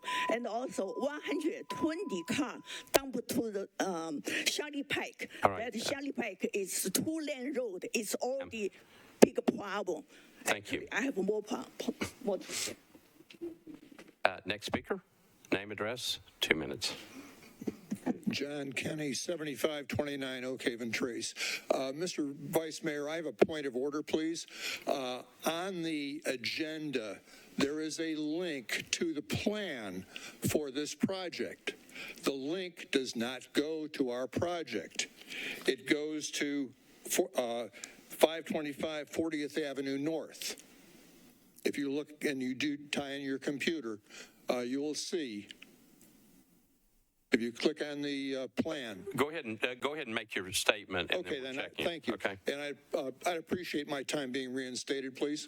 To 2 minutes. I think that's fair. Go ahead and go back to the 2 minutes. And go ahead and talk, and then we're going to check. I'm not sure why I'm bothering to be here, invest my time, and speak to you because it seems very futile. Most of you ran on the rubric of listening to your constituents and are looking out for Nashvillians. I've sat through numerous planning commission meetings at the public public comment hearing, 20-plus residents from not only our subdivision but 2 adjacent ones and other neighbors showed up to voice their displeasure with the placing of 61 units with 2 cars each, 2 garage spaces each on Charlotte Pike, and dumping their traffic onto a narrow and substandard Sawyer Brown Road. At one point, it is only 16 feet wide if you exit to the north. The road has an angled entry into Charlotte Pike. The developer is going to widen the portion of Sawyer Brown that benefits his property. It will extend a turn lane on Sawyer Brown. Well, if you're going to add easily 100 to 120 movements a day onto Sawyer Brown, you're going to need it. Again, primarily for the benefits of the residents of their proposed subdivision and his profits. Well, what about the rest of us? The 30 homeowners in the Oak Haven subdivision are to be the ones who suffer. We're the ones opposing, not because we want no development, but conforming development. At the last Planning Commission meeting, it was eminently clear that the Commission had already decided behind closed doors to pass this on to Metro Council. One board person asked some perfunctory questions to make it look good. There was really no individual voice voting or show of hands, just sort of a nodding of heads when the vote was called. I'm calling on all of you to listen to your constituents. You talk about controlling development? Well, here is your opportunity. It'll be a great inconvenience to our subdivision for about 2 years construction, including blasting very close to our homes. We already get serenaded by Vulcan about once a month. When Sawyer Brown Road between our subdivision and Charlotte Pike is blocked by construction, fire and ambulance will be delayed by having to go via Old Charlotte Pike. But a ladder truck or quint can't negotiate that 16-foot wide dropping. Thank you. All right, thank you. And all right, so you're correct. It is not the right map, and we're going to get it fixed, right? Okay. Thank you. Thank you. Oh, Ms. Milligan? Sure, it looks like it was just a clerical error, but it can be amended on third to attach the correct plan. Okay, let's make sure we get that fixed. All right, thank you. Next speaker, name, address, and 2 minutes. Good evening, everybody. My name is Leroy Harris. I'm here with my fiance, Sherry Eubanks, and we live at 7455 Sawyer Brown Road. And we hope that you do not let this go past it, because if you do, we are afraid that it's going to mess up our home, which is right next to where they're going to be building. And if they start blasting, we got tall trees there, also have a graveyard site, which we do not know how far that they're going to be building from. And we also just found out that from one of the appraisers that was over there the other day, mentioned to us that our property is maybe 10 feet off, which is in our favor. So, and also if you do that, it's going to be a lot of traffic. And again, Sawyer Brown Road is not that wide. And every time I come out of the drive, I have to look both ways. Of course, we all look both ways anyway.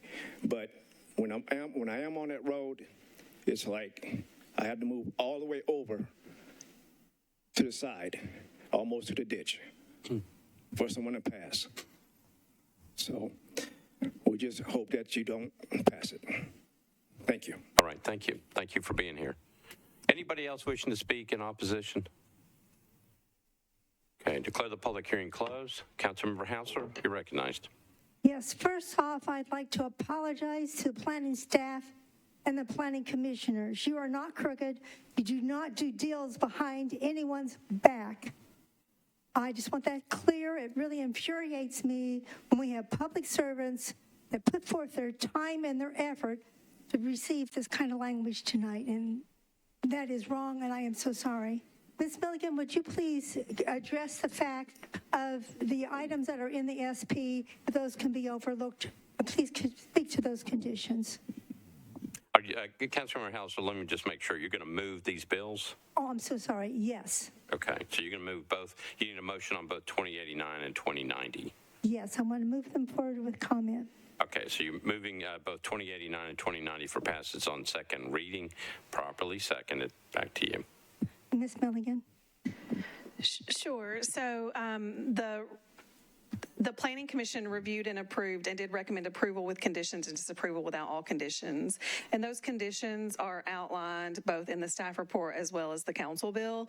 And so that is a common condition that is included with any review of SPs, is that there are typically conditions that are tied to those, and those conditions that the Planning Commission has reviewed and has approved and made part of the ordinance is filed with the ordinance.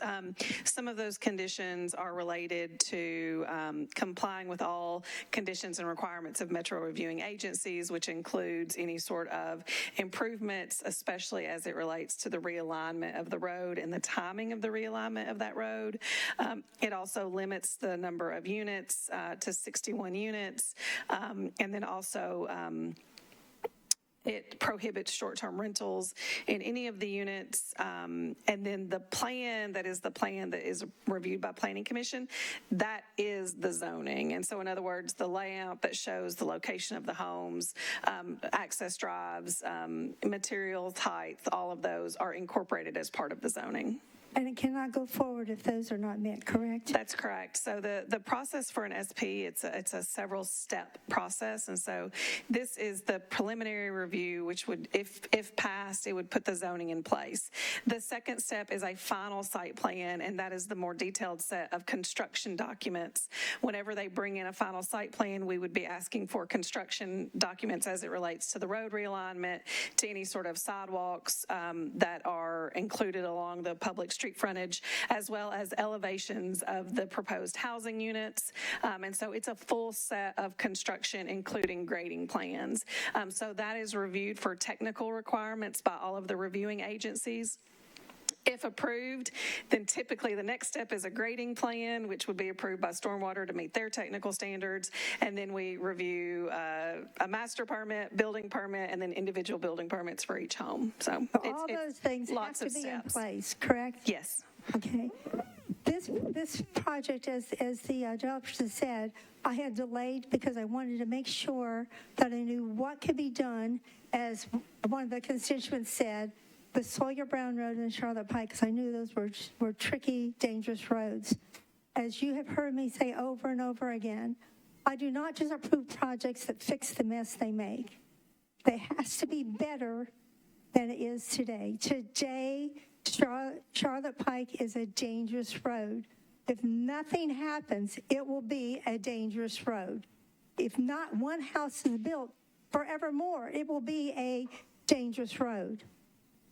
Sawyer Brown is also a narrow, dangerous road. If this project goes in or not, it is a narrow, dangerous road. What this project does is it widens Charlotte. Councilmember Hauser.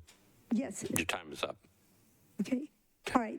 Can I just say one thing? There are 3 improvements that will not happen without this project. It will continue being dangerous. This project invests the money on both Charlotte Pike, Sawyer Brown, and I hope that you approve this. Thank you. All right, so what we've got is a motion to approve. It is 2089 and 2090. 2090 is the companion bill. The motion is to approve both those bills on second reading, properly seconded. Any other discussion on these two? Councilmember Mendez has to abstain. Seeing nobody else, we're ready to vote. All those in favor of 2089 and 2090 passing on second reading say aye. Opposed, no. And Councilor Mendez will be listed as abstaining. Okay.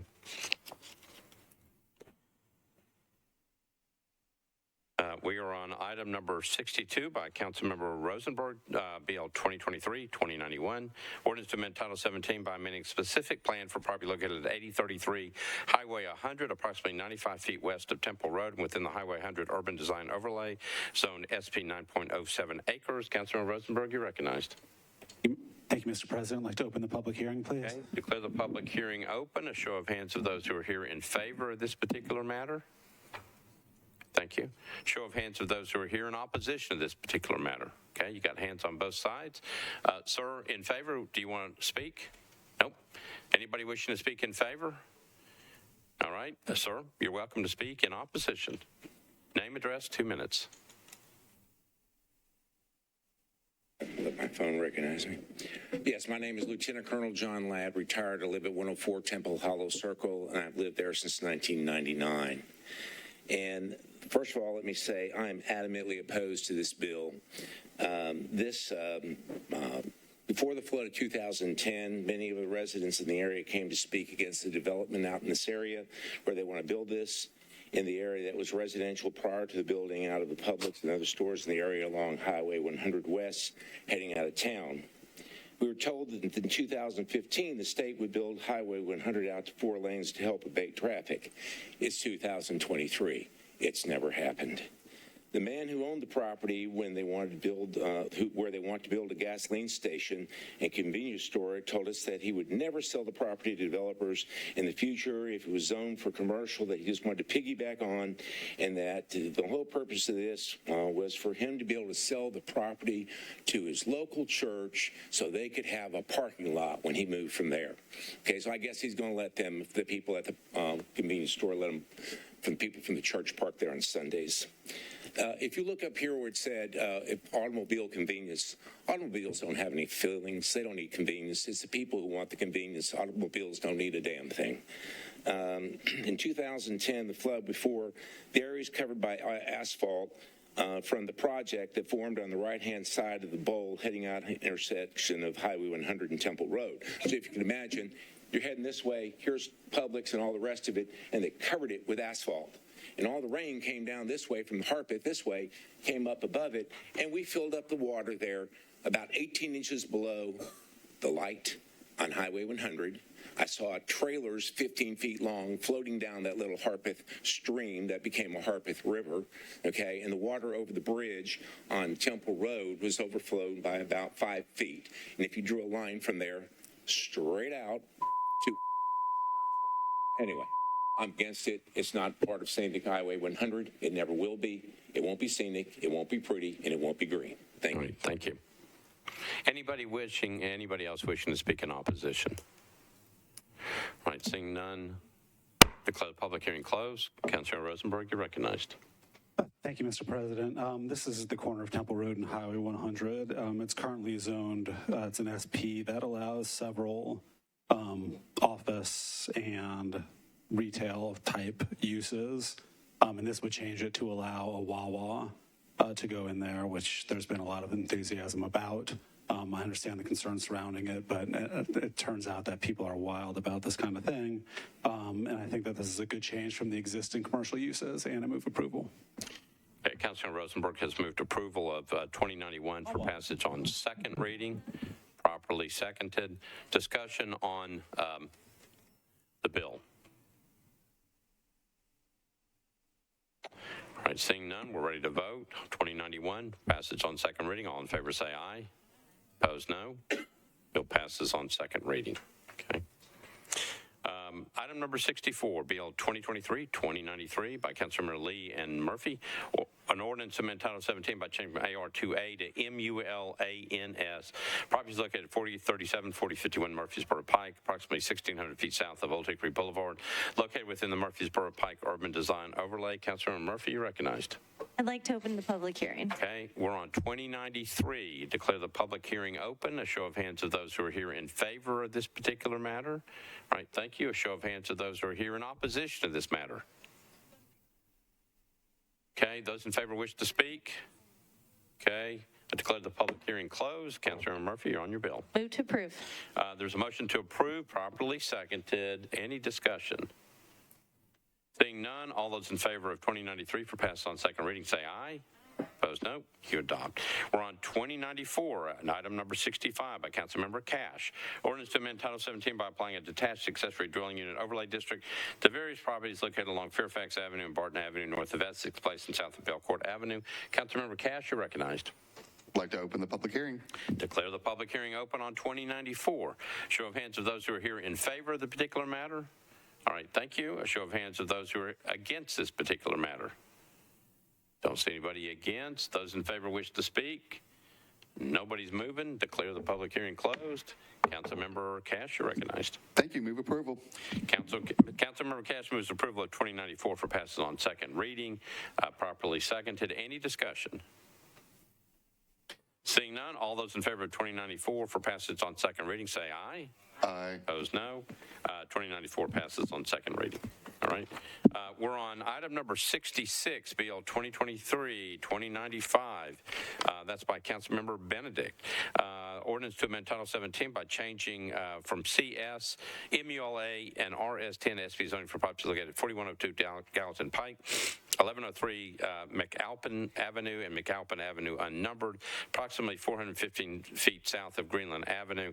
And then the companion bill, which is BL 2023-2096, ordinance to authorize building material restrictions requirements for BL 2023-2095.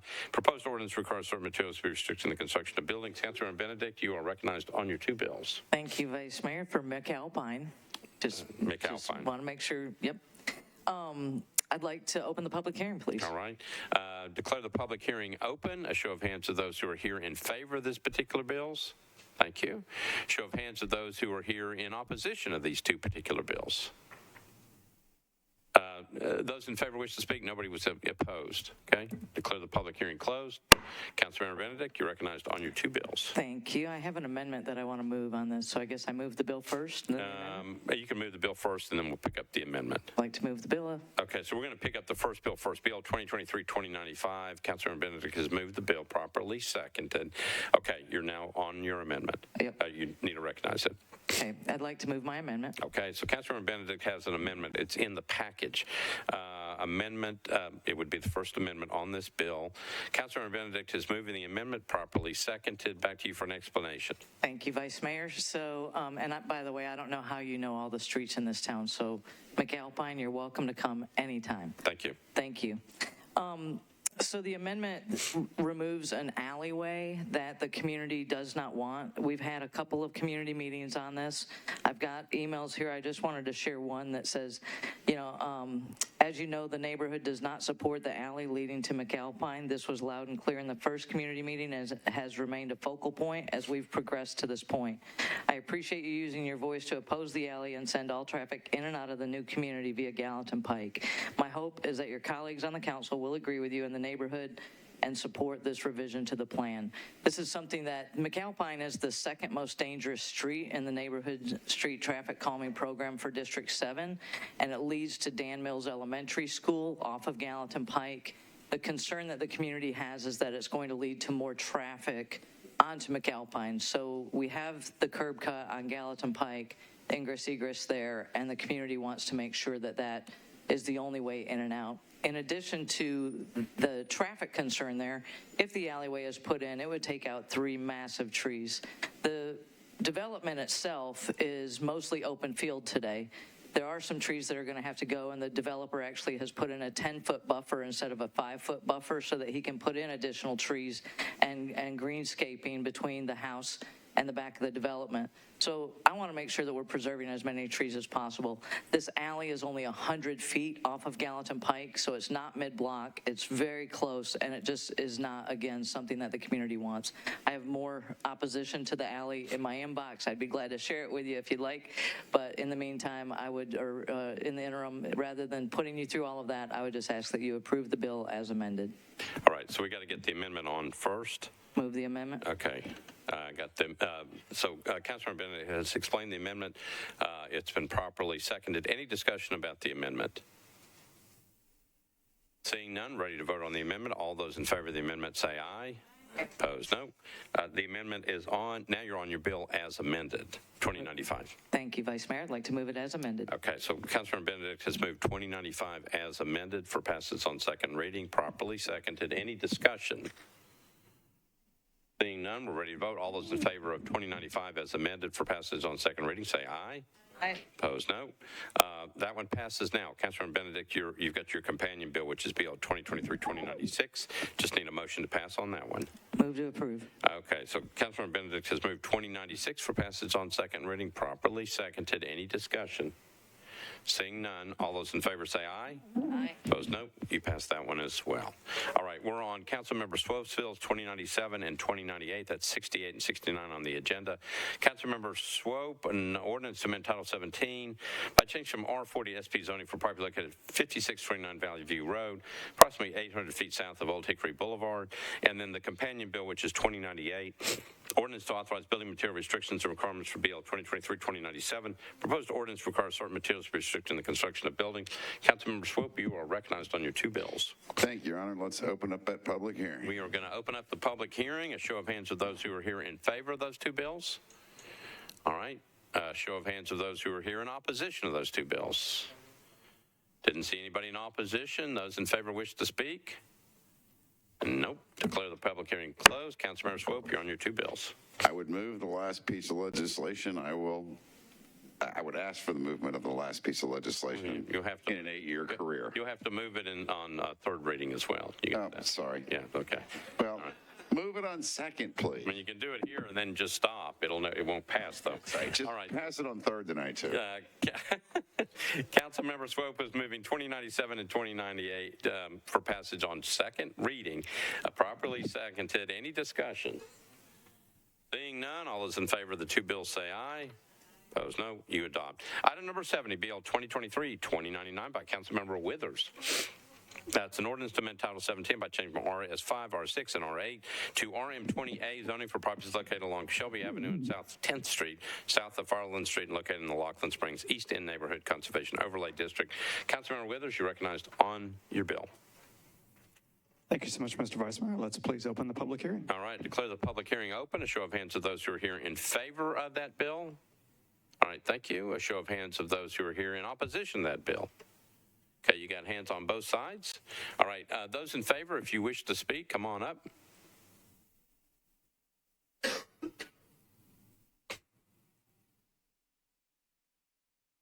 right, name, address, and then you'll have 2 minutes in which to speak. Thank you. James Guthrie, 312 South 11th Street.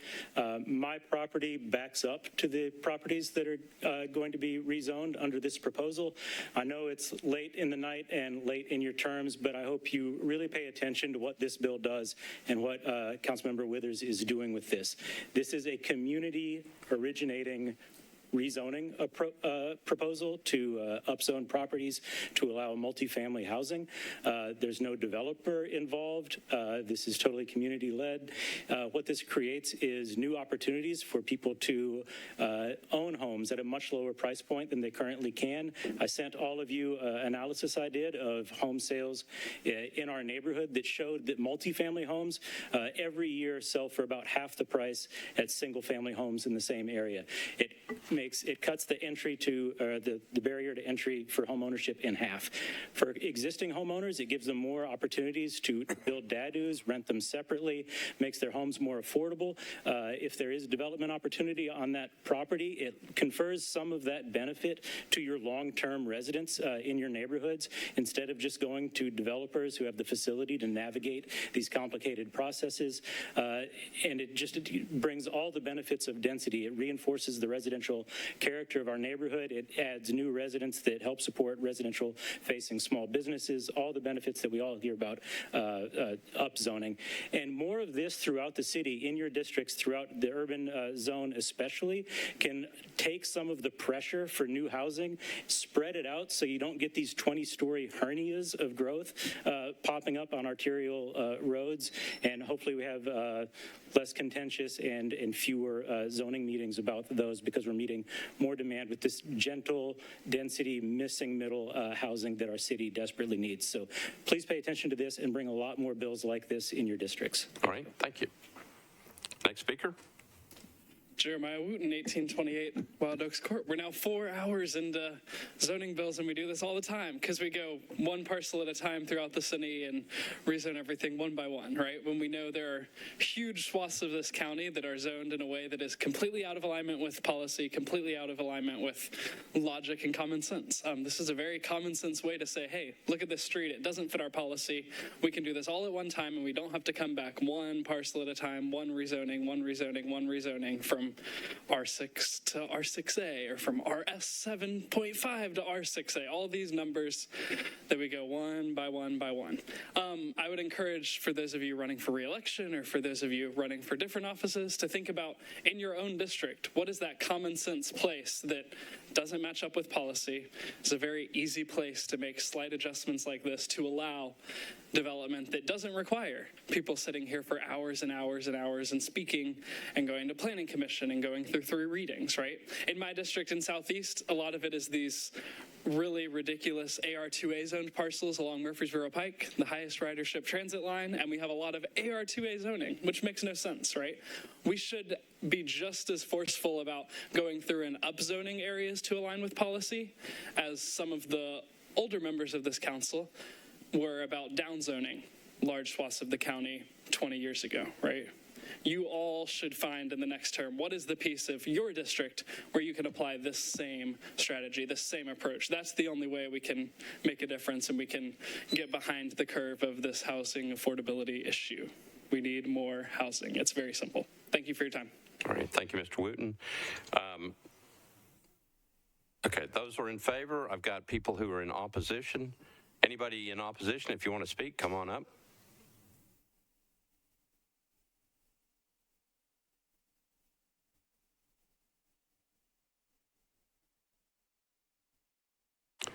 I believe we've seen you before. I was going to say, you may be tired of hearing from me tonight. But for me, I've lived 25 years in East Nashville, and everything I've spoken to tonight actually intersects with each other. And I apologize, it's been a long night, but here I am. I'm very concerned. The 10th and Fatherland project that Councilperson Withers is putting forward, there are actually affordable houses there now. They will be gone, and there will be people who are not of a more limited income or modest income who will be living there. So my question that keeps coming up for you all, we talk about affordable housing. You keep getting presented with questions about affordable housing, and it's not moving forward. And every time I hear this change in zoning is going to lead to affordable housing, I know in my heart of hearts it's not so. And I believe you know it too. It's just really disturbing that this keeps happening. I wanted to also mention that I don't quite get why at the end of Councilperson Withers' time here on the council that he is moving for so many impacts on our community. This project is one where rather than, I heard this gentleman speak, and it's like the total opposite of the way I think. Zoning has been, when you want to change in zoning, you've had to go to the board and ask for a change. This is going to change several parcels at once. And many of those parcels, again, some of them are more vacant. We have several in there that we'd love to see housing on. That's fine. But where there are places right now where people are living, they should have to come before the council separately on a zone, not the council, sorry, to planning, and then therefore to zoning to ask for some kind of change. I want to remind you all that 50% of the residents in the city have a negative view of the way this city is going. That was just in April of 2023. And I'll say to you that has a part to do with what exactly is happening here. We keep throwing around Nashville Next. I sent you all an email, and this really is again another example of where this project, as the other ones I've spoken to, do not meet. Nashville Next particularly does not ensure opportunity for all. We are talking about people with more resources rather than protecting people who live here and providing jobs who want to work here. Thank you. Mr. Hubler, you're next. At the last meeting the public meeting that was held about this project, it was my understanding, and correct me if I'm wrong, council member, that the housing units were going to have 4 bedrooms each. Is that correct? It's been changed again? Mr. Hubler, this is really your chance to say something. And then my understanding was that the units were going to be 4 bedrooms each, and there would be minimal or no parking, and that it would all be short-term occupancy, which essentially sounds like a hotel to me in a commercial strip in a residential neighborhood. I don't think we need that I've been in East Nashville in the Edgefield area since 1986, and all I see is more and more encroachment with commercial development and high-density development in the first, and at its inception, the only historic zone district in Davidson County. And the history of that neighborhood is that it's been a fight since the beginning of its inception to even exist. Metro ran an interstate through it. They put public housing next to it. It's just incredible that one of the most historic streets in areas in the city is always under threat from developers. And you can stop that, but I doubt that you will. All right, thank you. Next speaker. John Guider. Yeah, I mean, you're talking, a 10-story building on one side, a 20-story building on another, and then multi-use structures on Shelby Street. I don't think we have the infrastructure. If you lived in East Nashville and tried to get to downtown during rush hour, it would take you 20, 30 minutes. During a game or a concert, you can't even get downtown. But now you guys are approving all of this construction, and there just isn't the infrastructure. Plus, East Nashville is a beautiful historic place. I live in a house that's over 150 years old and spend many, many hours trying to keep it in good shape. And most of my neighbors are doing the same thing.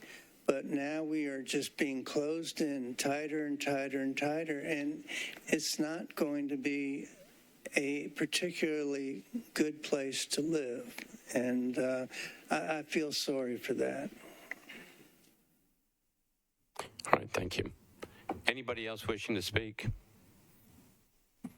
Okay, declare the public hearing closed. Councilor Withers. Thank you, Mr. Vice Mayor. I'd like to move approval with a brief comment.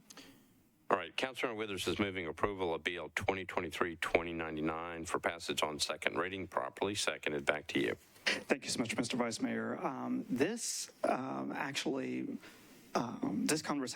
community conversation started in 2020. So in the year 2020, the 5 Points redevelopment district was set to expire on December 31st. And so I worked with Metropolitan staff on a really extensive review of sometimes the redevelopment district had land uses that were permitted, that were not permitted in base zoning. Sometimes it had things that were excluded, that, vice versa. There was a lot of mismatch. And so I went through about 100 parcels or so, worked with planning staff extensively on lining up the base zoning that most closely resembled what the 5 Points redevelopment district land use table said and the design guidelines said.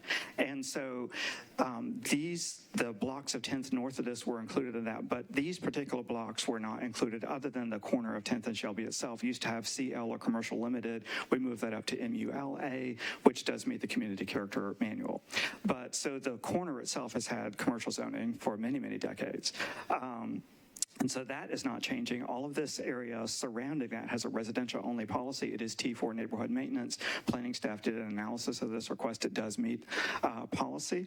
And again, this conversation goes back to 2020. What I had at that time was community members who said, why can't we increase the zoning density in this area? Not only to allow multifamily, but I had community members at that time who wanted to allow mixed uses, and that would have required a major community plan change. So for these parcels that were adjacent to but outside of the redevelopment district, planning staff said, please, please, please, can we take that up later? So I have. So that is how long this community conversation goes. And as Mr. Guthrie stated, it is really community driven.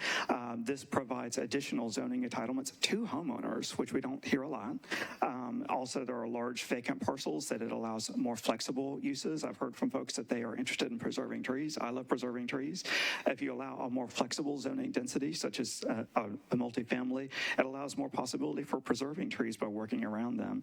Also, all of these parcels, except for one, are still located within either the Edgefield Historic Preservation Zoning District or the Lachlan Springs Easton Conservation Zoning Overlay District. And so for all of those, except for that one parcel, which is on South south tent, the neighborhood will still have an ability to have a public hearing for any new structures that are proposed there, which is a great level of community participation into the final plans that can still happen as projects move forward. So for those reasons, and with the large amount of neighbor support that I've heard for this, I request approval.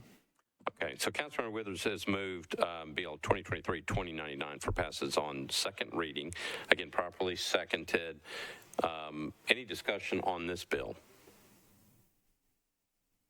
Seeing none, we are ready to vote. All those in favor of 2023-2099 for passage on second reading say aye.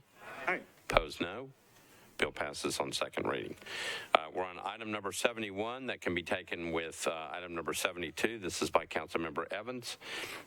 It's an ordinance to amend Title 17 by changing from 1 and 2 family residential R15 to specific plan zoning properties located 200 through 204 Misty Cape Cove and 206 through 219 Misty Cape Cove, north of the corner of Bell Road and Misty Cape Cove. And the companion bill, BL 2023-2101, ordinance to authorize building material restrictions and requirements for BL 2023-2100. Proposed ordinance requires certain materials restriction in the construction of buildings. Councilmember Evans, you're recognized on your 2 bills. Thank you, Vice Mayor. I'd like to open the public hearing, please. All right.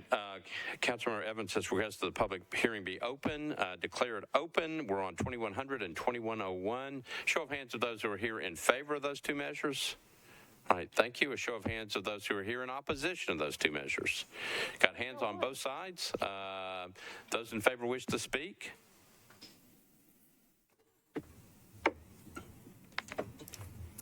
Name, address, 2 minutes. Hello, my name is Parks Ball. I'm on behalf of SWS Engineering. I'd just like to point out that we've spent time and effort coordinating with Councilmember Evans, ensuring that we are following the rules and guidelines set forth by Metro, ensuring a positive impact on both the community and the environment. So, thank you. All right, thank you. Anybody else in favor? All right. Those opposed? Don't want to speak? All right. Anybody else opposed wanting to speak? Okay. Declare the public hearing closed. Councilmember Evans, you're recognized. Thank you. I'd like to move approval, please. All right. So Councilmember Evans is moving approval of both 2100 and 2101 for passage on second reading. Properly seconded. Any discussion? Seeing none, all those in favor of 2100 and 2101 for passage on second reading say aye. Aye. Opposed, no. Both those bills pass. We're on item number 73, BL 2023-2102 by Councilmember Allen. Ordinance to amend Title 17 by changing from AR 2A to IR zoning for properties located at 4520 Ashland City Highway and Cato Road unnumbered. Councilmember Allen, you're recognized. Thank you, Mr. Vice Mayor. I plan to withdraw, but I'd like to make a brief comment first, if I may. All right. So Councilmember Allen, if you're going to withdraw, you proceed ahead. Comment. So I just want to thank the neighbors that did come to several community meetings and very articulately expressed what their concerns were, and to thank the developer for trying to address those concerns through an SP that we had talked about offering as a substitute. But once the SP got circulated, it was clear that we hadn't reached the point of consensus yet. And so with that, I appreciate the effort that went into it, and this may get passed on to the next council member later, but at this point I'm withdrawing. Thank you. Okay. Thank you, Councilmember Allen. 2102 is withdrawn. We're on item 74, BL 2023-2103 by Councilmember Gamble. Ordinance to amend Title 17 by changing from CS to MUNANS for property located at 1259 Dickerson Pike, south of the terminus of Weeping Willow Way. Councilmember Gamble, you're recognized.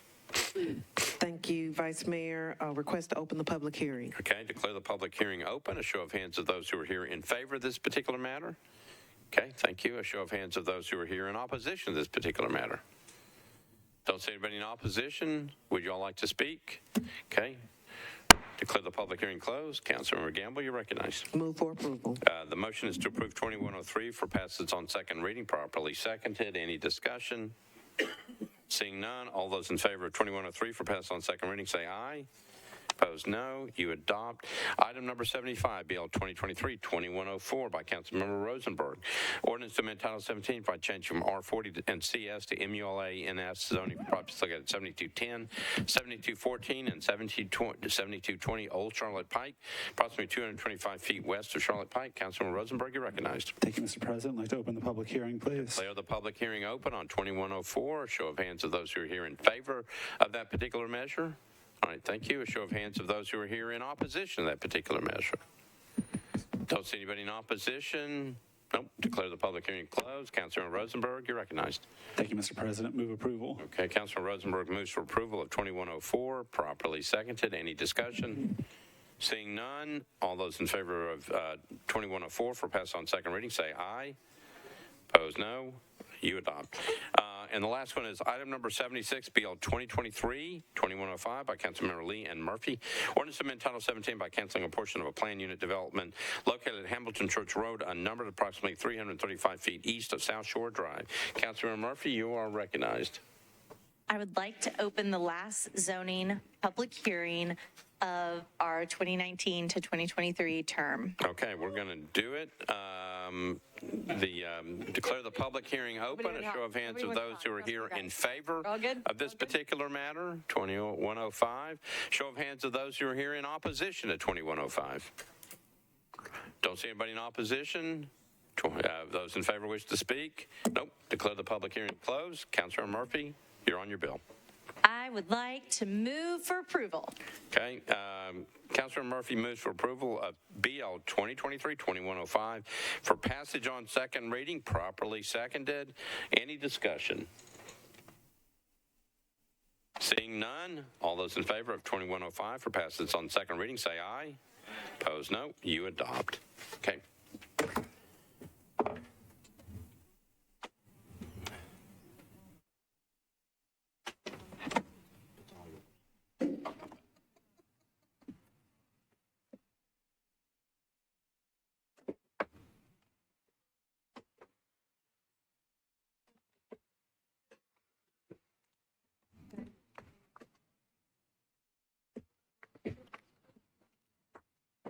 All right, colleagues, we are on the consent agenda for resolutions on consent.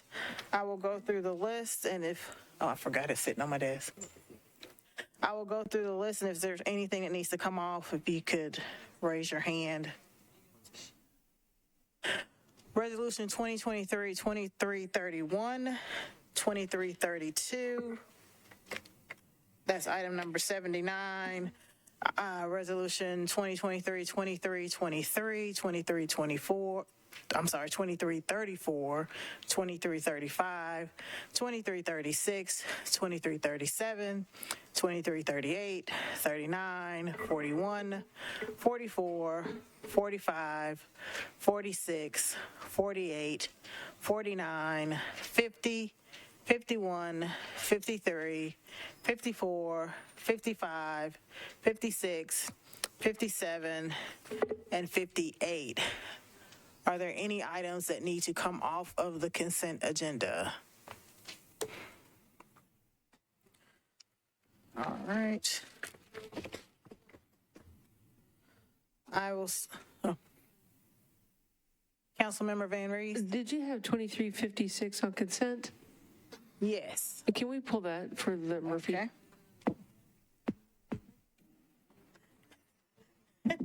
Is there anything else that needs to come off of consent? All right, I'll read the captions. Item number 78, Resolution 2023-2331, a resolution appropriating $12,000 from a certain account of the Community Safety Fund for a grant to API Middle Tennessee for South Nashville Community Safety Program, sponsors Roten and Syracuse. Resolution 2023-2332, sponsors Roten, Syracuse, Hurt, and Welsh, a resolution appropriating $32,293 from a certain account of the Community Safety Fund for a grant to ASMT Incorporated, DBA Autism Tennessee for South Nashville Community Safety Programs. Resolution 2023-2333, sponsors Roten, Syracuse, Hurt, and Welsh. Resolution appropriating $48,000 from a certain account of the Community Safety Fund for a grant to Black Mental Health Village for South Nashville Community Safety Programs. Item number 81, Resolution 2023-2334, sponsors Roten, Syracuse, and Suara, resolution approving an application for a community-based violence intervention and prevention initiative grant from the U.S. Department of Justice to the Metropolitan Government, acting by and through the Mayor's Office of Community Safety to implement programs aimed at mitigating community violence and establishing a community violence intervention and prevention initiative to reduce violence in Nashville. Resolution 2023-2335, sponsors Roten, Syracuse, Hancock, and others, a resolution accepting a grant from the Tennessee Department of Transportation to the Metropolitan Government, acting by and through the Davidson County Sheriff's Office to provide litter pickup and litter prevention education within Davidson County. Resolution 2023-2336, sponsors Roten, Welsh, and Suara, resolution approving the Fourth Amendment to a grant contract for constructing affordable housing approved by Resolution 2019-1861 between the Metropolitan Government of Nashville and Davidson County, acting by and through the Metropolitan Housing Trust Fund Commission and Affordable Housing Resources. Item number 84, Resolution 2023-2337, sponsors Roten, Withers, Hancock, Welsh, and others, a resolution approving Amendments 1 and 2 to a grant from the U.S. Department of the Interior, National Park Service to the Metropolitan Government, acting by and through the Metropolitan Nashville Historical Commission to provide funding for the completion of a historical context focused on natural resources associated with the Civil Rights Movement from 1944 to 1966. Resolution 2023-2338, sponsors O'Connell, Roten, and Withers, a resolution approving the Fifth Amendment to the lease agreement between the Metropolitan Government of Nashville and Davidson County and 404 James Robinson Prop LLC for office space in the Parkway Towers building located at 404 James Robinson Parkway. Resolution 2023-2339, sponsors Roten, Hancock, and Welsh, resolution accepting the terms of a cooperative purchasing master agreement for the purchase of special purpose firefighting apparatus vehicles for the Department of General Services.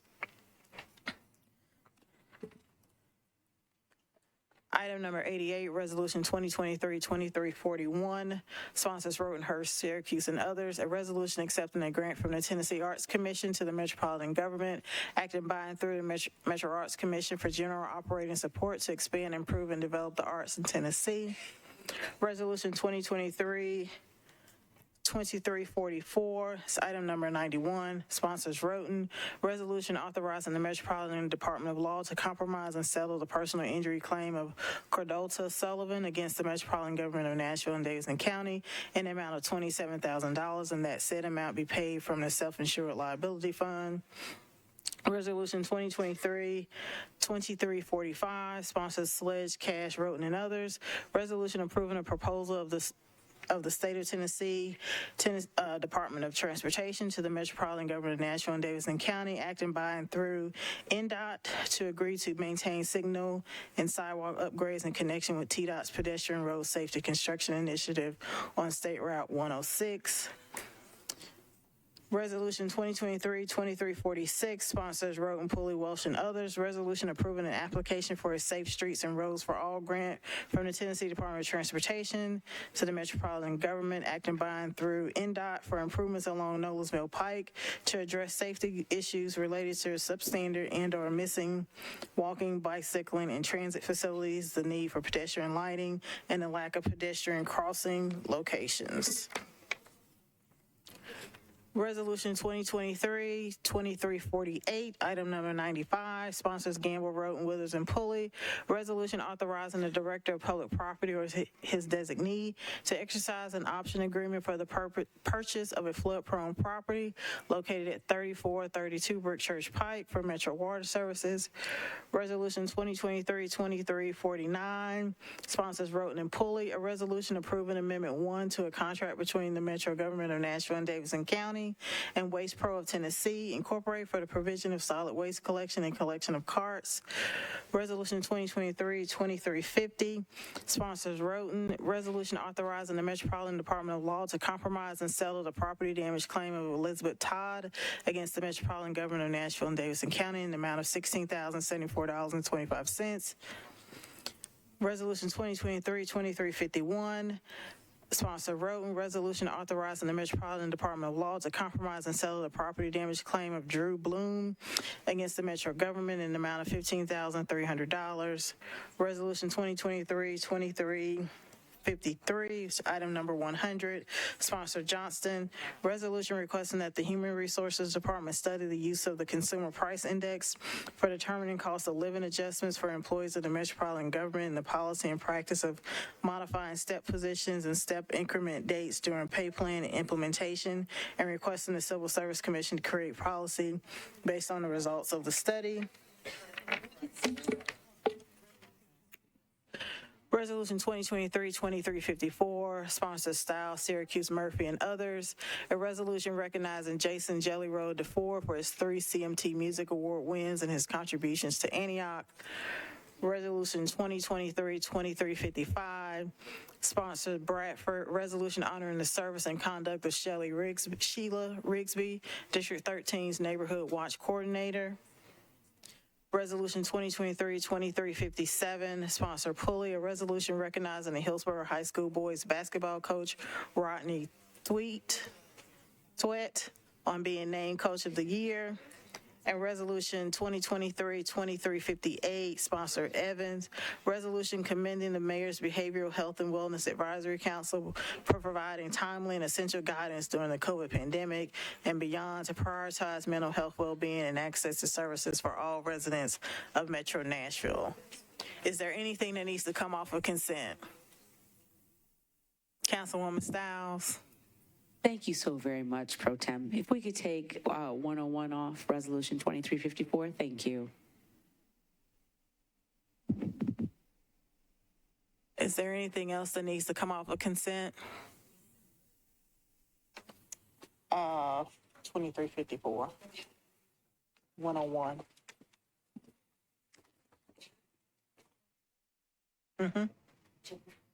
All right, moving on to committee reports. Councilwoman Hauser. 2336. Yes, the Affordable Housing Committee voted to approve, 6 in favor, 0 against. Councilman Roten, Budget and Finance. Thank you, Madam Pro Tem.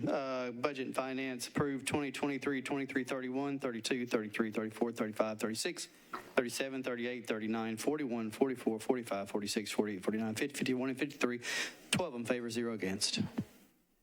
Thank you. Councilwoman Benedict, Government Operations. 2353, right? Yep. All right. Committee approved, 5 in favor, 0 against. Councilman Withers, Planning. Thank you, Madam Pro Tem. The Planning and Zoning Committee considered resolutions RS 2023-2337, 2338, 2345, 2347, and 2348, and we recommended approval of each of those, 7 in favor, 0 against, 0 abstentions. I don't see Councilwoman Hurt, who's the Vice Chair for Public Facilities. Okay. Councilman Bradford, Public Facilities. Public Facilities had RS 2023-2341, and we have voted approval, 5 in favor, 0 against. Thank you. Councilman Syracuse, Public Health and Safety. My apologies, Chair. We are on consent? Consent, yes. My apologies. Okay, so Public Health and Safety consider RS 2023, 2331, 2332, 2333, 2334, 2335, 2343, all recommended approval, 7 in favor, 0 against. Thank you. Councilwoman Murphy, Rules. Thank you. All of the ones that were on consent were 4 in favor, 0 against. Councilman Pulley, Transportation. Thank you, Madam President. Transportation consider recommended approval of RS 2023-2345, 2346, 2348, and 2349. 9 in favor and 0 against, and I move approval of the consent agenda. It's been properly moved and seconded to approve the consent agenda. Is there any discussion? Seeing none, all those in favor, aye. Any opposed, no. Motion carries.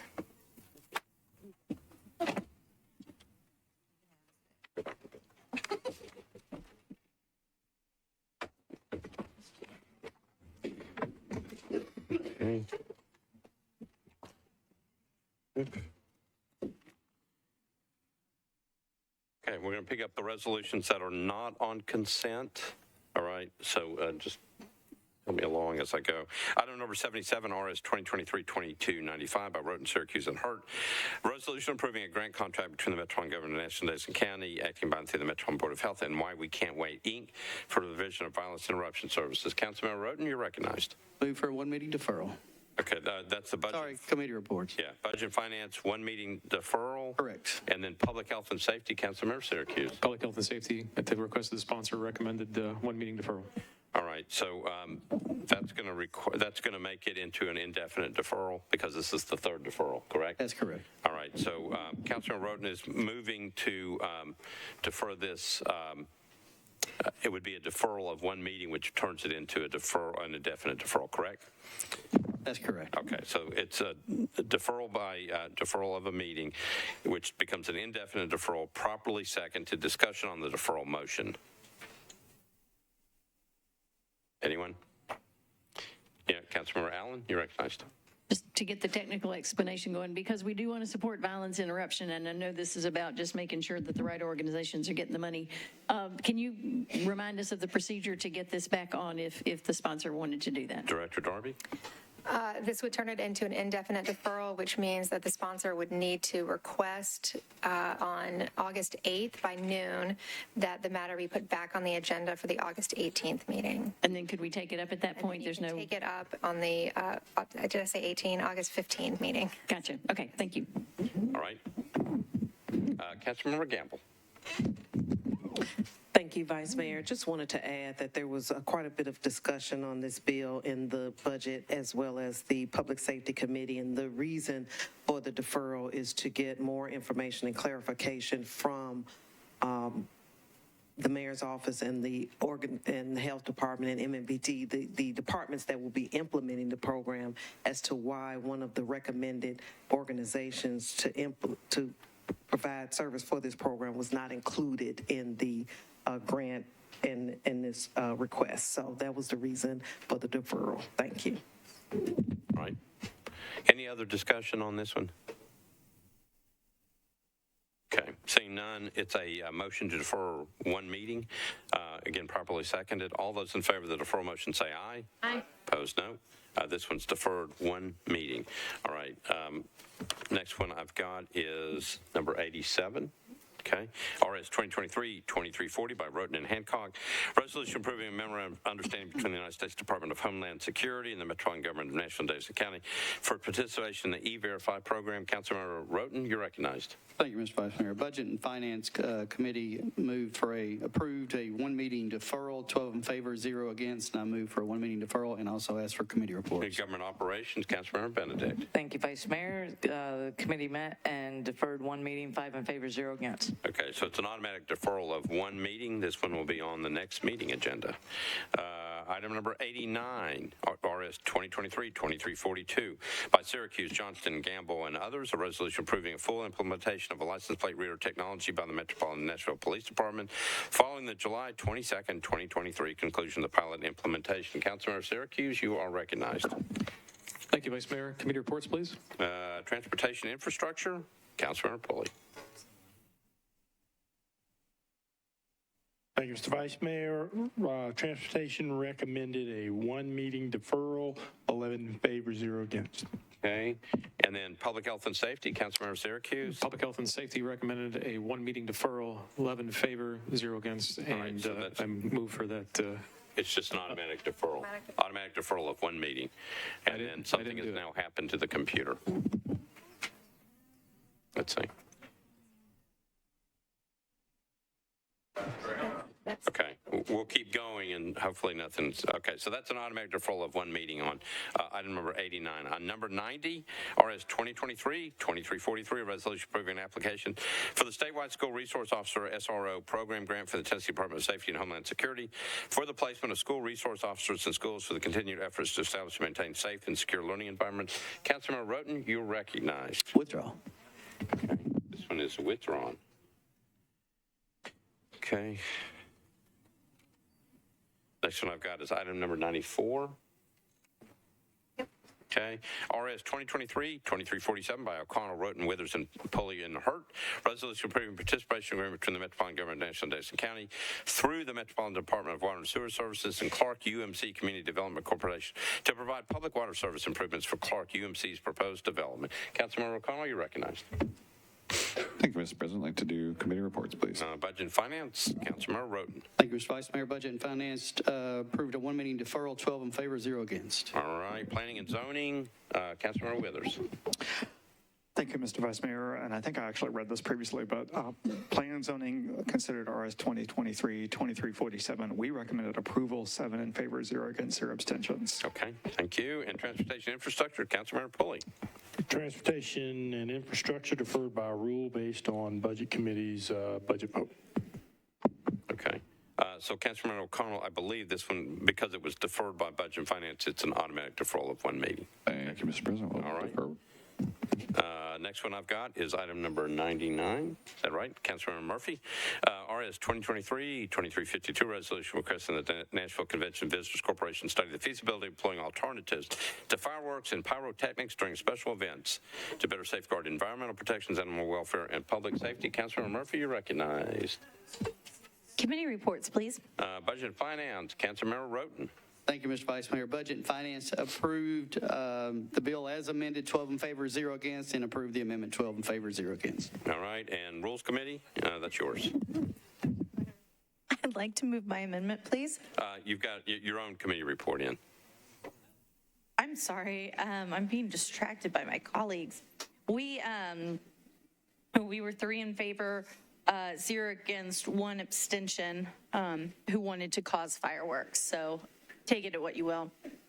All right, that was on your amendment and then on your bill, or both? I'm sorry, it was 4 in favor, 0 against on the amendment, 3-0-1 on the as amended. Okay. All right, Councilor Murphy, you're on your resolution. Thank you. I'm going to ask for y'all's support on this. I would like to move the amendment, and I'd like to ask for support of that. The amendment is basically just housekeeping to add in a little additional facts and informations about the kind of what it's late tonight. What fireworks can do in our community. This in no way is anti-firework. Let me just put that out there and be clear. This is definitely pro-celebration. What this is asking for is it's just some consideration by the CVC to look into some alternative ways to celebrate and entertain the community. We have a very robust 4th of July program, and what comes with that is, and I'd like to thank some of my Veterans Caucus co-sponsors on this, is that a lot of people with PTSD are triggered and traumatized during the 4th of July celebrations. We know that people with environmental and other allergies and asthma and things can also be triggered to have attacks from fireworks. If any of y'all were downtown for the 4th of July this year, our parking garage was basically completely covered with smoke after the show. And then finally, one of the main factors in driving this as well is that this year was actually the highest 4th of July for animals being turned into MAC. And so really, while this fireworks happen across the county and in many of our neighborhoods, our downtown is a very big show, and I'd like them to kind of lead the way and be an example. And so with that, I am just simply asking them to look into some more environmentally friendly and veteran, animal, and people-friendly entertainment for all of us. So with that, I renew my motion. All right, so Councilor Murphy has renewed her motion on the amendment to RS 2023-2352. Again, properly seconded. Discussion on the amendment? Seeing none, all those in favor of the amendment say aye. Aye. Opposed, no. Amendment's on. Councilor Murphy, you're on your resolution as amended. I'd like to renew my motion to approve with the amendment. All right, so Councilor Murphy is renewing her motion to approve RS 2023-2352 as amended. Properly seconded. Discussion on the resolution. Councilor Rosenberg. Thank you, Mr. President. I'd like to correct the record. Fireworks are not shot off across the county. We voted that bill down. Thank you. Thank you. Thank you for that clarification. All right. right, we're on the resolution as amended. All those in favor say aye. Opposed, no. All right, so we're on the board. All right. Mr. Clerk?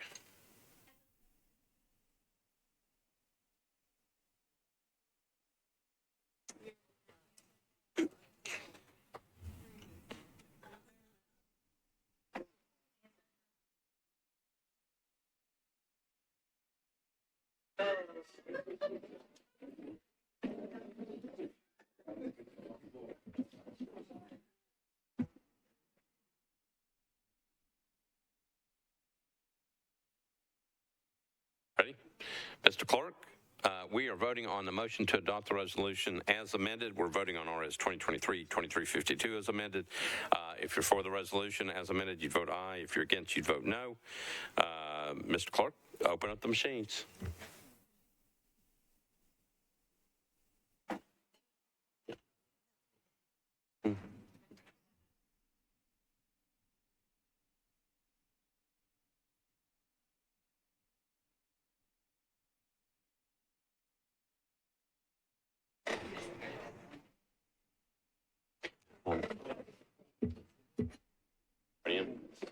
Mr. Clerk, close the machines, take the vote.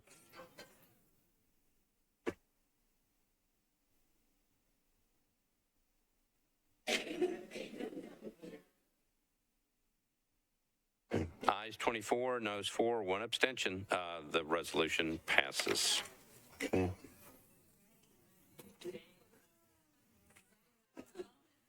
All right, we are on, I believe, item number 101, RS 2023-2354 by Stiles, Syracuse, Murphy, Evans, and others.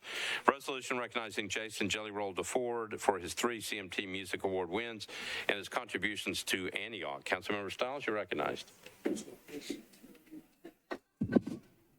Thank you very much, Vice Mayor.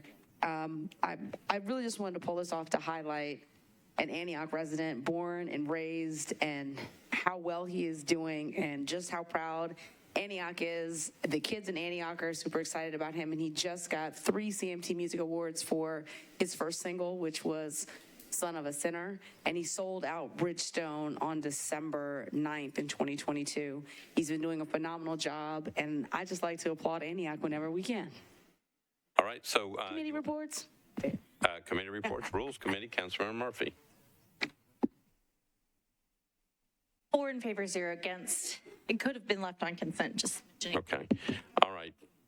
Councilmember Stiles, you want to move the resolution?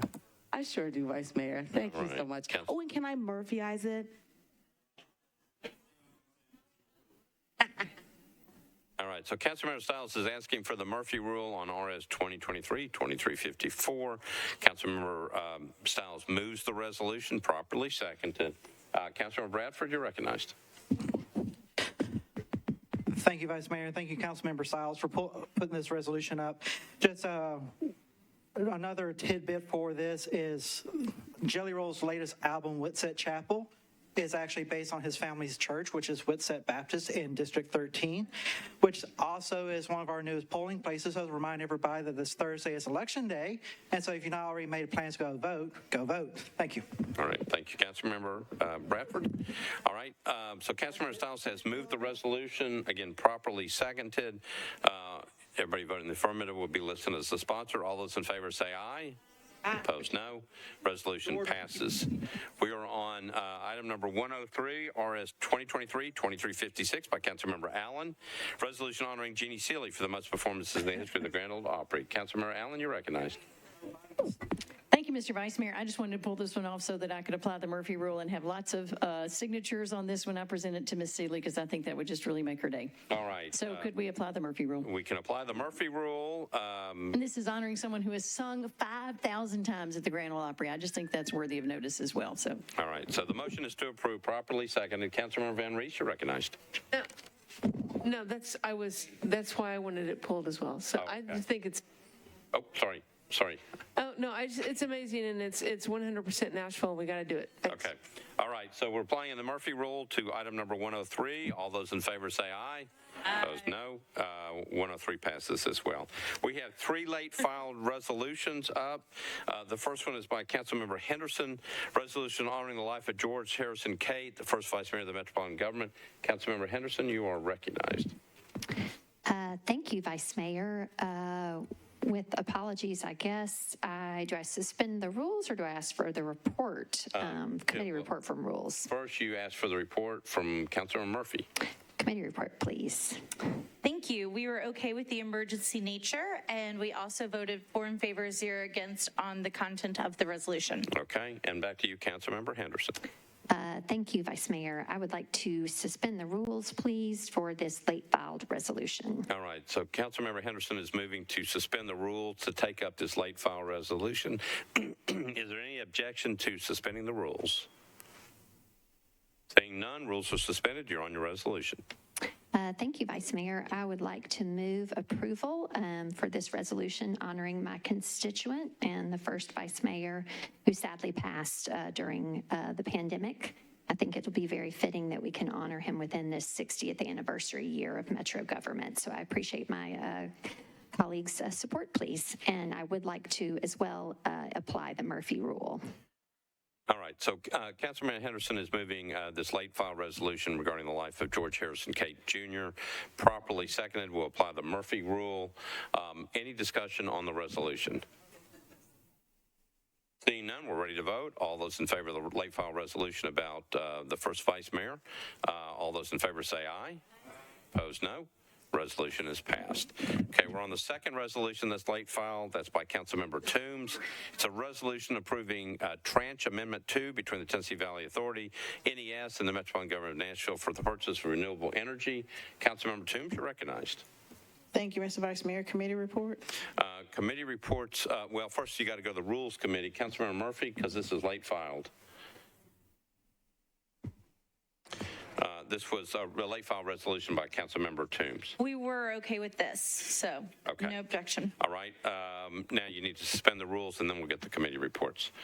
I'd like to suspend the rules. All right. So Councilmember Toombs is moving to suspend the rules to get this late file resolution before us.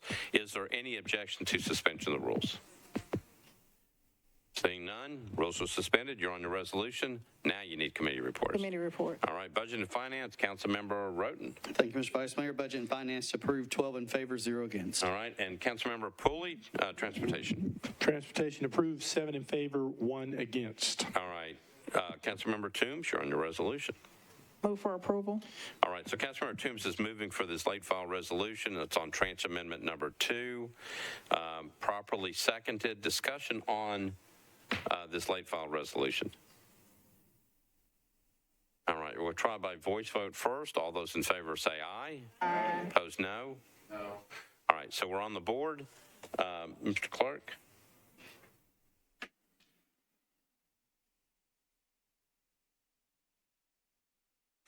Okay, we are voting on late file resolution by Councilmember Toombs regarding the Tranche Amendment number 2.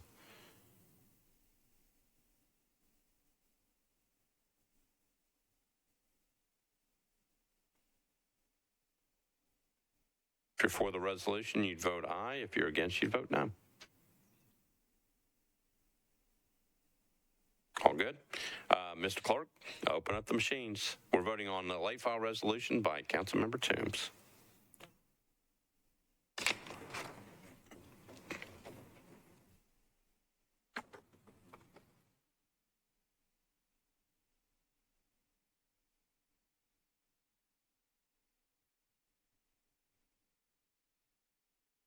And Evans has the last one, but you don't.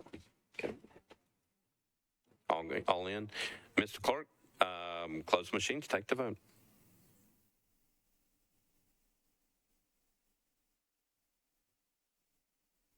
Ayes 30, noes 1, 0 abstentions. Resolution passes. Right. And we had one more late filed, and this is by Councilmember Evans. This is a resolution approving an intergovernmental agreement between the U.S. Department of Transportation and the Metropolitan government acting by and through NDOT for the acceptance of a strengthening mobility and revolutionizing transportation, a SMART grant from U.S. DOT to NDOT to install LiDAR and video camera technologies at key intersections and mid-block segments for near-miss data collection. Councilmember Evans, you are recognized on your late file resolution. Thank you. I'd like to move to suspend the rules, please. Okay, go to rules first. Councilmember Murphy, what you all think about that one?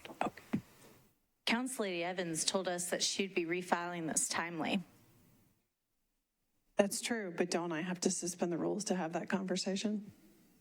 You could just refile it timely. I think you just refile it next time. Okay. I'll take my judgment to look back and tone. If she just refiles it. So we're just double checking, but yeah, you don't have to do, you just refile it for the next meeting. Perfect. Thank you. So, Thank you. okay. So all good. All right. All right, we are now on bills on introduction and first reading. We have two bills up. I'm calling them up one at a time. Bill 2023-1883 by Sledge, Roten, Johnston, Young, and others.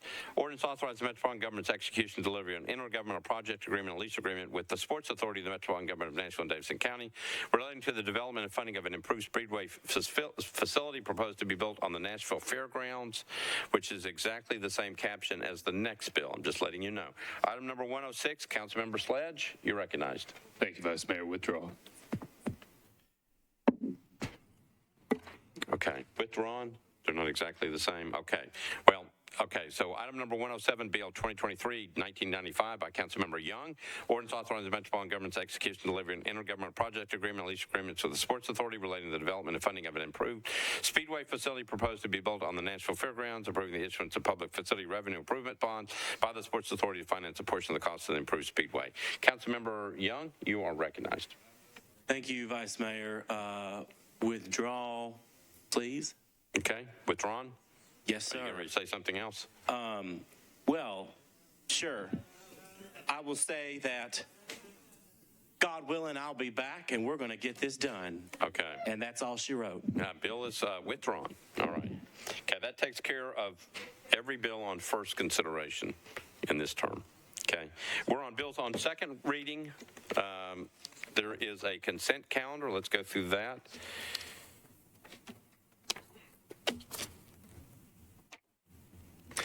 Items on consent on second reading. Let me know if I need to pull anything. Item number 109, BL 2023-1915 is on consent.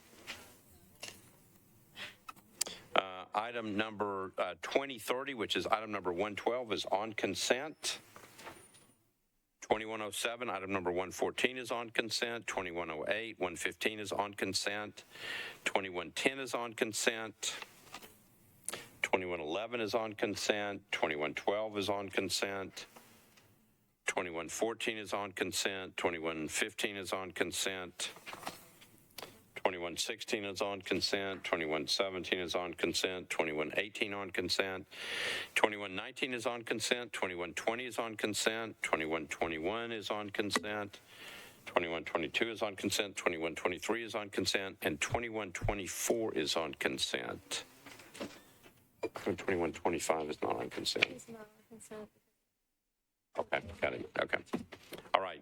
Anything needs to be bumped off consent? Councilmember O'Connell. You did not have 1882 on consent, did you? 1882. Item 134. I'm sorry. Is that on third reading? That is, my bad. Yeah, we'll take it. We'll get there eventually, and then we'll let you know. Okay, anything else needs to be pulled? All right, bills on second reading. These are the bills on consent. Bill 2023-1915 by Parker. Ordinance to amend Title 17 by amending a specific plan for various properties located in the northwest and northeast corners of Cleveland Street and Meridian Street. Item number 112, Bill 2023-2030 by Bradford, Withers, and Pulley. Ordinance authorizing the Metropolitan Government to abandon existing public water mains and accept new public water mains and replacement of existing fire hydrant assemblies for property located at 1 Terminal Drive. Item number 114, BL 2023-2107, Roten, Welsh, and others, ordinance establishing a program for the purpose of providing assistance to low-income elderly residents of the Metropolitan Government fiscal year 2023-2024. Item 115, BL 2023-2108, Johnston, Roten, Spora, and others, an ordinance approving a lease between the Metropolitan Nashville Public Schools and Hispanic Family Foundation for the establishment of an EL enrollment site. 116, BL 2023-2110, Welsh, Roten, and others, an ordinance approving a limited revocable license agreement between the Metropolitan Government through the Board of Health and Cochise Community Development to create, operate, and maintain a non-commercial community garden on the west side of the Woodbine Clinic. Item number 117, BL 2023-2111, Roten, Withers, and others, an ordinance authorizing granting of a temporary overhead line easement, permanent underground utility easement to Electric Power Board of the Metropolitan Government of Nashville and Davidson County. BL 2023-2112, item 118, Roten, Withers, and others, ordinance approving a greenway conservation easement of participation agreement between the Metropolitan Government through the Metropolitan Board of Parks and Recreation and 301 Ben Allen LP for greenway improvement. Item 120, BL 2023-2114, Withers and Pulley, ordinance to amend the GIS systems and alley centerline layer for the Metropolitan Government by renaming Forest Avenue between Main Street and North 17th Street, between North 17th Street to terminus to Forest Avenue. 121, BL 2023-2115, ordinance approving the conditional abandonment of the public right-of-way of Just Neely Drive between Natchez Trace and 25th Avenue South. That's Cash, Roten, Withers, and Pulley. Item number 122, Roten, Withers, and Pulley, BL 2023-2116, ordinance authorizing the abandonment of an easement and acquisition of another easement on the same parcel of property bounded by Hermitage Avenue, First Avenue South, and Peabody Street. Item 123, BL 2023-2117, Roten and Pulley, ordinance approving a contract between the Metropolitan Government of Nashville and Davidson County and Nedrow and Associates to provide flight and Borger products, parts, and services. 124, BL 2023-2118, Withers and Pulley, ordinance authorizing the Metropolitan Government to abandon easement rights located at 519 Elgin Street, formerly portion of Hill Street. 125, BL 2023-2119, Parker, Withers, and Pulley, ordinance authorizing the Metropolitan Government to accept new public water mains, horizontal relocation of public water main, and a doghouse sanitary sewer manhole for 4 properties located at 1505, 1509, 1511, 1513 Dickerson Pike. BL 2023-2120, Withers and Pulley, ordinance authorizing the Metropolitan Government to accept new public sanitary sewer mains, sanitary sewer manholes, and easements, 3 properties located at 1121, 1127 Waller Road, and 3112 Cottis Court in Williamson County. Item 127, BL 2023-2121, Swope, Withers, and Pulley, ordinance authorizing the Metropolitan Government to accept new public sanitary sewer mains, sewer manholes, and easements, 2 properties located at Old Hickory Boulevard and Windy Pine Drive. BL 2023-2122, Withers and Pulley, ordinance authorizing the Metropolitan Government to abandon existing sanitary sewer force main and easements and accept new public sanitary sewer force main easements for 6 properties located at Victory Avenue, South 1st Street, Shelby Avenue, Titans Way, Russell Street, and Woodland Street. That's Withers and Pulley. BL 2023-2123, Withers and Pulley, 2123, an ordinance authorizing the Metropolitan Government to abandon existing public water mains, the new public water mains and fire hydrant assembly, 6 properties located on Sevier Street, also known as Sevier Street Water Main Extension Project. And item number 130, BL 2023-2124, Roten and Evans, an ordinance amending ordinance number BL 2013-395, approving an extension of 1 year to the initial term of the cable television franchise of Comcast of Nashville 1 LLC, pending completion of the franchise renewal process. Anything needs to be bumped off the consent calendar? All right. Committee reports. Councilmember Roten, Budget and Finance. Thank you, Mr. Vice Mayor. Budget and Finance approved 2023-2107, 08, 10, 11, 12, 15, 16, 17, and 24. 12 in favor, 0 against. All right, thank you. Councilmember Suara, Education. We approve BL 2023-2108, 5 in favor, 0 against. All right, thank you. Councilmember Benedict, Government Operations. Thank you, Vice Mayor. BL 2023-2124 was approved, 5 in favor, 0 against. All right, Planning and Zoning, Councilmember Withers. Thank you, Mr. Vice Mayor. Planning and Zoning met and considered BL 2023-1915, 2030, 2011, 2012, 2013. Oh, that one's not. 2014, 2015, 2016, 2018. I'm sorry. I'm reading these totally wrong. May I start over with my apologies? No, you can't start over. So BL 2023-1915, 2030, 2111, 2112, 2114, 2115, 2116, 2118, 2119, 2120, 2121, 2122, and 2123. And we recommended approval of each of those, 7 in favor, 0 against, 0 abstentions. All right, thank you. Councilmember Hurt. Public Facilities, Councilmember Bradford. Public Facilities had BL 2023-2111 and 2112. We voted approval on both of those, 5 in favor, 0 against. All right, thank you. Councilmember Syracuse, Public Health and Safety. Thank you, Vice Mayor. Public Health and Safety considered 2023-2010, recommended approval, 10 in favor, 0 against. Was 2125 on consent? No. Okay, thank you. And then Transportation Infrastructure, Councilmember Pulley. Thank you, Vice Mayor. Transportation recommended approval of BL 2023-2030, 2111, 2112, and 2114 through 2123. 9 in favor, 0 against, and I move approval of the consent agenda. All right, so Councilmember Pulley has moved for approval of the second reading consent agenda, properly seconded. Any discussion? Seeing none, all those in favor of the second reading consent agenda say aye.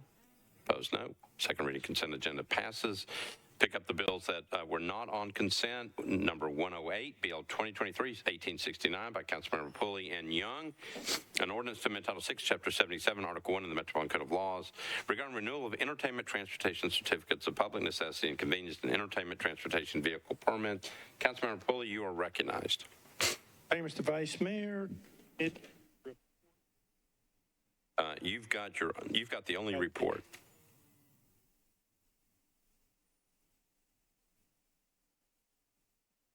Transportation and Infrastructure heard the first proposed amendment and recommended approval, 5 in favor, 2 against. Neither of the amendment number 2 was not offered, nor was the proposed substitute. And let's see here. Looks like we approved the bill as amended, 5 in favor, 1 against, and 1 not voting. Okay. Is that correct? All right. So, Councilmember Pulley, you're on your bill. Thank you, Mr. Vice Mayor. I would move approval of the bill to begin with. I think we already did that, didn't we? No, we're good. We're on BL 2023-1869 by Councilmember Pulley. Yeah. And Councilmember Pulley is moving approval of the bill on second reading, correct? That's right. Okay. Properly seconded. Back to now, I would offer the first proposed amendment. And first, let me tell you a little bit about the bill first. It's an administration bill. We have done a lot of work on this bill. The purpose of the bill, as offered by NDOT, was to provide the ability to the TLC to control the number of certificates being issued for entertainment vehicles, in addition to setting the rules for how they come up with that number. So we had a robust discussion, several meetings with stakeholders, and a lot of conversation with the community and stakeholders around this issue, out of which came a couple of proposed amendments. The first amendment I would like to offer is an amendment that would, after the TLC comes up with their criteria, which is articulated in the bill, and come up with a number to which they would reduce ETVs, then they would come back to the council and we would pass this by resolution. We had a discussion about this in committee, and so I would offer that amendment and be glad to hear my colleagues' response to that. All right, so Councilmember Pulley is moving amendment number 1 that's in the packet, properly seconded. I think you just explained it. So discussion on the amendment. Councilmember McConnell, on the amendment. Thank you, Mr. President. We've worked on low-speed vehicles and ETVs for really since early in the first term, and the entire reason we have a Transportation Licensing Commission, like so many of our boards and commissions, is to handle this work. And I think it's inappropriate to trigger this much council intervention. I understand the concerns, but I think we also have an appointment confirmation process for this reason, and I would discourage colleagues from supporting the amendment. I think the overall bill is worthy of discussion on its merits, but I don't think this amendment is appropriate to the purposes of why we even have a TLC. So I'm opposed to the amendment and would encourage disapproval of the amendment. Okay. Other discussion? Okay, we have a motion to approve amendment number 1 on Bill 2023-1869. All right, nobody else in the queue? Ready to vote on the amendment? All those in favor of the amendment say aye. Opposed, no.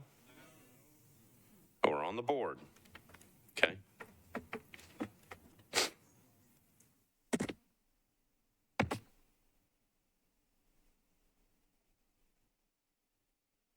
Mr. Clark?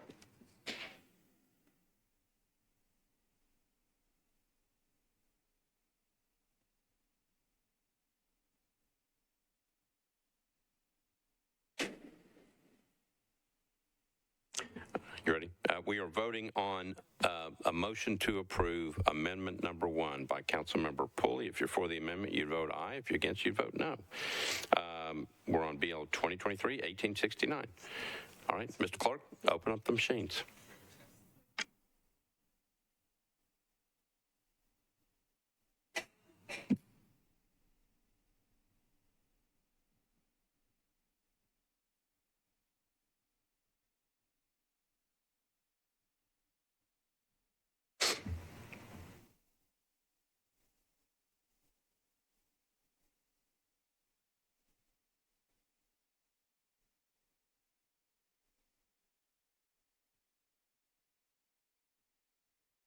Everybody in?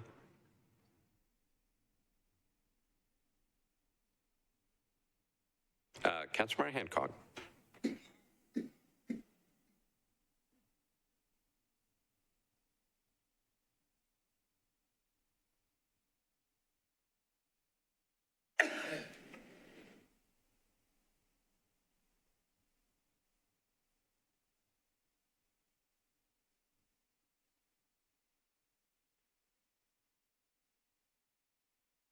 Councilmember Hancock. Try it again.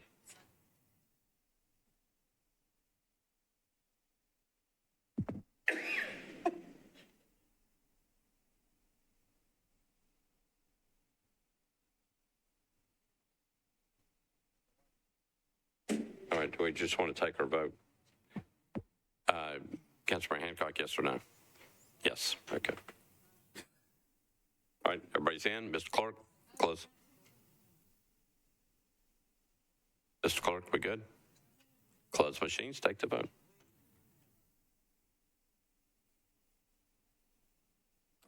Ayes 7, noes 23, 1 abstention. The motion fails. So your amendment does not pass. So you're back on your bill with no amendment. Thank you, Mr. Vice Mayor. I do appreciate my colleagues' input on that. Appreciate it very much. The last two, the amendment and the substitute, were not offered. And the reason there were some legal issues with the amendments and substitutes as written. The intent is to exclude sightseeing vehicles from this bill. And there were some issues with this being arbitrary and capricious in nature. What I would urge my colleagues to do is to pass the bill on second reading as it's written now. And we're looking into the possibility of doing more potential amendments as we're in negotiations trying to work out that language. And I would offer those amendments by suspension of the rule on third reading if we're able to come up with some amendments that satisfy this provision. These are simply amendments that came out of the robust discussion we had with stakeholders and other community members. So that said, I would urge you to pass it as it is now, and we will discuss it later when it comes up on third. All right, so Councilmember Pulley is moving BL 2023-1869 for passes on second reading, properly seconded. Councilmember O'Connell. Thank you, Mr. President. I want to appreciate Councilmember Pulley, the administration, NDOT here. I think there are some legitimate concerns about definitions with this. We've obviously worked a lot on kind of the difference between the party buses and the tractors and the, kind of open air things with very loud music, whereas the Old Town Trolley, Nash Trash Tours, even the drag bus. I mean, these tend to be very different experiences. for how we think about the ecosystem of entertainment transportation vehicles in downtown. And I think I'm looking forward to Councilmember Pulley's where we get to with these amendments. But I think overall he's correct. It's reasonable to continue advancing this with NDOT's input, and hopefully we can get to something that is more agreeable to some of the practitioners in the industry. Thanks. All right. Anybody else in the queue? The motion is to approve this bill on second reading. Again, it was properly seconded. Any other discussion? Seeing none, we're ready to vote. All those in favor of passing Bill 2023-1869 on second reading say aye. Aye. Opposed, no. Bill passes on second reading. Oh, Councilmember Henderson is abstaining. Okay, on 108. Okay. All right. Item number 110, BL 2023-1992 by Councilmember Young. It's an ordinance amending sections 2.24.230 of the Metropolitan Code pertaining to community meetings. Councilmember Young, you are recognized on your bill.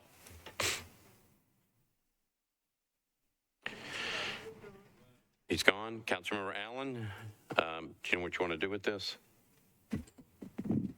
Let's have a robust discussion. I believe in committee reports. Let's start with that. That'll get us going. Let's start with that. Budget and Finance, Councilmember Roden.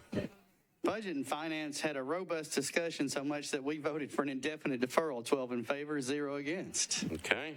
And then Planning and Zoning, Councilmember Withers. How about that robust over there? Thank you, Mr. Vice Mayor. We did have a robust discussion on planning and zoning. We recommended indefinite deferral, 6 in favor, 0 against, 1 not voting. Okay, Councilmember Allen, do you know what you want to do with it? Can't argue with two committees. I move for an indefinite deferral. Okay, Councilmember Allen is moving for an indefinite deferral on BL 2023-1992. Properly seconded. Any discussion? Councilmember Slett. Oh, okay. Anybody else? Okay, this is a motion to defer indefinitely 1992. All those in favor say aye. Opposed, no. This one's deferred indefinitely. Okay. We are on BL 2023-1993 by Councilmember Allen, Roten, Pulley, and Bradford. Ordinance amending Chapter 10.20 Waste Management, Title 16 Buildings and Construction of the Metropolitan Code of Laws to add the requirements that construction demolition materials be diverted from landfills. Councilmember Allen, you are recognized. Thank you, Mr. Vice Mayor. Committee reports. Transportation, Councilmember Pulley. Item number 111. Thank you, Mr. Vice Mayor. We recommended approval of the proposed amendment, 6 in favor, 0 against, and then as recommend approval of the bill as amended, 6 in favor, 0 against. Okay, Councilmember Allen, you're recognized. Yes, first I'd like to move the amendment, which is just a technical amendment that adds a reference to TCA on one of the approval mechanisms. All right, so Councilmember Allen is, we have an amendment on this? It was in the packet, timely filed. Okay. All right, so Councilmember Allen is moving amendment on BL 2023-1993 for passage. Properly seconded. Back to you for an explanation of the amendment. It adds a reference to TCA for one of the conditions of approval. Okay. All right, so you've heard an explanation of the amendment. All those in favor, is there any discussion on the amendment? Seeing none, all those in favor of the approval of the amendment say aye. Opposed, no. Amendment's adopted. You're on your bill as amended. Now, back to the actual bill itself. So this is a bill that creates a construction and demolition recycling process. This is part of our zero waste master plan, and it is an important piece of trying to reduce what we at this point are sending to landfills or to other counties and letting it be their problem. I support the zero waste master plan, and I think this is a good move in that direction. That being said, there are complicating factors that relate to the fact that when we decide to do this type of recycling, it has to happen somewhere. It can happen on site as this bill provides, but it also can go to a construction demolition reprocessing facility. And we had one bill that we either have heard already or we'll get to, where there's a location in a totally industrial area that does not have much of an impact, and it's been able to go through a process of creating a community benefits agreement, and there is more or less that's been a successful process.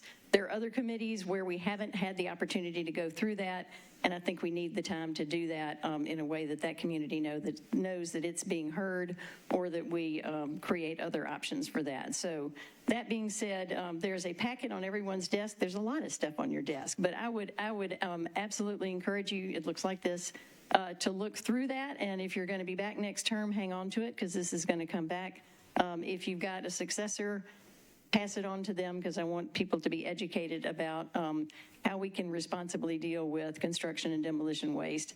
But with that, now that I've gotten the amendment on there and it looks like what I think it needs to look like when it comes back, I'm going to ask to defer indefinitely. Okay, so the motion is to defer indefinitely BL 2023-1993.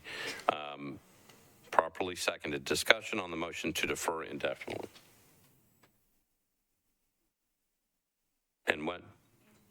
And to do your homework. That will be in the motion. All right, all those in favor of the motion to defer indefinitely say aye. Aye. Opposed, no. This one's deferred indefinitely. All right, item number 113, BL 2023-2106, Councilmember Syracuse, O'Connell, Pulley, and others, an ordinance amending Metropolitan Code of Law, Section 9.20.010, to clarify that all types of amplified music, including live music, must be limited to certain decibels to ensure adequate public health and safety. Councilmember Syracuse, you're recognized. Thank you, Vice Mayor. Committee reports, please. I've got Government Operations, Councilmember Benedict. Thank you, Vice Mayor. We passed this as substituted with a re-referral to the committee. 5 in favor, 0 against. All right, thank you. Councilmember Pulley, Transportation. Thank you, Mr. Vice Mayor. We considered the proposed substitute, recommended approval, 7 in favor, 0 against, and then recommended approval of the bill as substituted, 7 in favor, 0 against. All right, and then Public Health and Safety, Councilmember Syracuse. Public Health and Safety considered 2023-2106, recommended approval as substituted, 9 in favor, 1 not voting. Okay. All right, Councilmember Syracuse, you're on your bill. I'd like to move the substitute. Okay, Councilmember Syracuse has moved the substitute on BL 2023-2106, properly seconded. Back to you for an explanation of the substitute. Thank you, Vice Mayor. I'll start by saying that our musician visitors tonight, I had a very good meeting out in the mezzanine with them, and once I explained the substitute, they totally got it, and they shook my hand and they left. So I'm appreciative of each one of them coming. There was just a miscommunication that they were protesting outside and here about the original bill, not the substitute. So basically, the substitute it changes really the title of this bill. I agreed to take this on as chair of Public Health and Safety, and I did tell all the Broadway business owners, musicians, hospitality workers that if I couldn't bring a reasonable consensus, that I would pull this. But I'm pleased to report that this substitute is that consensus. We did reach that. It simply limits, doesn't do anything to exterior speakers, nothing to decibel limits, nothing to windows. The only thing that it does, and this is where everybody agreed, just the larger speakers that are interior to Lower Broadway, they just can't be turned outside, because that is what starts to draw that cumulative effect where our police department says we can't even hear each other down there. There was a gunshot not long ago where they couldn't even hear that. So there was an issue. The Broadway business owners did say we do want to support our police department, of course, and so this substitute reflects that consensus. So it does two other things. It puts together an advisory committee that will be made up of musicians, hospitality workers, Broadway business owners, to start diving into some of the nuances and complexities that were in the original bill. Before we start regulating those, we want robust discussion. The other thing that it does is it gives codes and NDOT some enforcement capability, and there will be an MOU that connects PD, codes, and NDOT as far as who does what, when, and where. So we will have that agreement. So with that, I'll move the substitute. All right, so Councilmember Syracuse has moved the substitute on, it is on BL 2023-2106, properly seconded. Discussion, Councilmember Parker. Oh, on the bill, okay. Anybody on the substitute? Okay, we're voting on the substitute. All those in favor of the Councilmember Stiles, you're recognized. Thank you, Vice Mayor. And so I will say I'm a little bit unsure if I want to need to do this now or on the bill, but given the amount of people that were protesting and felt like they hadn't been communicated with, I think it's great to verbally share a substitute, but I think to give them an extra week, or extra 2 weeks rather, to read the substitute and be sure it does all the things that were explained, it would be fair to defer this entire thing for one meeting. All right, so understanding that if you defer this, you kill the bill. So understand that. Yeah. We only have one more meeting left, and this bill is on second reading. But if you want to defer, that's a proper motion. I do want to defer, and I do think this could continue in the next term. But I just think there needs to be more time when you have that many people that are musicians and saying that no one communicated with them. We do need to make sure everyone read everything. All right, so Councilmember Stiles has moved to defer this bill one meeting, properly seconded. Discussion on the deferral. Councilmember O'Connell, you're recognized. Yeah, I don't want to step in front of Councilmember Parker if he's on the deferral. I don't know. On the you're on the bill, right? Okay. All right. Councilmember O'Connell. Thank you, Mr. President. Could I ask maybe the administration to speak to how this bill kind of originated? I know there was discussion with both Councilmember Syracuse and myself. My understanding is that there was actually a significant concern expressed by Metro Nashville Police Department, and this does have public safety implications, and I wonder if the administration could speak to that. That is absolutely right. Thank you, Chair. Thank you, Councilman O'Connell. Yes, Chief Drake, in fact, relayed the incident involving the gunshot that you've heard about, where officers who had been dispatched on either side of the facility where the gunshot occurred could not hear the gunshot. There were previous complaints by the officers that the audio dispatch they have on their shoulders, they couldn't even hear that because of the volume. So there was originally some pretty stringent language with respect to maintain the decibel levels, but also required all interior speakers aimed to the interior of the facility. But Councilman Syracuse led a wonderful stakeholder meeting, got consensus from the owners as we saw it, and you now have the substitute that, as he has explained. I would also, if you'll allow me one indulgence, state that I stepped out to witness his conversation with the musicians who had appeared here earlier tonight. There was a great deal of misinformation. He had a great conversation with them, straightened them out in terms of what the substitute actually provides, and they did leave shaking his hand in apparent agreement with the substitute. Thank you. And Mr. Jameson, if I could ask for a quick follow-up, the substitute satisfies the request from MMPD? Yes, sir. Great. Thank you, Mr. President. All right. On the amendment, or on the deferral, Councilor Mendes, you're recognized. I'd urge everybody to vote no on the deferral. Because my office is at 3rd and Demonbreun, I probably walk along Broadway as much or more than anybody in the council. And there's a noticeable difference between places that have music that appears to be inviting to come in to enjoy the party versus completely intolerable. It's way too loud outside. This is ridiculous that I did this, but when I was walking back to my office after Budget and Finance yesterday, and I went by the loudest of the establishments, was playing Joan Jett, and I sang at the top of my lungs as I was walking down 3rd Avenue, and nobody could hear me doing that because it's so. Was that a good thing? Yes, a very good thing. Like the only reason I would do that is because nobody could hear me, but it's ridiculously loud, and there is a difference between establishments that are having the inviting party that we heard a lot of the speakers today talk about versus the ones that are just flat out in a noise war with each other. And there's a couple that are flat out in a noise war with each other. And so I would say don't defer. I think Councilman Syracuse has done the work on this, and let's move it forward. All right, thank you. Anybody else on Councilmember Johnston?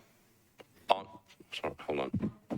Yeah, on the deferral. There you go. I'm also going to speak against the deferral. I think This was brought forth by MNPD, as everyone has said, for public safety reasons. It is ridiculously loud. I think that the original bill was what people had some concerns with, and there was a lot of rumors actually going around about even what the original bill did, and it actually didn't do that. And the substitute has been put together really well and really thoughtfully with all the stakeholders, including the bar owners, who obviously their livelihood is dependent on the live music as well. And so let's move this forward. Do not vote for a deferral. Thank you. All right, thank you. Anybody else on the deferral? Okay, so where we are is we have a motion. Councilmember Stiles made a motion to defer one meeting, get properly seconded. Anybody else on the deferral? Voting on the deferral, if you're for the deferral, you vote aye. If you're against, you vote no. All those in favor of the deferral vote say aye. All those opposed say no. No. Deferral fails. We're back on the substitute. Councilmember Syracuse. Thank you, Vice Mayor. Renew my motion to move the substitute. Okay, so Councilmember Syracuse is moving the substitute, properly seconded. Discussion on the substitute. Councilmember Parker, you're still on the bill? Okay. Anybody on the substitute? Okay, we're voting on the substitute. Councilmember Rosenberg on the substitute? Okay. All those in favor of the substitute say aye. Aye. Opposed, no. Okay. Councilmember Syracuse, substitute goes on. You're on your bill as substituted. Thank you, Vice Mayor. Move approval as substituted. All right. So Councilmember Syracuse is moving Bill 2023-2106 as substituted for passage on second reading, properly seconded. Now, Councilmember Parker, you're recognized. Thank you, Vice Mayor. I've had some discussion with code staff, and we had some good discussion in the Government Operations Committee this afternoon, just making sure that we understand the implications for this beyond the specific Broadway problem that we're looking at. You know, this does sort of point to codes being implicated in the enforcement of residential and short-term rental noise complaints. And so what we discussed is that there's an MOU that's being worked on, and we're hoping that that will be ready and possibly be able to be attached to this bill on third. Obviously, that'll require suspension of rules. My point is we're hoping that we can have that proposed amendment attaching that MOU come back to the Government Operations Committee. And so I wonder if I'm not going to make this motion, but I would ask if the sponsor would consider amending his motion to re-refer this to Government Operations on third reading. Councilor Benedict, did you say that when you got up? It's going to be re-referred back to Government Operations. Okay, thank you. I didn't realize we had already done that. Well, thank you. All done. Okay. Let's see who else is in the queue. So I've got Councilor Rosenberg. Previous question. Okay, so Councilor Rosenberg has called the previous question. We're not voting on the bill. We're voting on the previous question. All those in favor of the previous question say aye. Aye. Opposed, no. Previous question prevails. We are now voting on BL 2023-2106 as substituted for passage on second reading. We'll try by voice vote. All those in favor of BL 2023-2106 as substituted for passage on second reading say aye. Aye. Opposed, no. Bill passes on second reading. Councilmember, what? Councilmember Stiles abstains. Okay. Anybody else? Okay. All right, one abstention. All right, we are now on item number 119, BL 2023-2113, by Councilmember Syracuse, Withers, and Pulley. Ordinance to amend the GIS system, street and alley, centerline lane for the Metropolitan Government National Davidson County by renaming J.B. Estelle Drive between Lebanon Pike and Old Lebanon Pike to Donaldson Station Boulevard. Councilmember Syracuse, you're recognized. Thank you, Vice Mayor. Committee reports, please. Let's see. Planning and Zoning, Councilor Withers.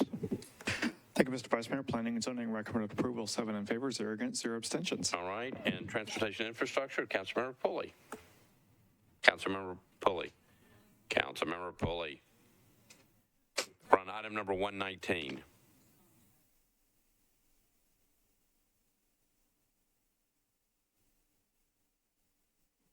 Item number 119 doesn't help me. What was the bill number? 21? BL 2023-2113. Oh, sorry about that. 9 in favor, 0 against, recommend approval. Okay, and back to you, Councilmember Syracuse. Thank you, Vice Mayor. Move approval. Brief comment. Councilmember Syracuse is moving approval of BL 2023-2113, properly seconded. Back to you. Thank you so much. Taking a page out of Councilmember Van Reese's book, but it's very interesting over the past 8 years how Madison and Donaldson are very similar with creating their downtowns. So as one of my last acts as District 15 council member, helping to push the brand of downtown Donaldson, we're changing a name as Donaldson Station comes to life. So I move approval. Thank you. All right, so Councilmember Syracuse has moved approval of BL 2023-2113 for passage on. Well, so I don't know. I had listed, but. And it needs that before.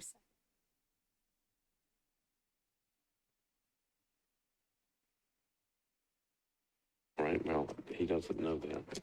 Oh, what? I can't do it? Well, so, Ms. Darby, tell me what I need to do. Okay, Ms. Darby. It needs to have approval from the Emergency Communications District before second reading to move forward. So, okay, well, I was told this. I thought that I could do this part and that could be done later, but no, I It can't? needs it before second reading. So that means I just have to definitely defer and wah. Okay, well, there it is. All right, so do you want to indefinitely defer or just withdraw? I just, either way, it doesn't matter, withdraw. Okay, bill is withdrawn, and we'll try again another day. All right. All right. All right, we're on the last bill on second reading is item number 131. It's BL 2023-2125 by Councilmember Murphy. Ordinance to amend chapters 10.16, 10.40, 10.44, and 10.72 of the Metropolitan Code of Laws to include provider-neutral language. Councilmember Murphy, you're recognized on your bill. Thank you. Committee reports, please. Public Health and Safety, Councilmember Syracuse. Thank you, Vice Mayor. Public Health and Safety recommended approval, 9 in favor, 1 not voting.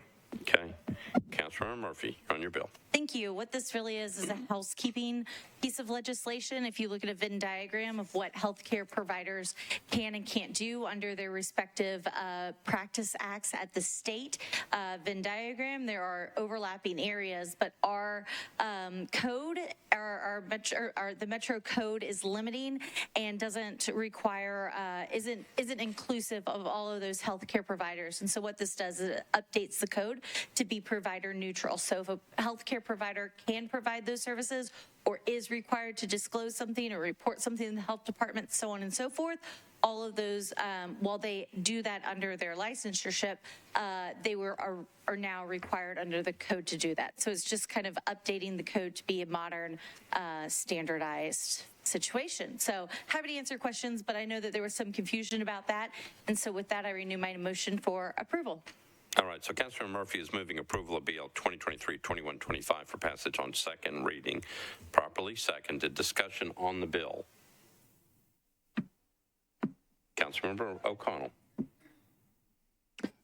Just rising in support of one particular physician. Thank you. All right. Anybody else? All right, we're on the bill. We'll try by voice vote. All those in favor of 2125 for pass on second reading, say aye. If you're opposed, say no. Any abstentions? All right, bill passes on second reading. All right, we are now on bills on third reading. This is the consent agenda. Bills on third reading consent, and there are a bunch of them.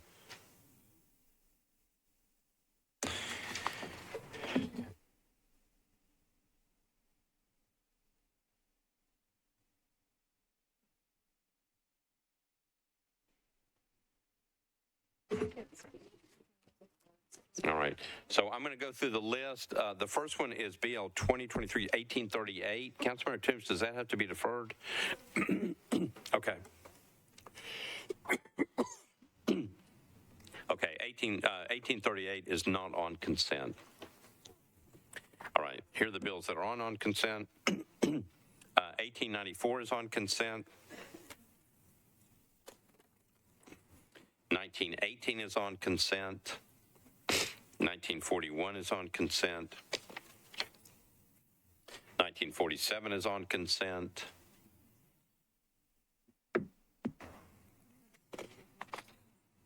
2004 is on consent.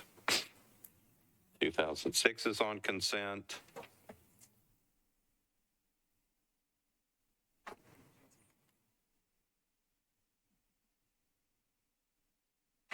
Hold on.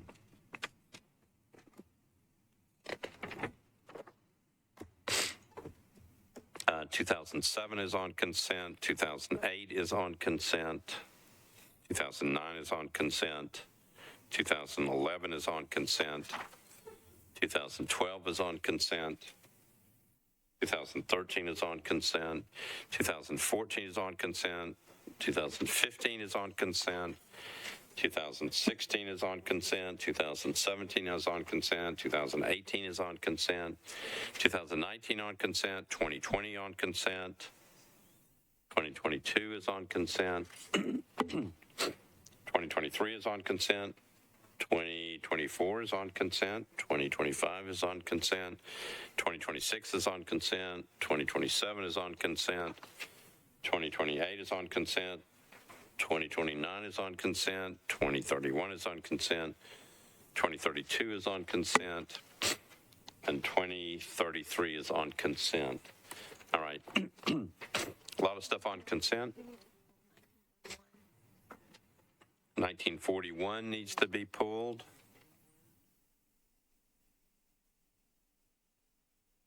Okay, item number 141, 1941 is pulled, and what's the other one? And 1894 is going to be pulled.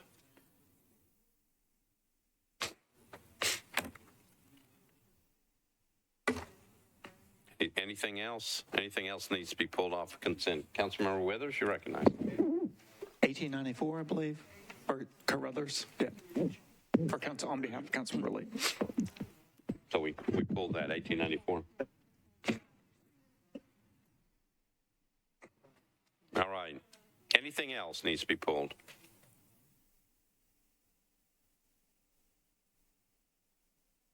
All right, here are the bills. The bills on consent on third reading. Okay. First one up is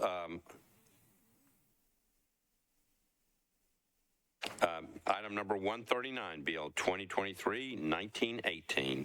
Ordinance to amend Title 17 by canceling a planned unit development on properties located at 1260 West Trinity Lane in Buena Vista Pike. That's by Councilmember Toombs. Bill 2023-1947 by Councilmember Sledge. Ordinance to amend Title 17 by changing from RM20ANS and OR20ANS to RM20A, RM40A, and OR40ANS for various properties south of Lafayette Street, generally spanning from 1st Avenue West to west of Lewis Street. Next item up is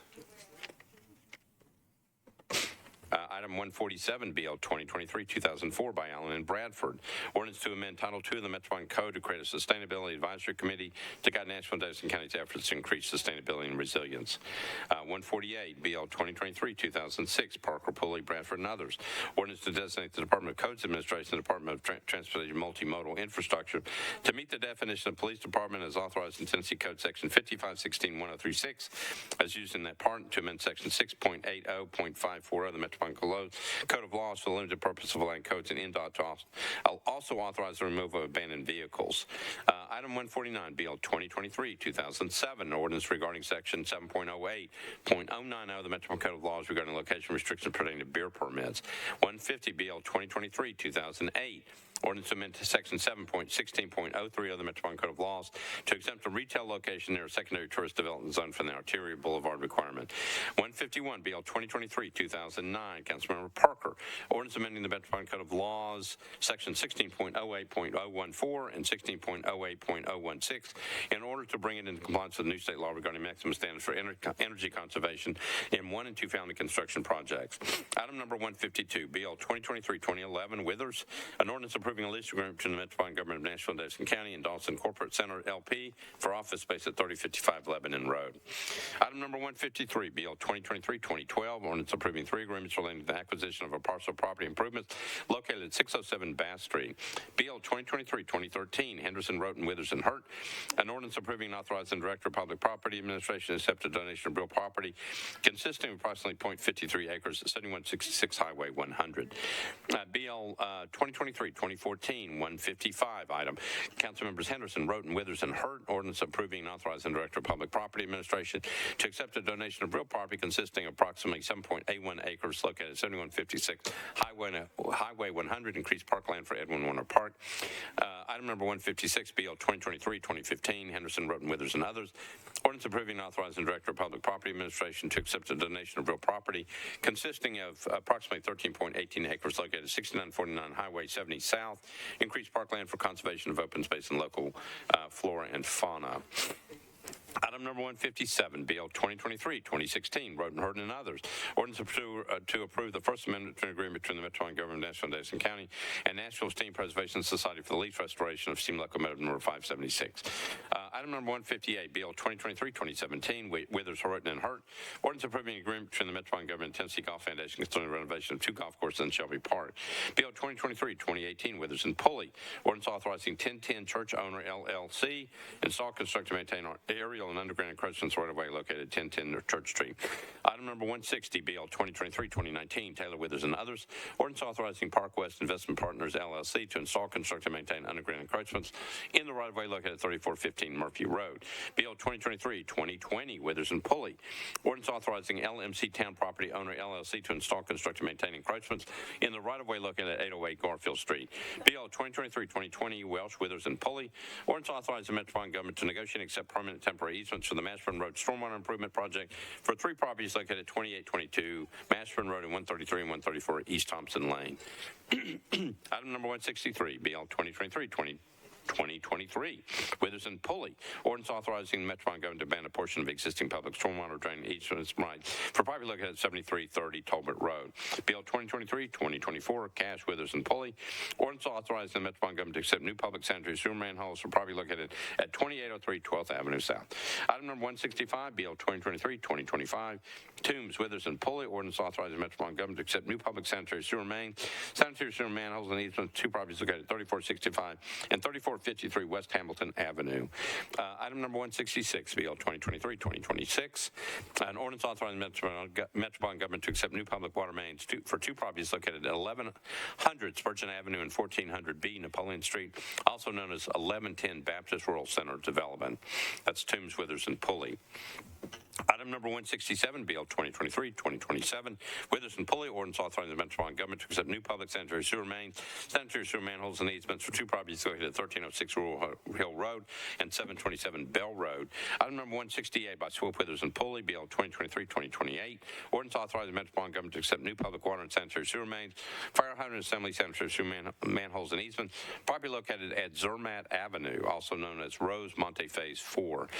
BL 2023-2029, Taylor, Withers, and others. An ordinance approving the Metropolitan Government to ban existing public water mains, sanitary sewer mains, and sanitary sewer manholes, and to accept new public water mains, sanitary sewer mains, and sanitary sewer manholes, property located at 1801 Patterson Street. Item number 170, Withers and Pulley, BL 2023-2031. Ordinance authorizing the Metropolitan Government to ban existing public water and sanitary sewer mains, manholes, and easements, except new water and sanitary sewer mains, fire hydrant assembly, sanitary sewer manholes, and easements for 2 properties located at 301 15th Avenue North and 302 McMillan Street, also known as 15th Avenue North Mixed-Use Development. Item number 171, Withers and Pulley, BL 2023-2032. Ordinance authorizing the Metropolitan Government to ban existing public water and sanitary sewer mains, manholes, and easements, and to accept new sanitary sewer mains, manholes, easements, 6 properties located at Victory Avenue, South 1st Street, Shelby Avenue, Woodland Street, Titans Way, and Russell Street. And item number 172, Withers and Pulley, BL 2023-2033. Ordinance authorizing the Metropolitan Government to accept new public sanitary sewer mains, sanitary sewer manholes, and easements, 2 properties located at 9784 Concord Row and Glenmore Lane, unnumbered in Williamson County. Those are the bills on 3rd reading consent. Does anything need to be bumped off? All right, seeing none, we have just a small committee report from Councilmember Withers on planning and zoning. Looks like two bills, wait a minute, 1838 is bumped off, and it looks like just 1918. Well, for that exhaustive committee report for Bill 2023-1918, we recommended, Planning and Zoning recommended approval, 7 in favor, 0 against, 0 abstentions. All right, and if you don't mind, move the third reading consent agenda. Would love to move that consent calendar. Okay, I got a motion from Councilmember Withers to move the third reading consent agenda, properly seconded. Any discussion? Seeing none, all those in favor say aye. Opposed, no. Third reading consent agenda is passed. Okay, now, these are the last bills on the calendar. Item number 132, Bill 2023-1838 by Councilmember Toombs. Ordinance to amend Title 17 by changing from RS 7.5 to RM 20A zoning for property located at Ewing Drive, unnumbered at southeast corner of Knight Drive and Ewing Drive. Councilmember Toombs, you're recognized. Thank you, Mr. Vice Mayor. Committee report. Planning and Zoning, Councilmember Withers. Thank you, Mr. Vice Mayor. Planning and Zoning recommended approval, 7 in favor, 0 against, 0 abstentions. All right, Councilmember Toombs, you're recognized. Move for a 1 meeting deferral. All right, the motion is to defer 1 meeting, properly seconded. Any discussion? Seeing none, all those in favor of the 1 meeting deferral say aye. Opposed, no. This one's deferred 1 meeting. Item number 133, BL 2023-1879 by Councilmembers Lee and Withers. Ordinance to amend Title 17 by change from CL to IR zoning for property located at 936 Firestone Parkway, western corner of Gould Boulevard and Firestone Parkway. Councilmember Withers, you're recognized.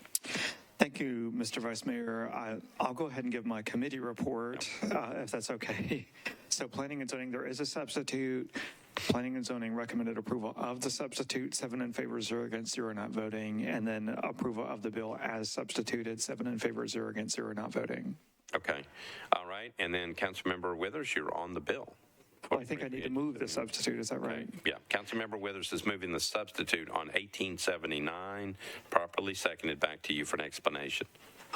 Great. So I'd like to move the substitute. My recollection is this applies buffer zones and some other details like that that we discussed in committee. So I would like to move the substitute. All right. You've heard an explanation of the substitute. Any discussion on the substitute? Motion is to approve the substitute. Seeing nobody in the queue, all those in favor of the substitute say aye. Aye. Opposed, no. Substitute's on. Councilmember Withers, you're on your bill as substituted. I would like to move the bill as substituted. All right, Bill 2023-1879 as substituted.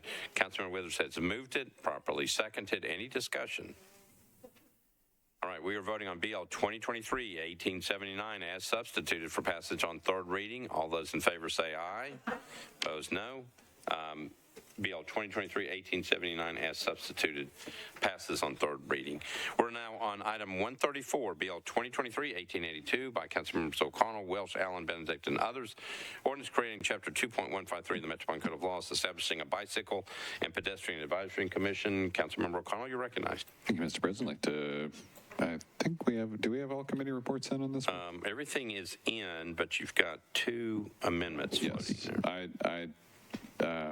I guess let's move the bill and then we can see how the All right, so Councilmember O'Connell is moving the bill, properly seconded. Now, you've got an amendment 1 by Councilmember Allen, and you've got the second amendment. Yeah, I'll defer to Councilmember Allen to see what she intends to do with her amendment. Councilmember Allen, you're recognized on amendment number 1. Thank you, Mr. Vice Mayor. I'd like to ask to suspend the rules. All right, so did you go to? I don't think I need to. It was timely filed. It's a timely file. Both of these are timely filed. Okay. Because it's on third reading. All right. So Councilmember Allen is moving to wait a minute. Does she need to suspend the rules to get it because it is on third reading? It's on third reading. Yeah. So Councilmember Allen is moving to suspend the rules because this amendment is on third reading. Doesn't impact Chapter 17. So Councilmember Allen is requesting a suspension of the rules to get this amendment before us tonight. Is there any objection to suspension of the rules? There are 2 hands up. Your amendment cannot be heard. All right. So Councilmember O'Connell, you're back on amendment number 2. Thank you, Mr. President. I'm going to need to do the same thing to get a planning recommended amendment on there, so I'd like to move to suspend the rules. All right, so Councilmember O'Connell is moving to suspend the rules to get this, to get his amendment before us. Is there objection to suspension of rules on his amendment? Seeing no hands up, Rules are suspended. You're on your amendment number 2. Thank you, Mr. President. I'd like to move approval of the amendment with a brief comment.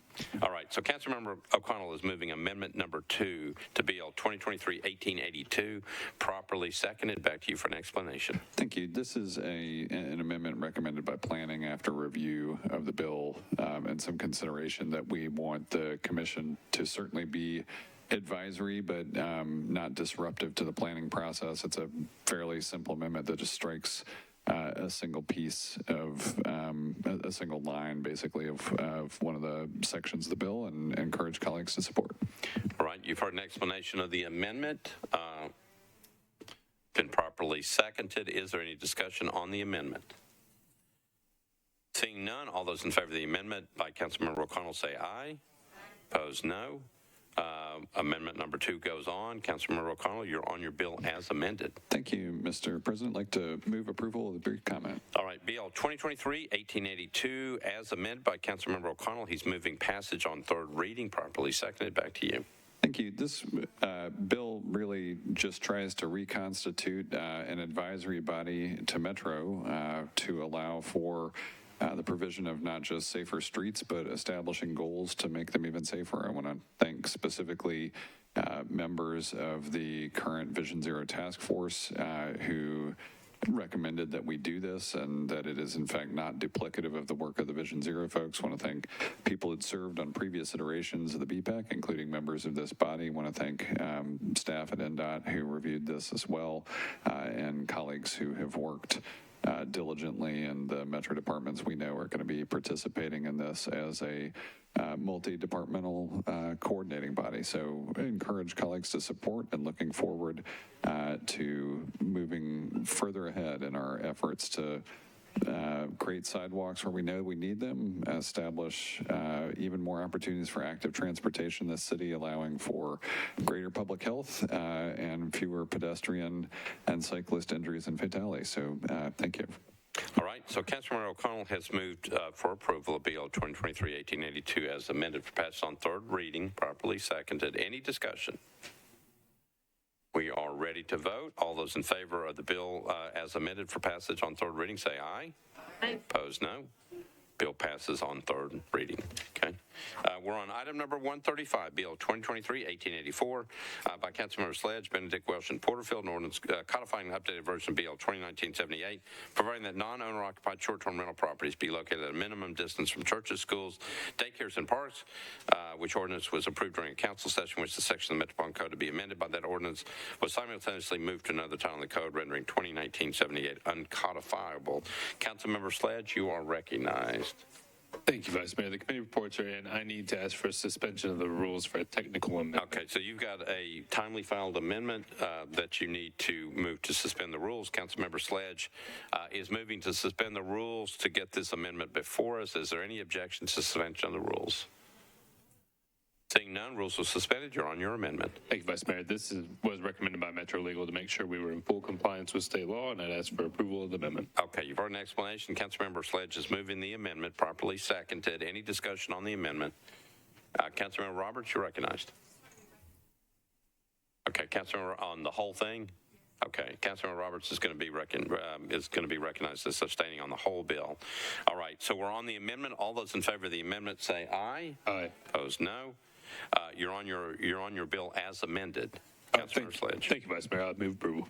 Councilmember Sledge moves approval of 1884 as amended for passage on third reading, properly seconded. Any discussion on the bill? Councilmember Roberts will be listed as abstaining. All those in favor of 1884 as amended for passage on third reading say aye. Aye. Opposed, no. Bill passes on third reading. Okay, we're on BL 2023-1894 by Councilmembers Lee, Roten, Withers, and others. An ordinance approving and authorizing the Director of Public Property Administration or his designee to accept a donation of real property consisting of 5.08 acres located at 0 Courthouse Road. Councilmember Roten, you're recognized. Councilmember Roten. It's item 136. It's BL 2023-1894. It's Carruthers Road. Move approval. Okay. Is that what we're supposed to be doing?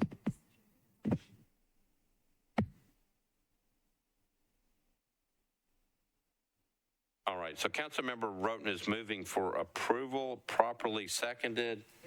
Councilmember Saguaro, you're recognized. Thank you, Vice Mayor. There was so many conversation with the fire department about needing a new hall and building new places, and we haven't built one in a long time. And so when I saw that there is a donation of land that will lead to the building of a fire hall, I actually thought it was a good thing and added my name to the bill.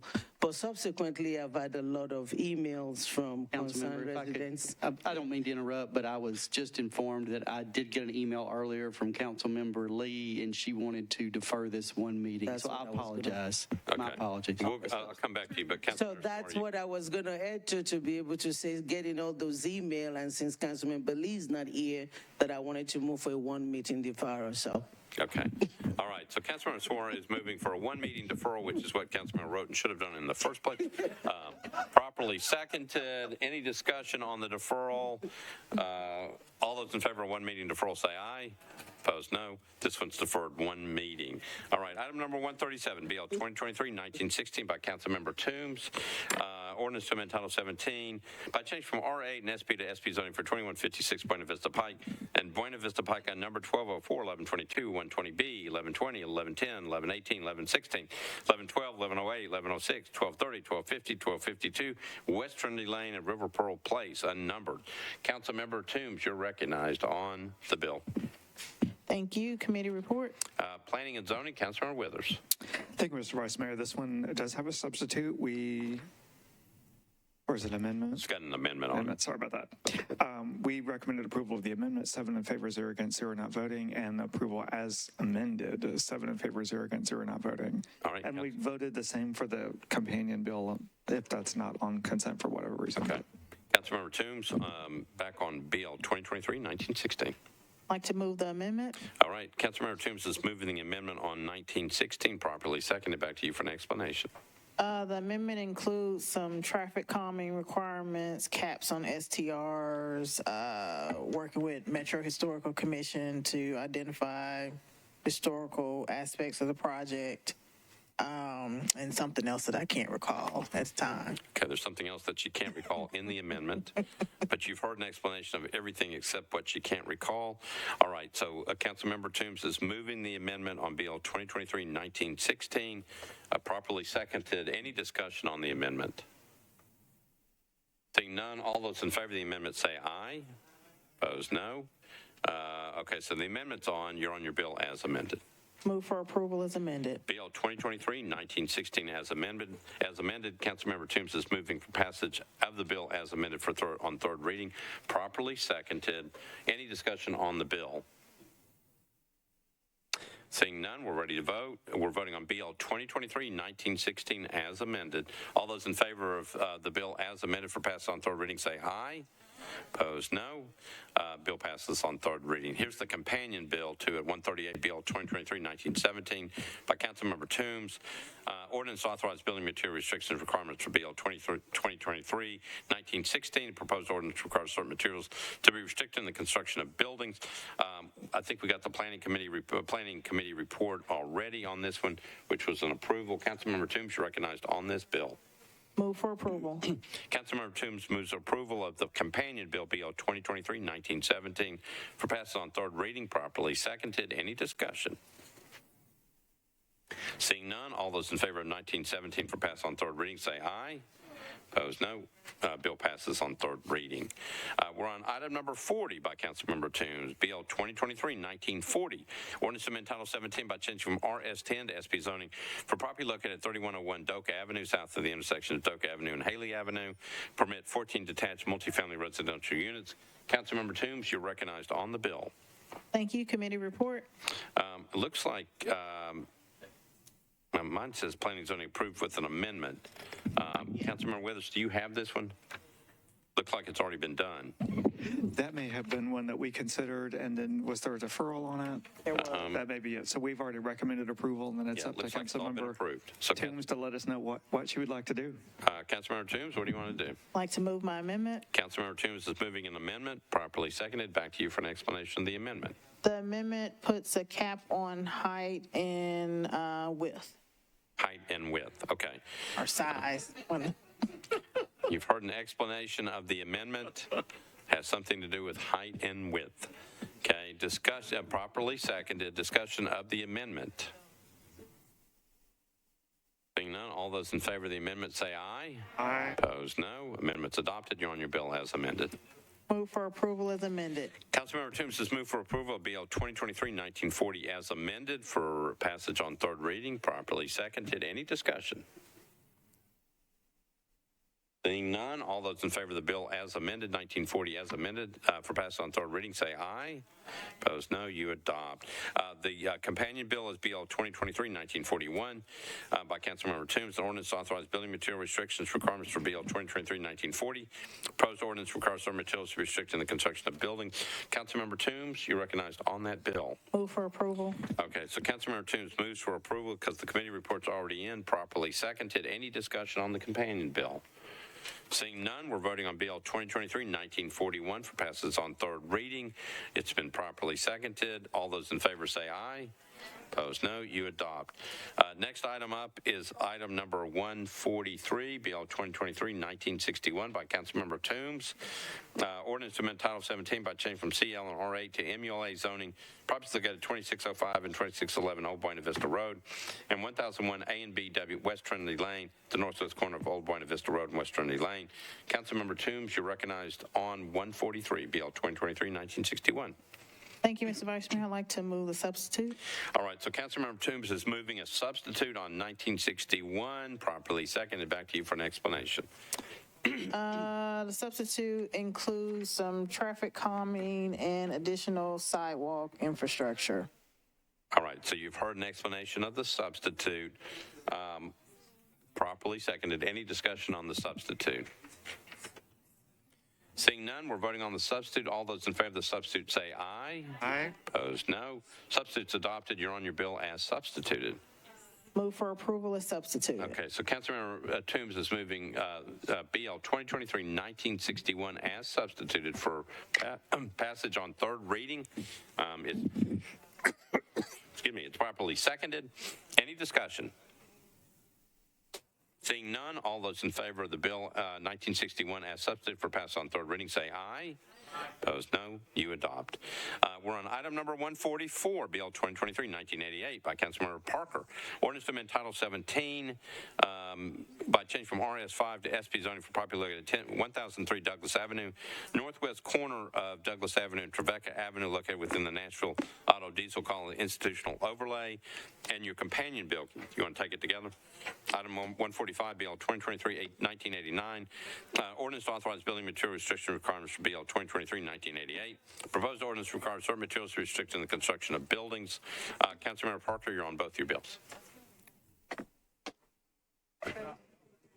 Thank you, Vice Mayor. I'll move a one-meeting deferral of both. Okay, so Councilmember Parker is moving a one-meeting deferral of both 1988 and 1989.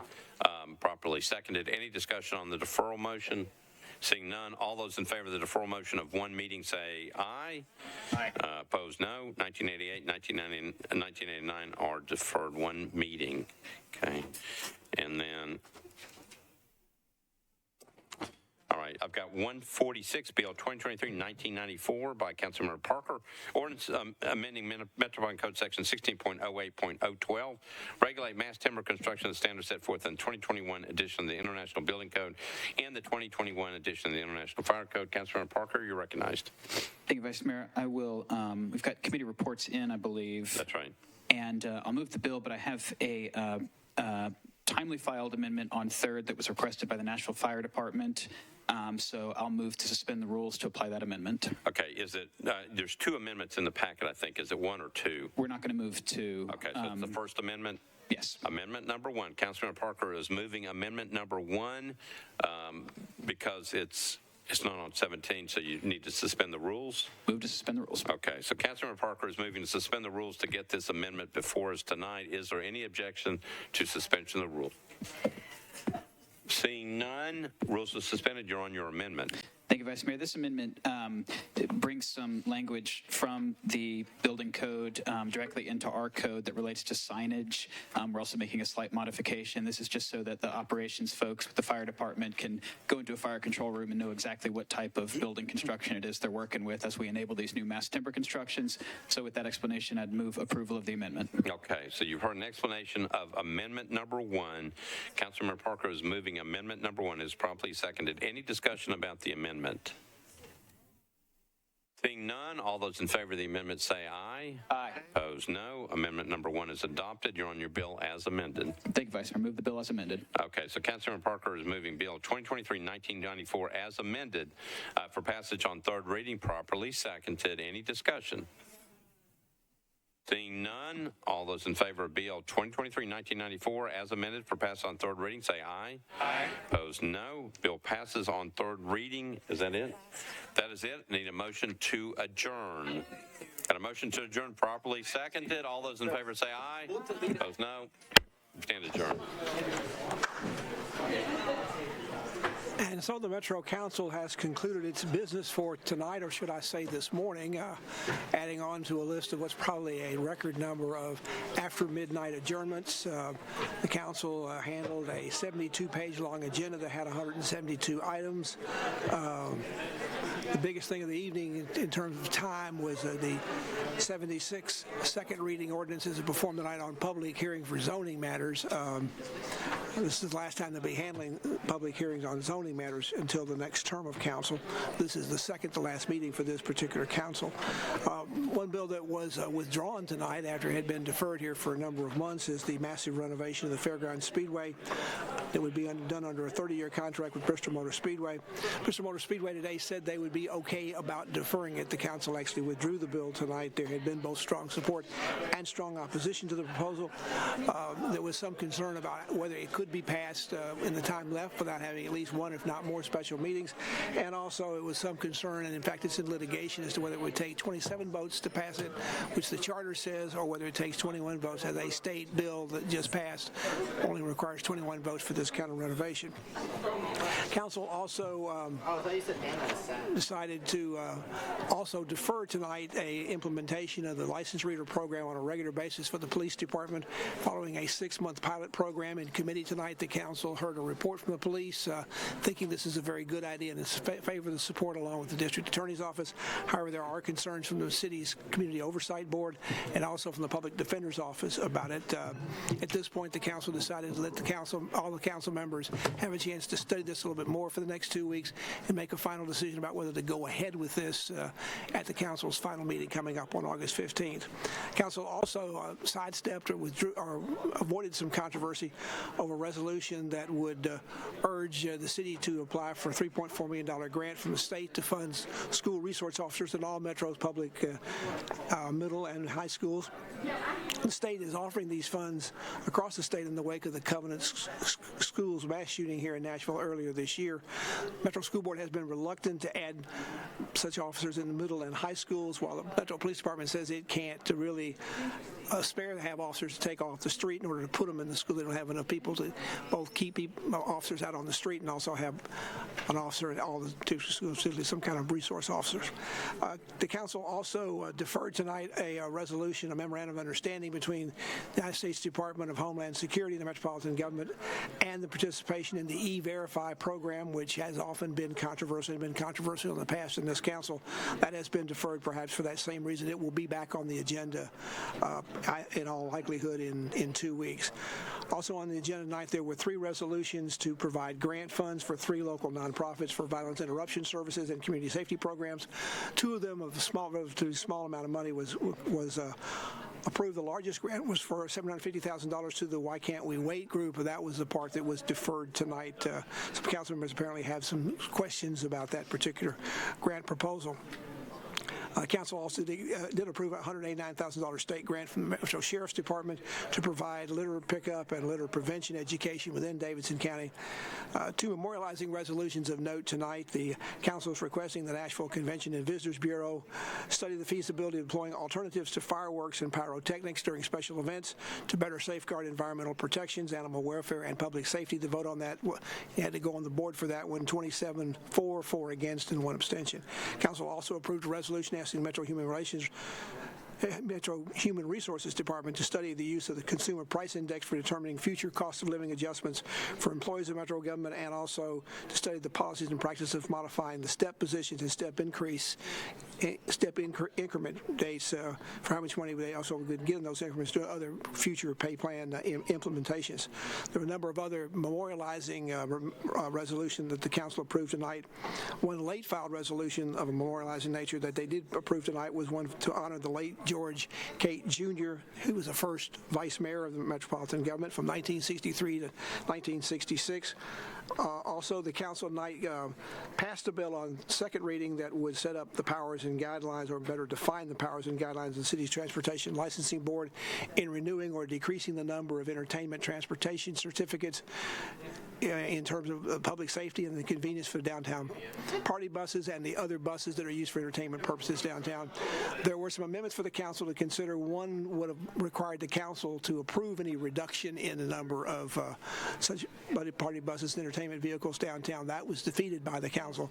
They went ahead and approved the bill on second reading for that, but it may well come up again on third reading to have some more bills to consider that on third reading. However, that will take a suspension of rules, and that's not always a sure thing. The council also was set to handle a situation, what to do now for the people in the city with the construction and demolition materials, which are now no longer being allowed in local landfills. They're looking now for more recycling, but there were too many other details to do, and the bill was ultimately withdrawn tonight, so that'll be something left for the new mayor and the new council to figure out when they both take office. Finally, there were also a bill that passed on second reading tonight that better clarifies the types of amplified music, including live local music, that will be limited to certain decibels in the downtown areas, particularly down in the Lower Broad area. There were some concern from the police department that in some areas around the clubs, they can't hear each other when they talk to each other. They can't hear things that happen on the street. In fact, there was a gunshot down there. The police officers that were there could not hear the gunshot. That went along with, that became a bill that a lot of rumors got started about that said that this would be a big problem for some of the clubs down there. That's not what the bill did, and we did have a number of musicians come here tonight and during the public comment period and object to all that, and Councilman Syracuse, who was the sponsor of that, went out and spoke to them. He thinks that he got them under control. They understand now what it is and seem to be supportive of what he wants to do. There were some in the council who wanted to defer that, which tonight, more or less, since the bill was on second reading, would have been a defeat for this, and that would have been over with, but the council went ahead and passed it on second reading, and we'll see what happens on third reading. There may be more attempts to come back and at least refer it back to committee and see if there are other amendments that need to be added on to it, again, with some concerns that the council members have about that. Finally, on third and final reading, the council approved a bill establishing a bicycle and pedestrian advisory commission. That will be going to Mayor Cooper for his consideration. This passed on a voice vote. There was one late amendment added into it after the suspension of the rules from Councilman O'Connell, who was the sponsor for it. There was one by Council Lady Allen that was not accepted because, again, it had to suspend the rules, and it had two hands to go up in objecting to having what was in that amendment, so that did not go on the bill. The council is now in recess for the next 2 weeks. It comes back for its final meeting of this term. That'll be on August 15th. The only thing about that, it'll be a very different kind of agenda. Only resolutions and third reading bills will be on the agenda. There will not be any first reading ordinances. There will not be any second reading ordinances. It's too late for the council to do anything about those as the council slowly begins to move towards what will be its last meeting on August 15th. The Metro Nashville Network will be here to provide live coverage on August 15th. I will be here as well. And so we say until that time, I'm Pat Nolan, and good night from the council chambers. Tonight's meeting of the Metropolitan Nashville and Davidson County Council has been coming to you live from the council chambers at the historic Metro Courthouse. It's been a public affairs presentation of the Metro Nashville Network.